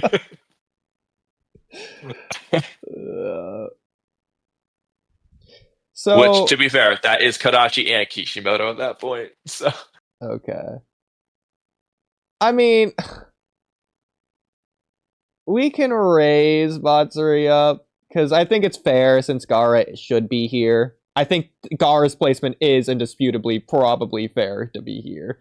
You could argue he could be Otsutsuki. Well, he is fighting Urashiki, but he's not beating him.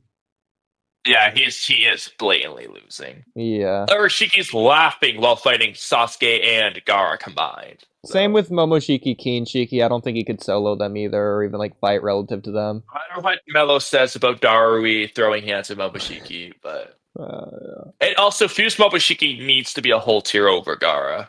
He beat all 4 of those Kage instantly. Exactly. Together, like. Yeah. So then... argue Momoshiki beat them more handily than Matsuri beat Gaara's team, and also it was Gaara in 3 Jonin versus Gaara in 3 Kage. So like, I think Momoshiki's defeat of the 4 Kage there is more impressive than Matsuri.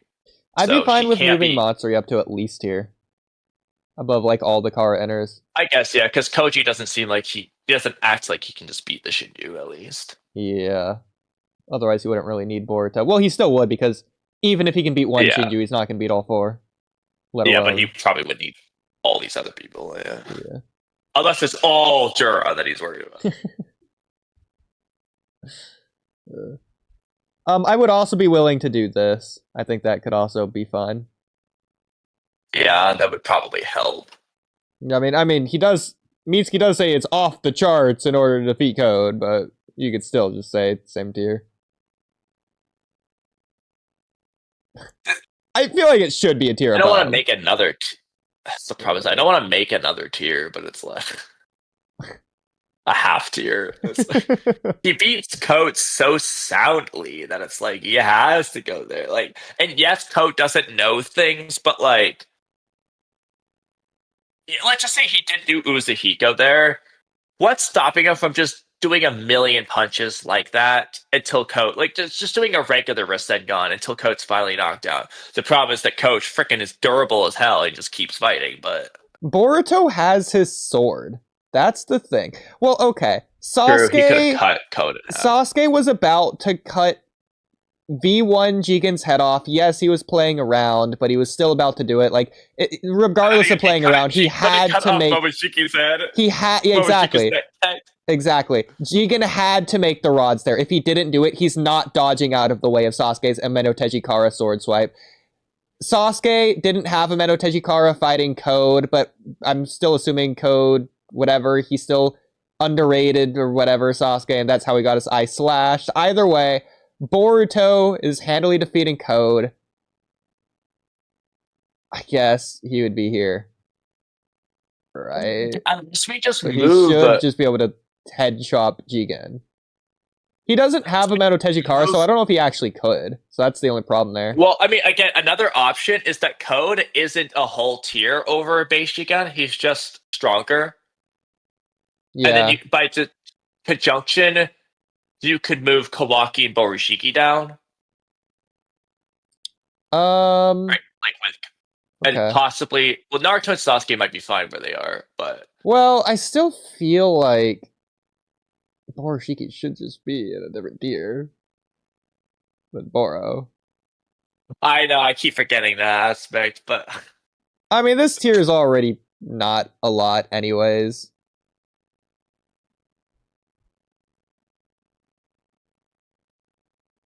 Power skilling's a problem. So, could Borushiki defeat base Jigen? Based on what we see with Kawashiki, yes. I would say yes as well, yeah. Even if he has limiters, he's got the horn and shit. That's so much power that I think it's making out whatever limiter nonsense. Like, because Kawashiki just should be above Jigen. Jigen does... How many triangles does Jigen have? He has the white triangles, but he only has one, right? 2. Oh, he one does or have two, two? depending on the... Okay, Kawashiki is 2, right? In the code arc. Bro, he has 4. 4, okay. He's also using the cubes. Everyone's comparing him to Jigen. Like, it's like... Maybe weaker. I think Kawashiki's probably in between. Again, I'm fine with him being a tier above Borushiki, but it's not... tier yeah, but then you gotta move up Code and Borushiki then. Because Code is supposed to be stronger than Kawashiki there. Like, he thinks he is, at least. It's only implied that he probably is. So. Yeah, that's true. The point is, he was stronger than anyone except Stamen. So... Okay, in that case... It's like that. I think I'm actually satisfied with that. And I'll just have Borushiki be in the same tier. It's just like at the top of the tier compared to bottom of the tier, I guess. Yeah, I mean, like, for example, like, do you think... Obviously, Borushiki beat Boro a lot more soundly than Naruto beat Delta, but, like...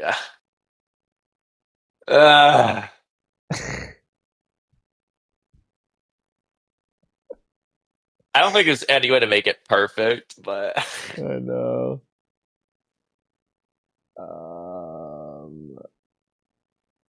What else? So, okay, real quick, I will just put this Mitsuki below Naruto and Sasuke, because this isn't full power Mitsuki anyways. But, okay, let's just add more characters real quick. The Jubi clone... Just a single Jubi clone, we could probably put Chunin tier. Yeah, I think that makes sense. That's fine. Yeah, Chibi and Shikacho were teaming up to kill a bunch of them. So they might arguably be Jonin. But... Yeah. But, like... I mean, they are catching some Jonin, but, like, at the same time, yeah, no, Araya, yeah, but I do think, just unironically, Araya as a swordsman just is easily defeating a Jubi clone 1v1. He is. And also, so is Sarada and Mitsuki. We literally see them doing that stuff. Yeah. Well, then again, I know that Yodo's, like, weak and all, but, like, realistically, she should be around a similar tier as Araya. Doesn't she just lose 1v1 to a Clawgrime? Or was it because she was surrounded and she got caught off guard or something? Did she just lose 1v1 to a Clawgrime? I don't remember. We'll just have the Clawgrime. Let's go look. Okay. The only two left are Mamushi and Hidari. What chapter would this be? Chapter 18? That's 20, right? Not No. 19? No, try 19. I think it's the end of 19. Okay. Okay, let's see.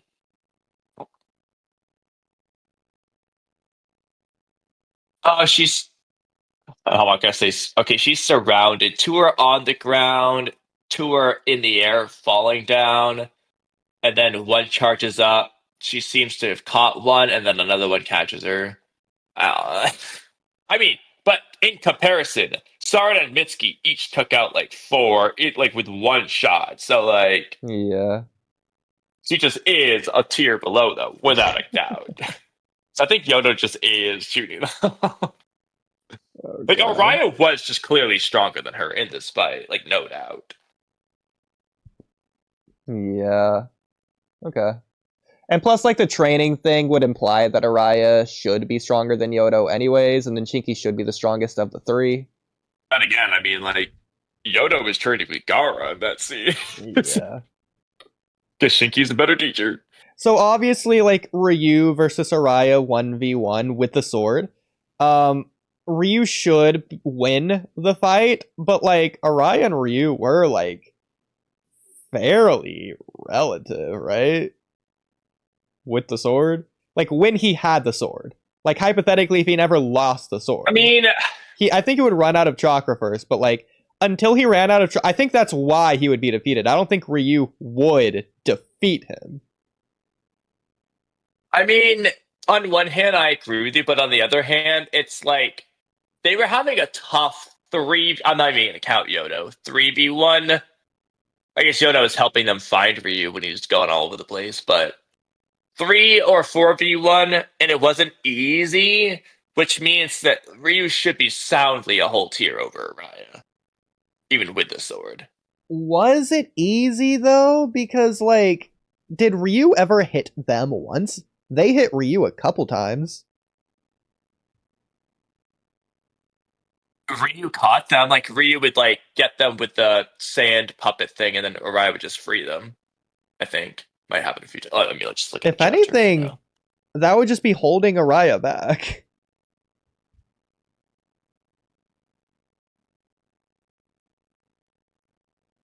Was there any time where Araya didn't know where Ryu was and Yodo called it out and then Araya, like, targeted that area? It's like, aka, Ryu could have, like, snuck up behind Araya?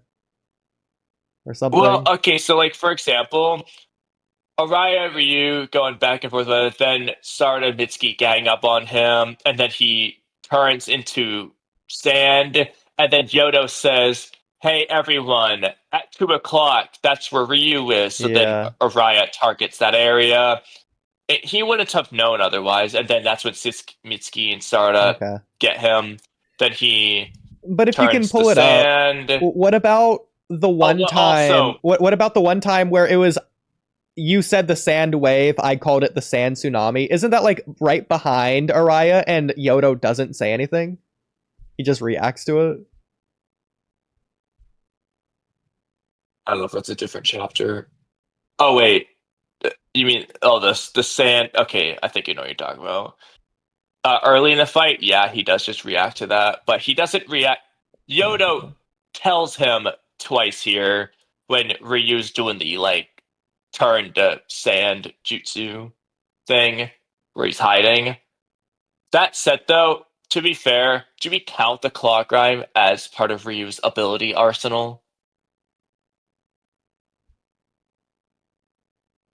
Because if so, Araya just is getting overwhelmed by all that. Even if he doesn't steal the sword, we just clearly see that, like, Ryu is going to overwhelm him in that case. So that's whether you want to count the clock. I would only count it if Ryu is controlling them instead of them being, like, autonomous.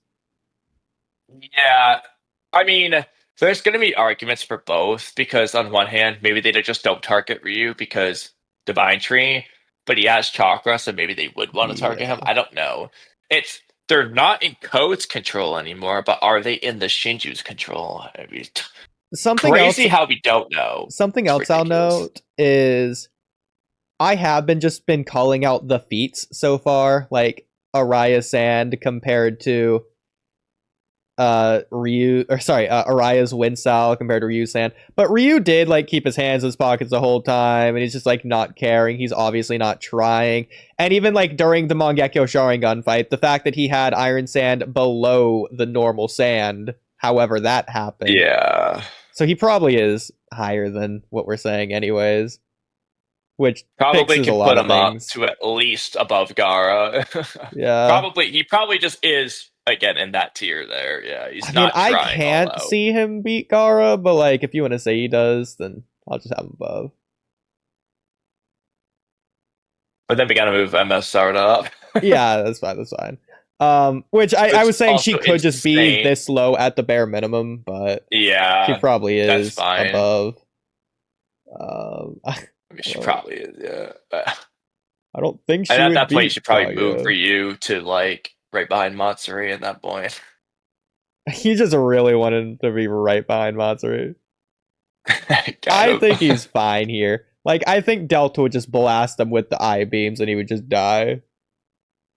Okay, but I think Delta would do that to the others too. So the others might be too fast. Like Ryu's just gonna stand there.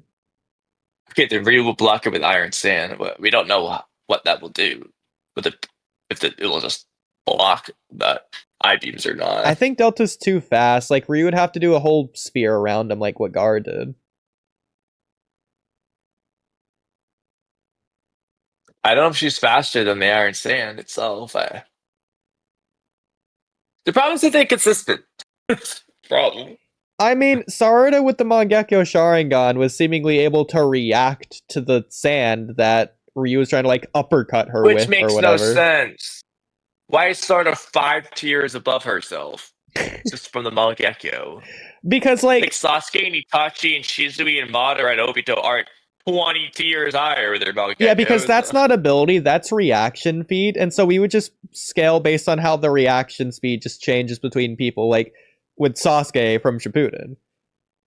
Well, then again, actually, based off reaction speed, regular Sarada can go up here because she outreacted Hidari's Chidori.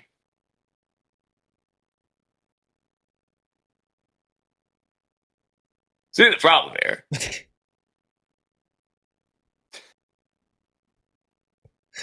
It doesn't make sense. I don't think Hidari's Chidori was all that crazy anyways. Plus, I think that was more of like the Sharingan than anything, but... It doesn't matter. If you're not fast enough to react, like Lee taught us, so Sarada can't be 1, 2, 3 tiers below Hidari and still react to that. Well, no, Sharingan I think he can if Hidari's not trying. But he was, seemingly. At that moment, I mean, he was trying to the extent that he was going so fast he couldn't control his body. He literally talks about it. So he what was are you talking about? He wasn't moving. He literally comments on how you need like the Sharingan for Chidori because it's hard to control because you're moving too fast when you do the Chidori. So he was moving too fast to control himself. We've talked about this. It's tunnel vision. From moving too fast, as well as narrowing your focus onto a single point. The hand, maybe, but... But then again... Hidari was complaining about it, so... Sure, but then again... It also is like a flesh activation in your arm, and Hidari doesn't have flesh. I'm not going to use that argument for this because they're not doing that in the story. Okay. Well, narratively there, I don't think they're doing a power scaling thing. I think they're making the clear indication that Hidari doesn't have the Sharingan, whereas Sarada does, and that's why Sarada won and Hidari didn't, and it wasn't meant to be a power scaling thing. Yeah, but again, if Sarada doesn't have the speed, the body speed to move... like Lee taught us, the Sharingan doesn't matter. She has to have the physical speed to pull off the dodging feat. Okay. It's absurd! So, and then, yeah, and Konohamaru was able to turn around and block it. during Exactly. one That's why singular Hidari's feat. gonna move down, and it's not consistent. No, but you can't do it based on one singular feat. You got to do it based on the holistic fight. Yeah, that's why he'd be at least 1 tier over, but I don't know if he's 2 tiers over. So we could always just move TBV Konohamaru up, but Plus the fact that Hidari didn't even know how the ability works.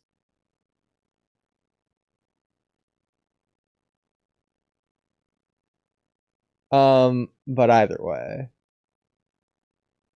I don't know where to put the Shinju, I'm not gonna lie, because I feel like we can argue all day long for why they should be anywhere from Otsutsuki to Jonin level. And the fact that, nobody's arguing Naruto's placement here that much. Like, nobody's, arguing some of these placements. You know, the Kodachi characters, they're not arguing their placements all that much. It was pretty easy. It's these stupid two Vortex characters So that have a range of 5 tiers. Again, Ryu shouldn't be fast because this ability gives him a lot of strength. Mamushi doesn't have any abilities, so he's really fast. Hidari's in between. But Shinki is good in taijutsu, and that is Ryu's base. Shinki's good in taijutsu? What makes you say that? He goaded Mitsuki into coming in close, and then outsped, reacted, and punched Mitsuki. He actually out-taijutsu'd Mitsuki there. Granted, Mitsuki wasn't ready for that, but Again, then that's holistic fight rather than a singular feat. You cannot base it on a singular feat. I mean, CP doesn't use taijutsu that much, but based on what we see, he's pretty good at it. Okay.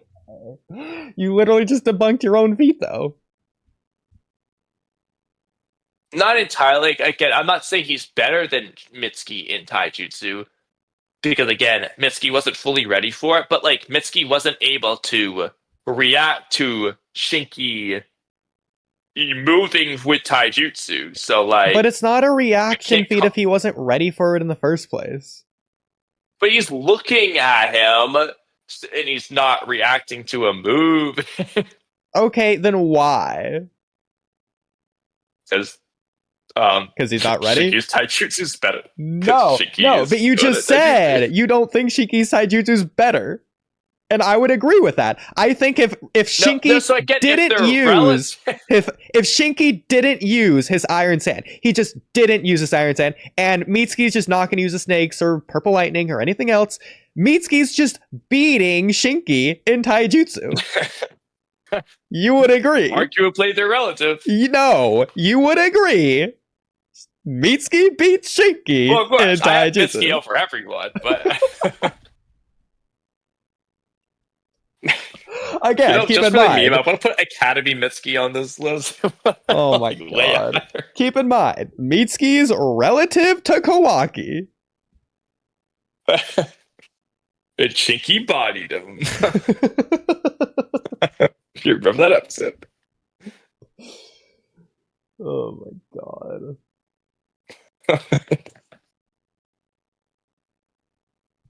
I mean, all I'm saying is I'm very confident of our not two blue Vortex characters on this list. I'm not super confident of the two blue Vortex characters because I think it is just inconsistent. And so our goal is just to find the best balance, the most consistent answer, but it's not going to be perfect no matter what we do. Yeah. Is this what we're going with, by the way? Do we have any changes? Do we have anyone else that we skipped? Well, I would put Mamushi over Hidari. No, that's everyone. But... Okay. Again, you can say that on stats, I'll give it to you, but I think how it should be is like this with Hidari and Mamushi. I agree. Okay. Okay. So now... Okay, before... Here, we'll save this as is, because I think this one's good.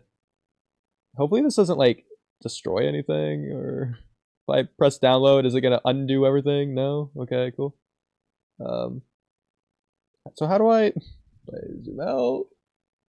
No thanks. Alright, while you do that, I'm gonna heat up some food. Okay. Did it actually save somewhere, or... I don't. I mean, just double check. Yeah, but See how? if you got it on your desktop or something. I didn't save it anywhere. Is the problem? So. Download image. Successfully downloaded. Where? You might have to create an account to. Oh, there you go. But I didn't. I didn't download anything. It's weird. Can I right-click save? Just make an account, maybe. I don't know. Do I not already have an account? See, I'm afraid if I go out of this, it's gonna like mess up anyways.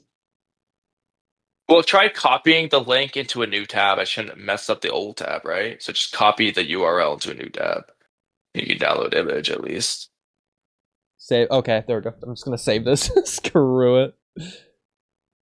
But I would also just when you're done with that, copy the URL into a new tab and just see what happens. Because that can mess up the old one, obviously. We'll already have this other one here, so I already did that.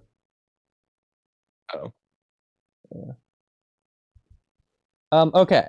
Well, that case. And now, I guess we'll make the I'm version. gonna walk away, but you can just describe anything you're doing. So Baryon mode, Naruto will go over Ishiki. Oh, well, hang on. Before we do that, I was gonna take away all the characters that we don't want on here for the list of who we send to like. Okay, yeah, you can people. describe it. Okay, so I'm just gonna take off Shibai. I'll take off anyone in Genin, so that includes Sumire, 2 Blue Vortex, Sasuke, and Kawaki. I'll take off Genin, Boruto, and Sarada as well. I guess I'll take off the meme characters, so Sage Mode Mitsuki being as low as he was. I'll take off like all the Kage who aren't Gaara. I guess I'll leave Shikamaru there. I guess it doesn't really matter. I'll leave Shikamaru there.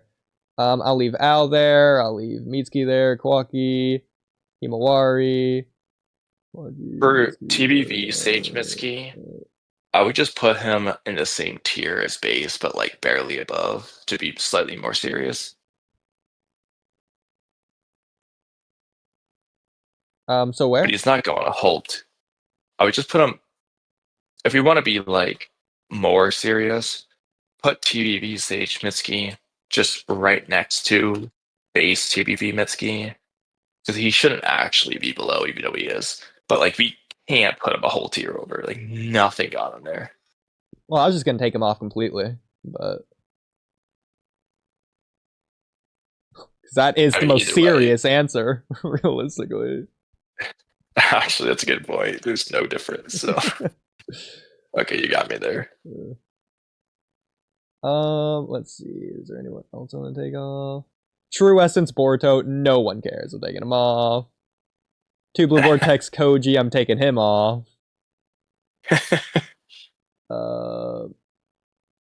Let's see. Do we have like multiple codes that we don't need?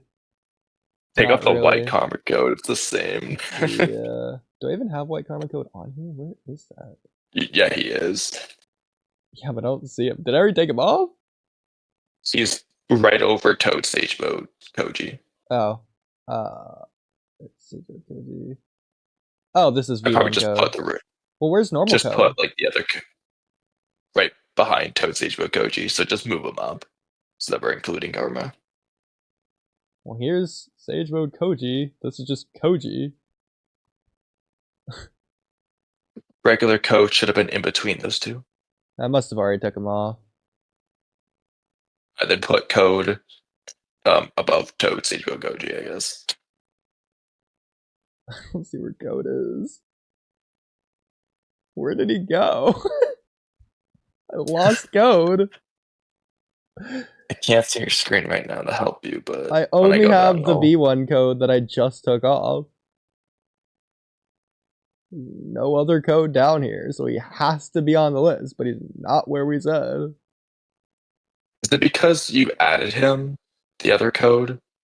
It is! Yep, okay, it removed all the characters we added. Yep, Sauron was saying that happens.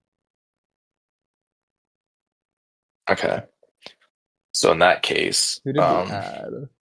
Put him back up.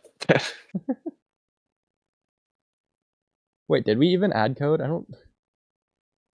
I don't know. We did add a code. Okay. Which code am I adding? Just base? It doesn't matter. We'll just consider it the karma code and put him over Toad Sage Koji. You're right. I did add that. Okay. Put him over Sage Mode Koji. All right. I guess we'll leave on Borushiki and Kawashiki. Do we need both of them realistically? I don't need them. I like having both. Okay. Do you want me to take off Boro? No, leave Boro.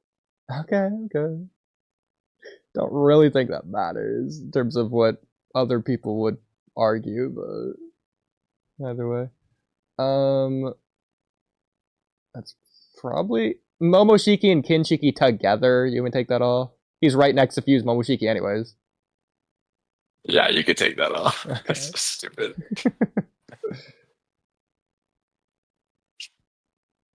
Everything else probably should be here. Should I have Gaara and Shikamaru together?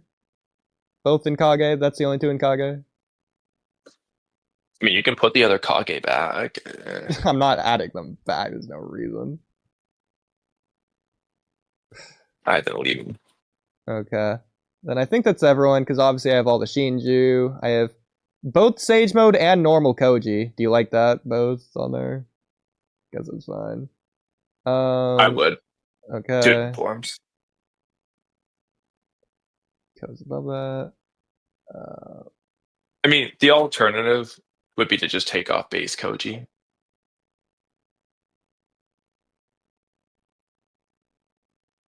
That's probably a little bit more safer at least. So, guess I'll do that. So there's less people to complain. Yeah. Okay, so I don't have normal code on here. Limited code. Did you want me to add that below Koji?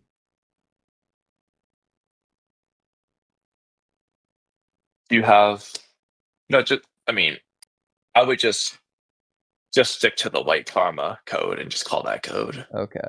He's using it anyway. Like, Sure. if we're gonna do just Tosei Hokoji, just do karma code. It's all he uses, like every time. Mm-hmm. Okay. I think that's everyone for this list.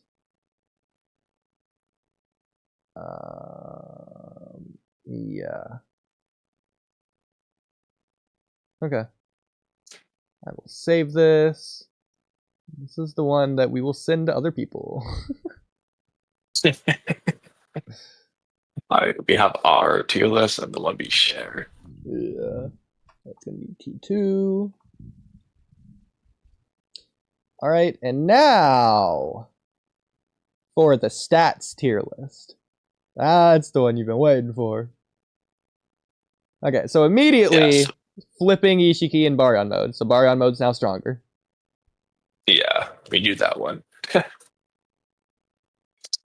We've said a couple other ones as well. What else did we say?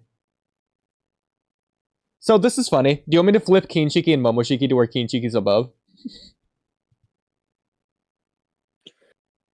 That one was arguable because, like, it's like Kinshiki's stronger, but like part of that's because of like probably it's because Momoshiki doesn't like apply himself to some extent though. So it's like if at the very least, if Kinshiki isn't slower, Momoshiki's more nimble, and that's what matters.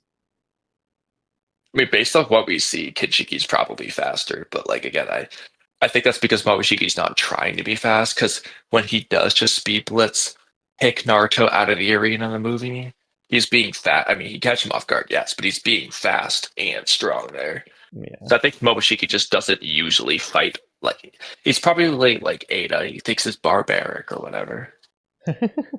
I agree. But I think it could be similar, I think that's the real truth, to like the Raikage, to where he just has a lot of mass, and so then the momentum, he can't really like slow himself down easily. Yeah. I'll also add that, like, okay, the animation doesn't make it look impressive, but Momoshiki using his weird sword, whatever staff thing, is just going 1v1 with Sasuke, and Sasuke isn't just dominating him. like the animation makes them look really weak. Like they're doing the worst swordsmanship ever. But like canonically, that's him 1v1ing Sasuke. Yeah. Okay, so by the way, I'm putting Mamushi above Hidari officially now on the stats tier list. That's obvious. Yeah. In fact, do I put Matsuri above Hidari? I don't think so. I feel like Hidari would be higher. I just feel like he'd be a higher stat than Matsuri. That's fine. I'll put Delta above Boro. I could probably put Delta above Koji as well based on that. Maybe. The problem is we don't know. Koji's definitely outdoing her with like smarts and shit, but I don't know if he is faster than her. But Toad Seichima probably, but not like I think that we have it's good. Okay. Would you have Code above Delta stat wise? I think so. With the karma, I would have put Code probably over Toad Seichima Koji too, but probably we don't really know, but probably. Okay. What do you think? I think it's fine the way it is, at least for now. Maybe we'll come back to it. Okay. Ryu. I'm just gonna put him Jonin tier. I mean, he did speed blitz Araya kind of with the claw grind, so I think he should go over Araya. Did you delete Araya? No, I'm sure it just got deleted though. Let me just add Araya back. Whenever I saved it, it deletes it. Forgot that we added him. Which makes me wonder, is Araya on the versions that we saved even? That we just did. Yeah, or does it delete it from that as well? Nope, it deletes it. There's no way. Bro, that's annoying. I mean, to be fair, I'll edit the image and I can just edit him in. That's because also, to be fair, how many people we send this to are going to be dying to know where we put Araya? Yeah. So I guess it doesn't even matter to rank characters we add, but whatever. I mean, I'd say based on feats, these two are relative, but realistically, Ryu should be above. Yeah.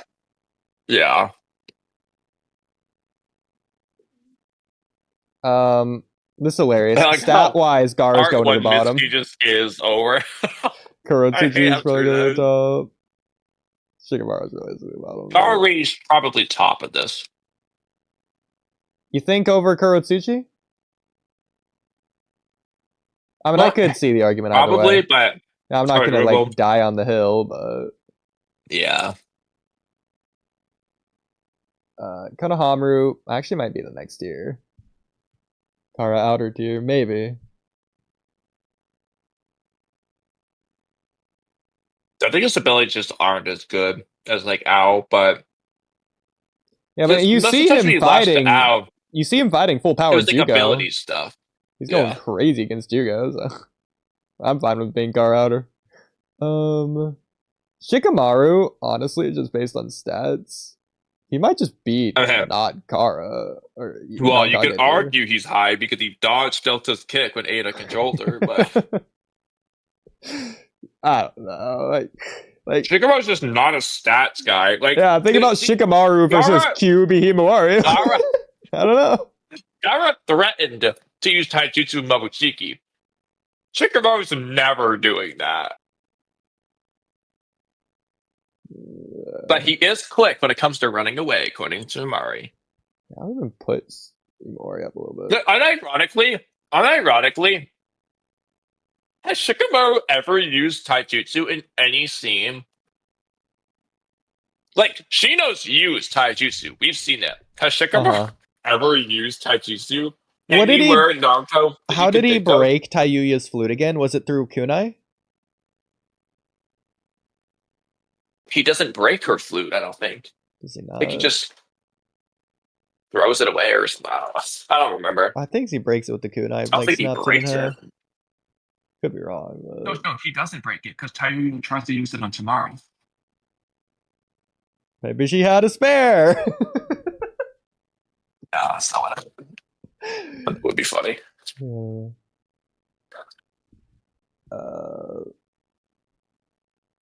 So yeah, I don't.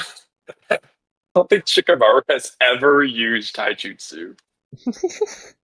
Stupid. It's so ridiculous. He might be the only character who fights who never uses taijutsu. He just might be. Like, unless he's done it in a filler that I don't remember. But I don't think that's unironically crazy. I think Shikamaru is the I almost want to make that a clip. It's only gonna last 1 minute, but I think Shikamaru is the only character to never use taijutsu in all of Naruto. So here's a crazy one for you. Stat-wise, Shikamaru or Mangekyo Sharingan Sarada? I mean, this is Shikamaru. Shikamaru has no feats other than the dodging Delta thing. He's scaling up from the war arc. You know what? I probably would have Mangekyo Sharingan Sarada because just based on the fact that Ino Shikacho is defeating the Claw Grimes, Sarada 3 Tomoe should be stronger than Ino Shikacho, at least individually. So she should be massively stronger than the Claw Grimes, stat-wise. And then we get the Mangekyo amp on top of it. So by the way here, I do want to go over what the Mangekyo amp does. At least the one translation that I sent to Thunder God one time. So I'm going to find it really quick. And we're going to find it. And we're going to go over it. Thunder. Oh, no. Okay, what about TG? Okay, there's TG. Control F. Mangekyo. Let's see what that works like. Oh, there's a Mangekyo.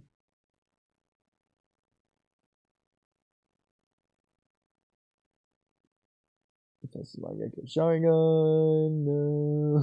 I don't know exactly which translation. I've done a lot of these at this point, but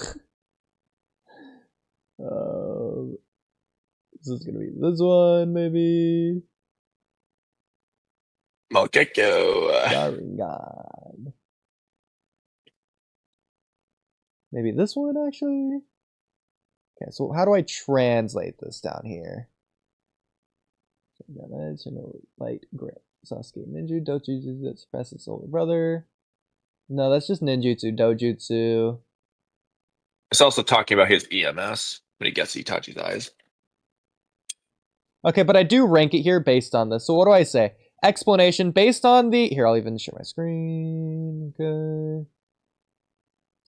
Based on the honorifics of the Japanese language, this text is implying that Sasuke was below Itachi in terms of ninjutsu and a dojutsu ability. However, after Sasuke gained Itachi's eyes, it is their eternal light that allows Sasuke to immediately, note it is immediate because it is using past tense, surpass Itachi, his superior. In other words, EMS Sasuke over MS Sasuke. If I were to rank it, Itachi superior to his own eyes, but Sasuke is inferior to Itachi's eyes until he gains them. If I were to rank these based on power, based on this, I would say...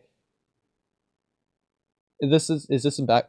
Okay, so base Sasuke, and then Mangekyo Sharingan, eyes as a concept, and then Itachi, then a hypothetical Mangekyo Sharingan, Sasuke, and then Mangekyo Sharingan Itachi, then EMS Sasuke.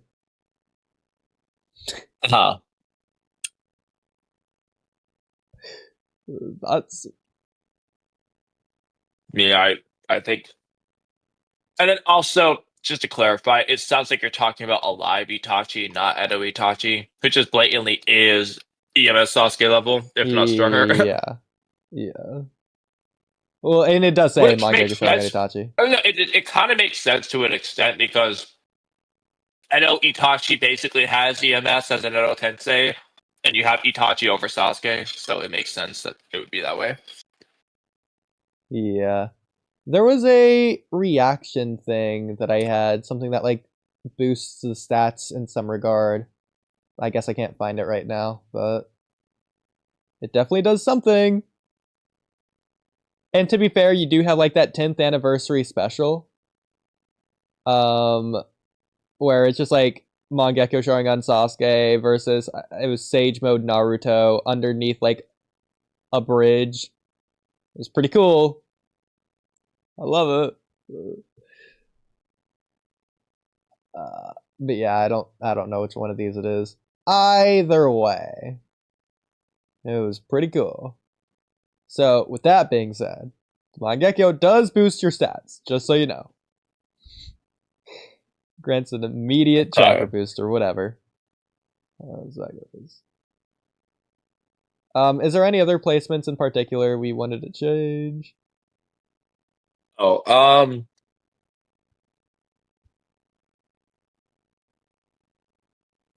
Maybe Boruto could go down. TBV Boruto. I agree. Because I was his looking at main that. thing clearly seems to be his skills more than anything else. I agree. So you could argue I don't know if he's a whole tier down or not, but he could be. Nothing shows that he's either superior or inferior to Code in stats. Unfortunately, we just don't know. There's definitely a skill putting him on high tier, but I mean, we'll probably be able to tell as soon as Kawaki gets his limiters off, and if we are told when those limiters applied. Because it should be after Kawashiki, who should be above Borushiki, who should be strong. So. Yeah. So, like, this just should be the case.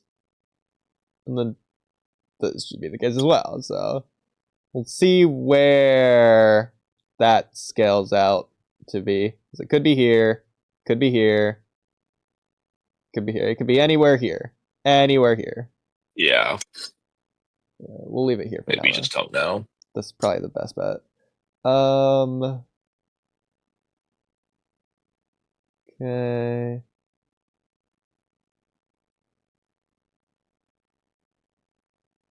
Should I have Mamushi even higher? Probably. I'm down. Like, realistically. Well, I mean, actually, yeah. Based on power, he should be right next to Boruto, really. Yeah, like all three of these guys Boruto. kind of what? Now the question is, what about Hidari?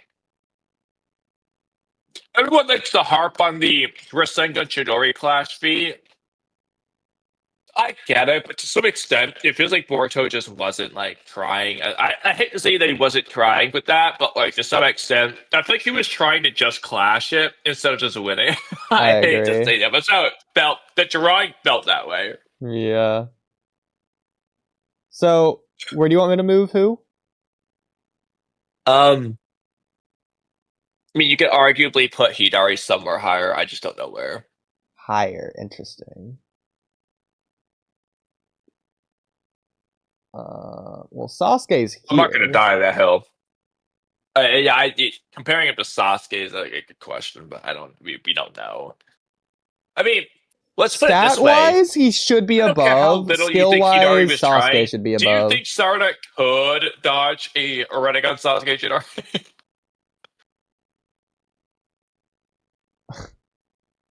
Well, that's the thing. Sasuke in the War Arc gets the Rinnegan. He should just be stronger stat-wise than Sarada Mangekyo. Like, in the War Arc. Doesn't just get the Rinnegan, he get Hakaromo. Well, okay. You're just making my case even stronger. I know. It's just, everything doesn't make sense.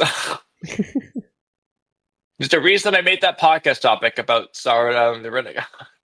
So Sasuke with the 3 Tomoe was Jonin level. And then we have Mangekyo Sharingan. Sarada should probably be above that, so I think this is probably fair. Bro, beginning of time skip Sasuke just is Kage level. Not the same Kage, that was the difference. Yeah. But it is Kage level. Because it just has increased over time, but...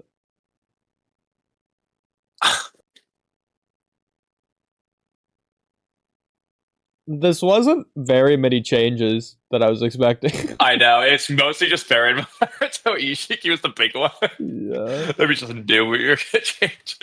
And then like Boro and Delta and Goad. Like... Is there anyone else? Like, could we put Himawari higher? Would she be down? You could put Daikoku 10 Naruto back on.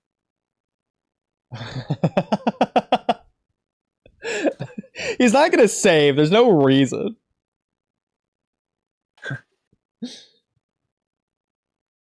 Oh my god.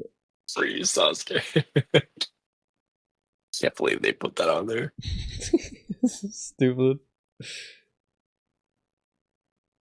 That's probably pretty good. Okay. Did we want Sage Mode Mitsuki to be at the bottom or the top? Or both? Well, do you want to add the part 1 Sage Mitsuki to this? I can't add. Put him at the top. I can't add any. Well, you added Araya. He's not gonna save. He might as well not even be here. It doesn't save them? No. Like in the image? No, it doesn't. Oh, I actually could always take a screenshot, but... Oh yeah, that's actually a good point. Why were we being dumb? Probably because it's a long list and you have to like zoom out far, but it's just gonna make it blurry. Whatever. Yeah, I mean, it works. That's what it's gonna do anyway. Would you save the image? Probably. Yeah. All right. Well, here I'll just take a screenshot. Just do both. Well, maybe zoom out one more so that it's not cutting off Shibai. I mean, I don't think that really matters, but yeah. Can I not? Then you had the part 1 Sage Mitsuki to the top. We're gone. Well, now I wish I just had that original list around where all these got like deleted or taken off or whatever. You know what? It's in the. No, we didn't know. Well, technically it is in the stream, but it was only zoomed in. It wasn't zoomed out like this ever. We just don't have that. Probably. Man, that's so dumb that they updated the website to do that. Like, they updated the website to add the images. Why would you update it to not save them? Yeah. It was weird. I'm guessing it's an account feature now. You have to be logged in. Maybe. Ruining their website. Either way. So let's put this in the tier list. Results, and then in stream. Wasn't expecting the tier list to be stream, but this was a pretty good stream. Well, it was like actually, the first half was rewrites. Exactly, yeah. The shooting again. The rewrites I wasn't ready for, but I loved it. Ikimoto failed. Actually, real quick before. If this tier list has taught you anything, it's that Ikimoto failed. Now you can end stream.